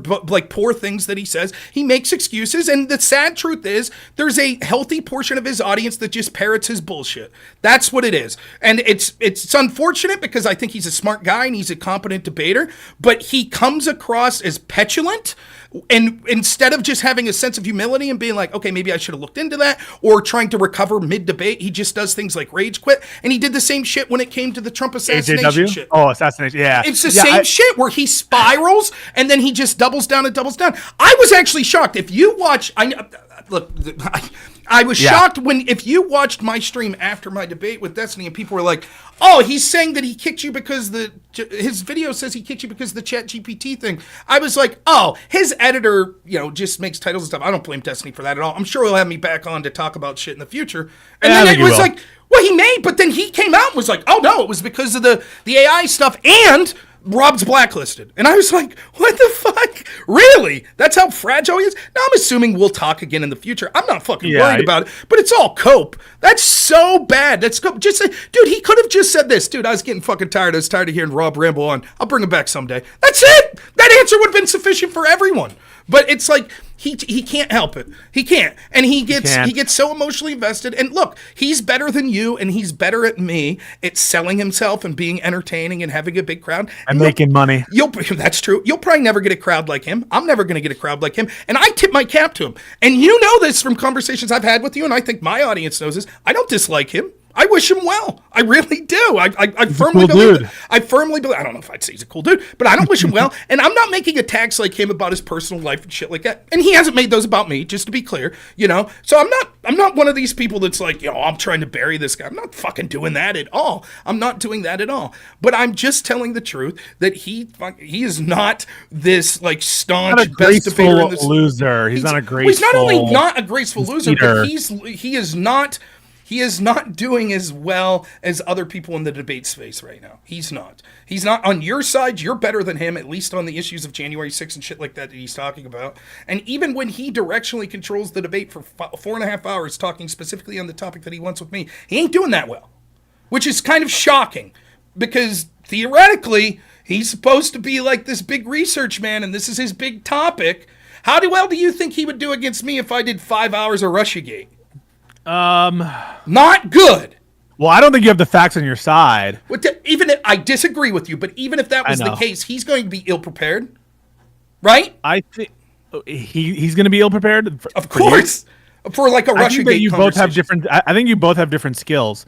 I think that he is pretty good. He's quick on his feet, but he is not necessarily good at developing his own narrative sometimes, and he doesn't. When he doesn't have the precise answer right away, rather than take a second to think a little bit, which is what I'll try to do, he'll just give the laziest answer he has to try to distinguish whatever thing that you're bringing up, and it'll get him in trouble, like the state versus federal thing. I heard him do that again today. The whole thing, that was such a throwaway. I was just interested if he was going to try to make this a big point because it didn't seem. Now, for you, there's a reason that I'm asking that question, because you're going to concede that some of the Black Lives Matter things were insurrections, right? You're going to concede some of them were, right? Yes. And then when I say, okay, so then if there were Democrat politicians that were already in office that supported institutions of Black Lives Matter, including in specific events where they engaged in insurrections, then according to Section 3 of the 14th Amendment, they should be kicked off the ballot. And your answer is going to be no, because that's only for federal insurrections, and the Black Lives Matter insurrections were state-level insurrection. Correct? That's going to be your argument. That's only half of it. But that's so then I have to lay the groundwork. Because there were federal insurrections for Black Lives Matter.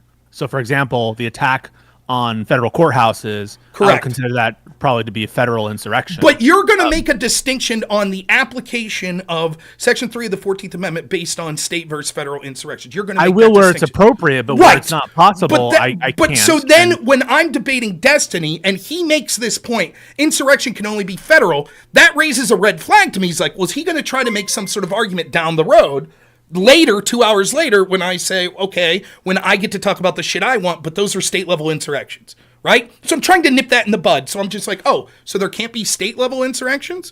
And he's like, probably not. And I was like, oh, it kind of shocked me.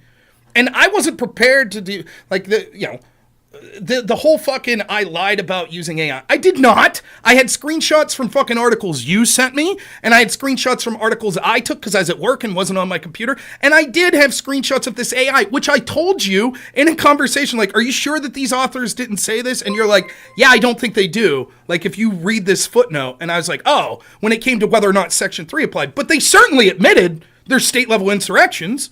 Which is exactly what I said. Which is exactly what I said. That's what the AI said. That's doesn't matter if that's what the AI did imply that there were state level insurrections. It just goes further.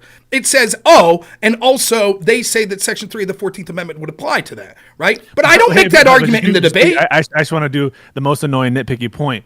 Just because Section 3 would apply to state insurrections and federal insurrections doesn't mean necessarily that a state insurrection is the same underlying definition as a federal insurrection. And so that's why that is a precise point. But it's irrelevant to what it's irrelevant to what we're talking about here, though. I think you're right, but the AI is just wrong. That's right. But what I'm saying is, I don't think that there's anything unethical, not only about asking AI questions, but Google searching, Wikipedia searching, or whatever. Right? If you say definitively this is the way it is, and it's like, oh, well, why do you think it's that way? Oh, because I did an AI search. Then I can understand people saying, well, wait a minute, that doesn't seem to be a base level to make like certain claims. But the only claim I'm making, because I had told you, I'd flat up admitted to you. I was like, dude, I haven't had time to look into this shit at all. Yeah. At all. And so I'm just doing like laying in fucking bed at 2 a.m.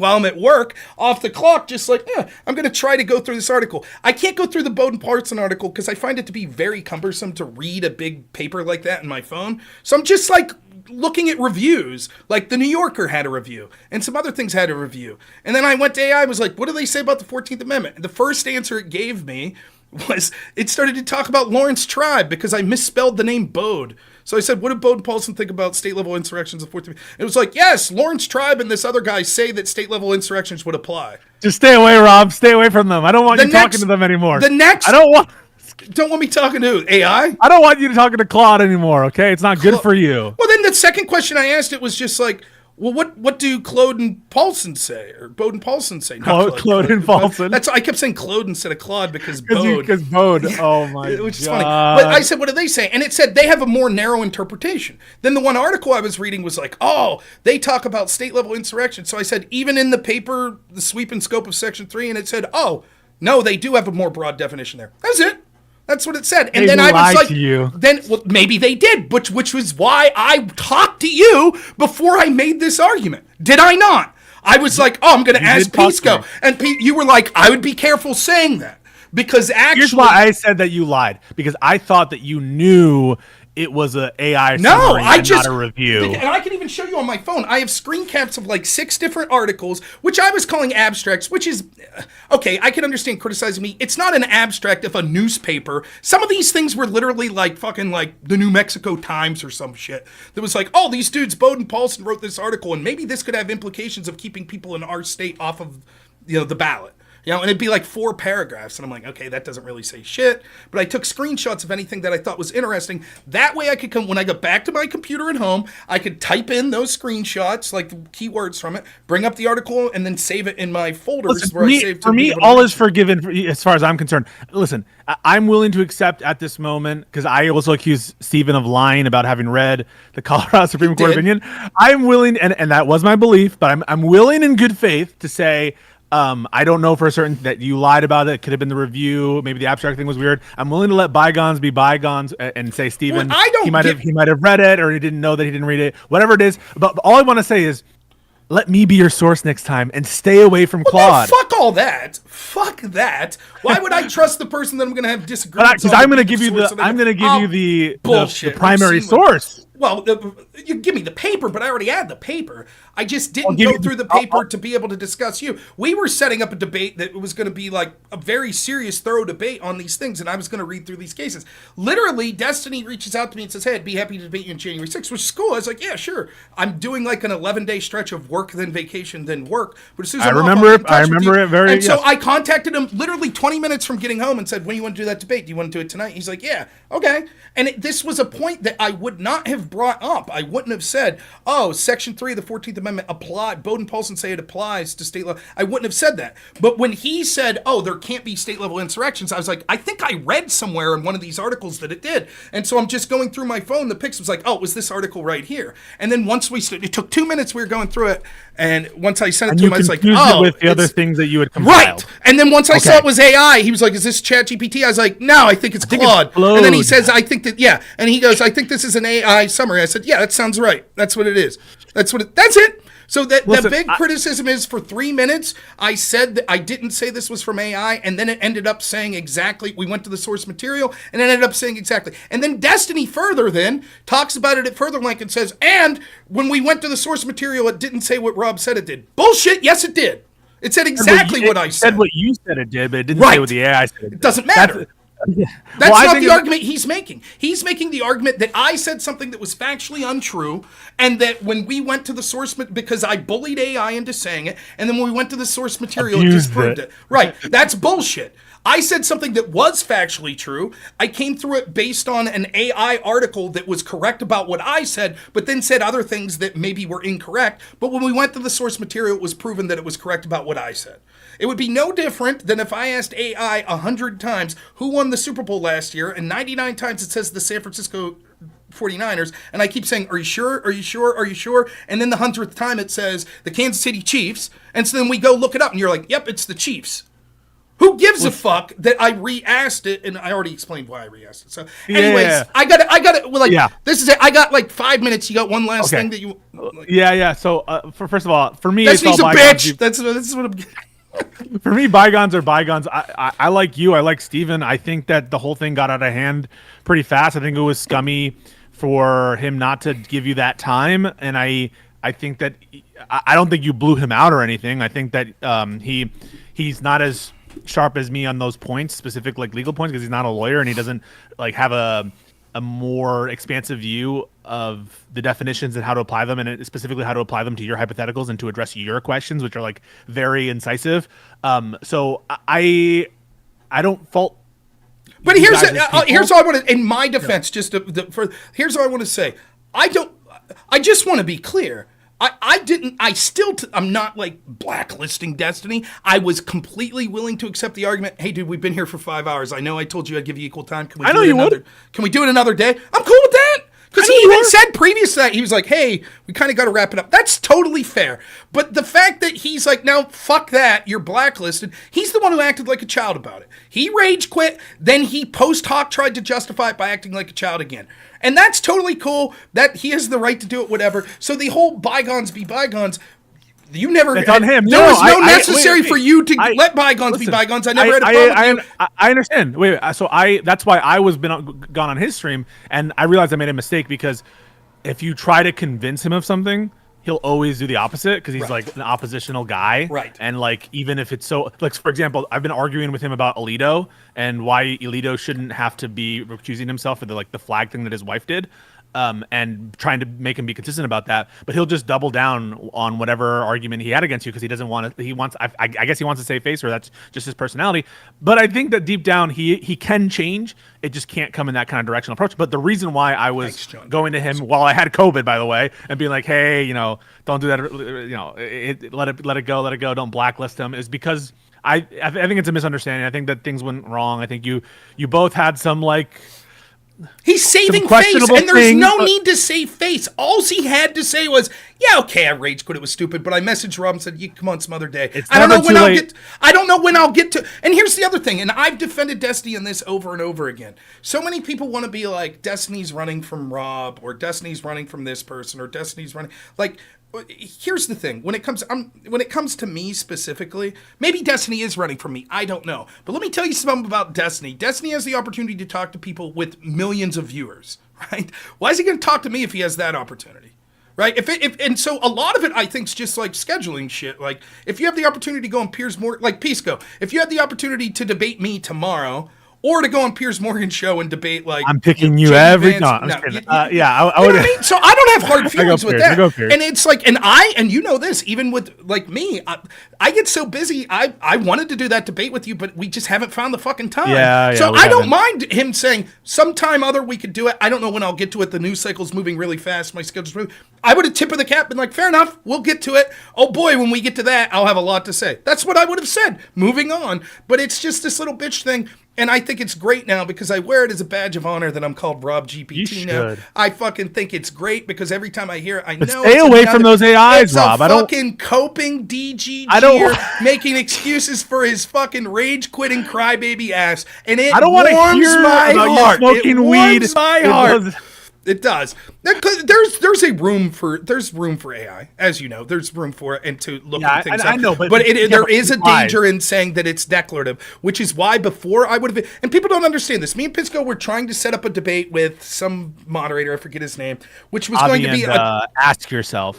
It was going to be a two-parter, and the first part was going to be on the standard legal definition of the term insurrection. That was going to be half, and then the second half was basically going to be on ELM. Was like things in Black Lives Matter and insurrection and what to do with that, and sort of the double standard. That was going to be the agreement we came to, and that's what we were going to do. And so we were kind of both hashing out because, particularly that first topic, there's a lot to say that you need to understand about each other before you get into that debate. Like, what is Pisco's standard legal definition? What do I even think there is a standard? So we're being open about our positions. We're not like, oh, I'm not going to tell you shit, I'm going to hide it. We're trying to set Andrew did though. Well, the Andrew clip that that was bad. Andrew shouldn't have done that. Did you see him?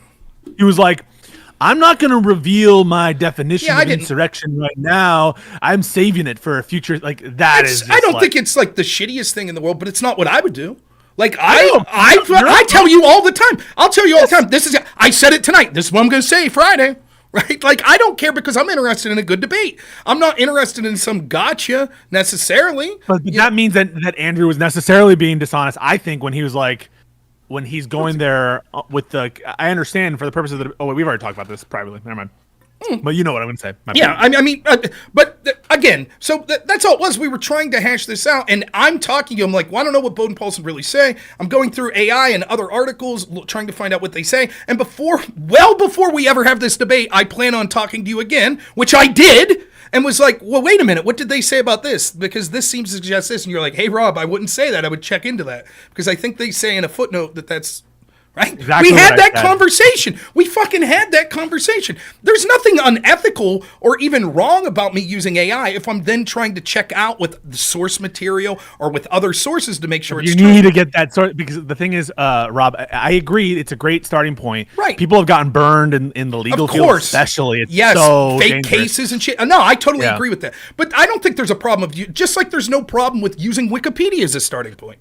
That's fine. I wouldn't go around filing legal briefs based on Wikipedia as a fucking lot source. Of conservatives, for example, like because Google now has this obnoxious thing that it'll start with the AI thing, top, and they right. send me and it's like it's wrong like 80% of the time. Just to be clear, but I think the best piece of evidence for you was the fact that maybe this was just a mistake. Again, I'm willing to say that both you and Steven didn't lie about anything for purposes of rebuilding the friendship. Destiny read part of that Colorado decision, but he didn't read it thoroughly. He did not, and he did not know. And I'll admit, when I first started talking to you about the Colorado decision, I was reading the definitions, and I'm going through it in real time, and I'm tweeting out about. I did, but not the ones that were being. And that's why when he was like, Rob's pretending that he's read this more than me, because I literally had the fucking debate with you. Yes. So I had to read it, which you acknowledged that I read it, and I was correctly citing it. So when Destiny gets this bug up his ass, like, because I heard him talking to you later, that's like, Rob's pretending that he's read this shit more than me. I did! That one section I did. I absolutely did, because I was publicly talking about it months before the debate with Destiny. And it was clear in my conversation with Destiny that he did not know that they said, listen, we're not giving a definitive definition of insurrection. It was clear that he did not know that. Now, is it possible that he thumbed through the court case and didn't remember that specific part or didn't highlight it as something? Yeah, that's possible. But the idea that, like, he gets on this high horse and, like, it's like, well, he's done all of this, like, definitive research. It's like, dude, you might want to check yourself a little, because some of the things you're saying or some of the things you seem to be missing from, and this isn't some random document, this is pretty central to a lot of the arguments he's making. He's calling back to this Colorado case. it's the highest court that has considered Right. the merits. So to not be focusing on this specific point, yeah, sure. If you skipped sort of the procedural shit up front, if you're not really concerned with like, is it self-executing or something like that, fair enough. But if you're concerned about the definition of insurrection, surely you would go to the 15 to 20 page section in the fucking court filing that specifically talks about how they're defining insurrection. And he didn't do it. He wasn't thoroughly on it. So I agree with that. I'm willing to say that he just made a mistake. I'm willing to say that you confused the sources. That's fine. But I want to say what I consider to be the best piece of evidence for you that it was a mistake is that you sent the screenshots as is, because those are obviously the most fucking AI'd things of all time, which I think that if you were trying to pass it off as a abstract or as a news article, that there's no way that any person on close inspection would come to that conclusion. And so I think that and I could have literally just sent the first screenshot, which is what I was reading from. Right, the second screen, because the first screen section has like 1.1, 2, 3. Then the second screenshot has like 4, 5, and then includes the section. Sorry, I was wrong. Blah blah blah. blah. Like that's blatantly AI. So I'm reading it. I'm just reading this one section. It's like, state insurrection, right? I remember this, and I'm reading it. And then as Destiny's like, can I see it? And I read further. I'm like, oh yeah, fuck, this is from AI, which I admit. I send it to him. I didn't try to conceal anything. And even if I did, what's the fucking point? I don't understand. Like, I guess there's a meta argument about like you should be completely honest about what your source is, even if it's, and Destiny even says I don't even give a shit if it's from AI. A meta argument? How about like the basics of research, Rob? Let me ask you this. True, be honest. Yeah. You're on the fucking spot, right? Be honest. Yeah. Were you contacting Destiny while I was debating him? Were you sending him DMs? You weren't? Wait. Let me check. When was the date of the debate? Because when Destiny, I just want to be clear, and this could be done through a search feature, but you will acknowledge that if you've just skimmed through something, probably the last place that you're going to focus on is a footnote. You would agree with that, right? I agree that the average person, the average person don't read footnotes, but I do. Okay, so when Destiny says, right, when he goes to the Bowden Paulson paper, and the very first thing he starts reading is a footnote. Right? Wait, let me. I linked it. I think I linked it in DGG. What was the date of the debate? I don't know. Hang on, I'll find this, Rob. Did you mention it was in a footnote before he said it? I'm not sure. I'm sure that I linked it in DGG, but just give me a second to, and that would have been public, and it would have been the same thing as the DM in essence. Right. So I'll bet you did. I'll bet you put actually in one of the footnotes. Let me get the date, and I'll. Oh, there's my boy Wicked Wally. I was telling everyone I'm wearing this shirt. It says "Reigning Dad Joke Champion." That's not true. My friend Wicked Wally is actually the Dad Joke Champion. Look at the date real quick. I swear to God, I gotta get going. I got this. I know. It's 8/7, so I'm just August 7th. Make sure to plug in your I'm reading my DMs with Steven. Sorry, Steven. None of these are bad. This is prior to the debate. Make sure to plug in your semantics using under the legal definition. These hypos, I gave him some. Don't. And just in case, you don't have to read your DMs like that. Okay. I'm just asking specifically on this question of the footnote because I'm not reading private messages. I know, but private messages are private messages. So, I sent him something about there actually is a difference. There are some states that define it differently between state and federal. That a statutory definition, which is more narrow than Section 3. So I sent him that, and that was 4/24. So that would appear to be during the debate, I think. Let me see.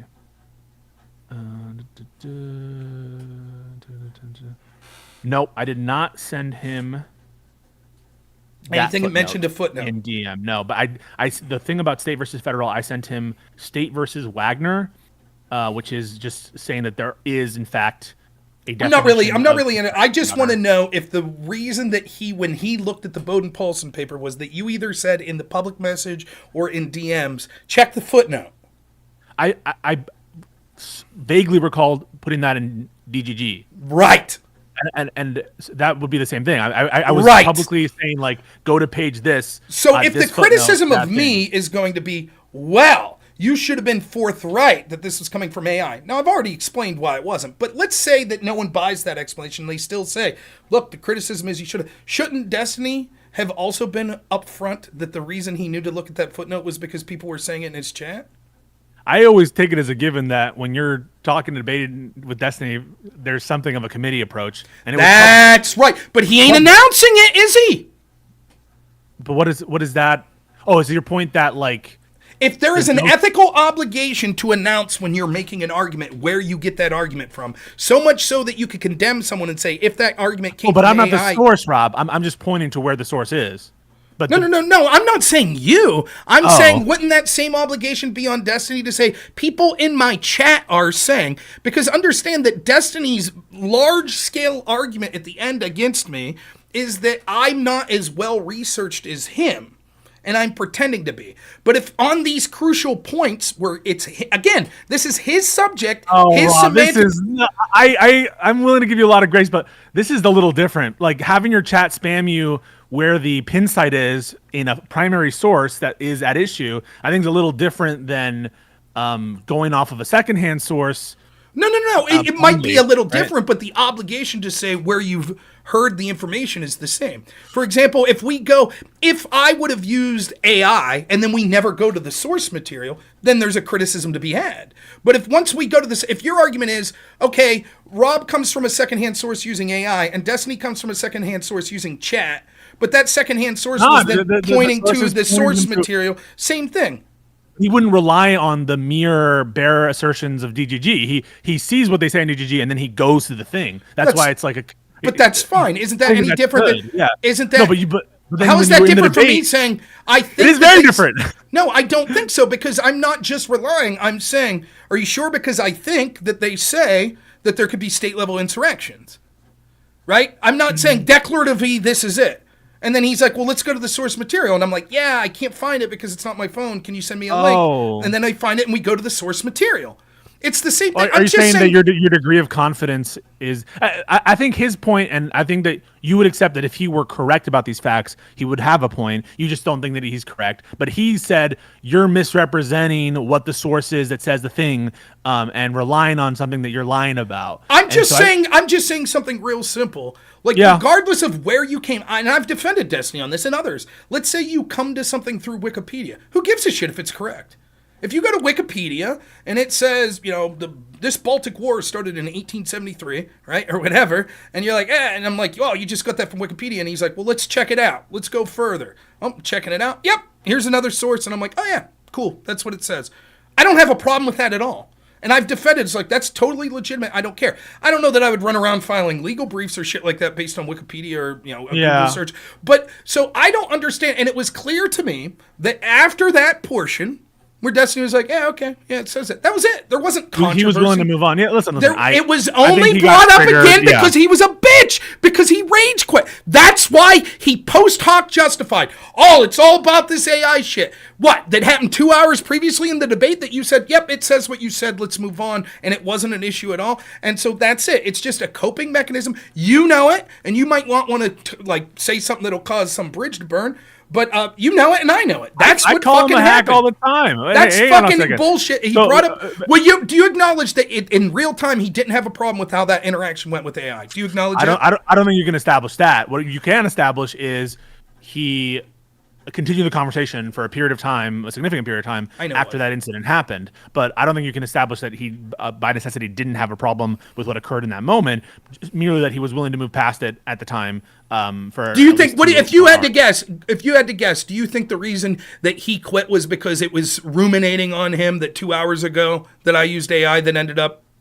I think he was generally triggered, and I was like making fun of him in the thing, saying he didn't read the shit, and you were like making fun of him that he didn't know the shit, and he like didn't really have things to say, and he just got mad and he left. I think that's what happened. I don't know that he was thinking about it like, oh, I did this because he lied 2 hours ago. I don't know that went through his head. If I had to guess, he was just generally triggered. And the most recent thing that was happening were a bunch of hypotheticals that he wasn't being able to, immediately in the moment, distinguish in a way that was satisfying to him. Yes, that's what happened. That's why he rage quit. Yep, that's what it was. He was upset with how it was going in that moment and decided to rage quit. And then he made up a post hoc justification. Anyways, I got to go. Here's the deal. Man, We're debating Friday. Yeah.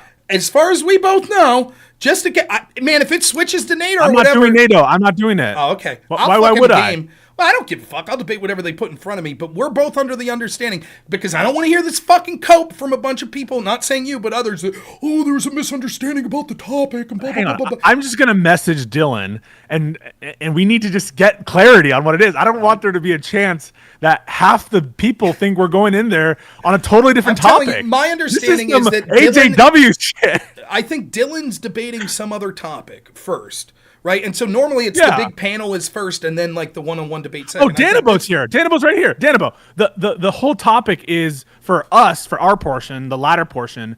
It's about Trump versus Harris. It's not about NATO. That's the first part, right? So Andrew's wrong. Danabo's here. Wow. Yeah, because Andrew's video for is titled "Andrew and Rob Take on the Hippy Dippy Panel NATO Andrew's Debate." an idiot. Danabo. And the thing is, I think Danabo is usually almost always clear about what the topic is. Yeah, he I don't sent know why me the people direct are wording. having problems with this. I went right to the source. I looked at the exact wording that Danabo sent me. So that's what I'm prepared to debate. Now, I'm not going to I don't care. Like, I'll get my shit in either way.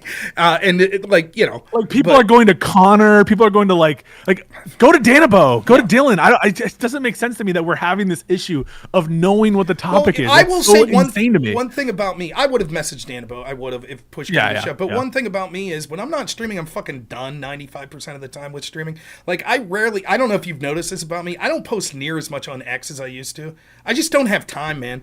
Everything's so fucking busy with me with my job. And so I hate the minutia of like scheduling shit and stuff like that. Like, I find that to be an annoyance at the best of times. So it's like my entire streaming at this point is coming on, clicking start stream and talking, and then ending and being done with it when I go downstairs. That's it. And then I am reading stories that I find interesting as the day goes on. That's it. Good for you. And so, but I will say that there have been times where maybe then, because I'm sort of that flippant on things, that I walk into debate and I'm like, oh, the topic's this. And they're like, no, actually. And I'm like, oh, okay, fuck it. Let's talk about what you want to talk about. That happens to you? Yeah, I've had to like specific things like that. And sometimes it ends poorly. Like this guy Synth one time, like he publicly said, this should be the debate topic. DM me. And I DM'd and I was like, so the topic is this?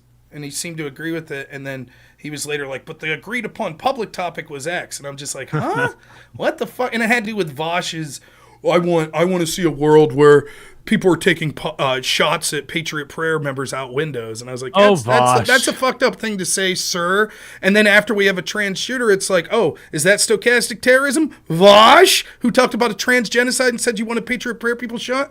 And Synth was like, no, technically you said blah, blah, blah. This is going to be the topic. And I'm like, there's nothing more uninteresting to me than a debate about what the topic was supposed to be. It's like, what the fuck? Like, I don't have time for this shit. Yeah, that's how I am. That's like, I don't know, maybe there'll be someone that tries. And that's one thing that Andrew debates differently than me. And Andrew likes to get into minutia of specific terms and things like that. Like, I'm taking tomorrow's or Friday's debate to basically be like, who are you voting for, Trump or Kamala? Who would be better? That's how I'm taking it. If someone wants to be like, actually, the term future is used. And so if we're looking 1,000 years into the future, which is how I interpret the term future, actually, here's... Okay, dude, whatever. Like, if that's... AJW... I didn't watch it. I can't comment on the HAW thing because I literally watched none of it. I don't understand. Like, if I would have been game.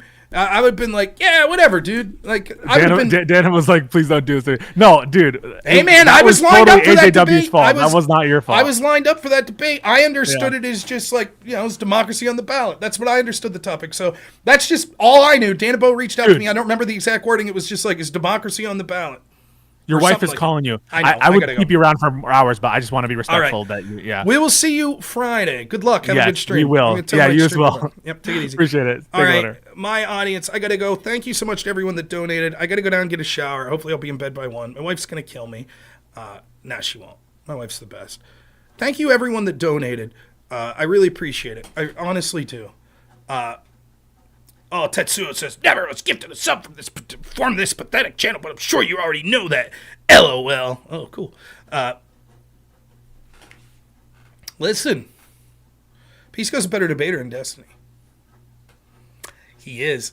And oh boy, won't it be fun when that fallout eventually happens.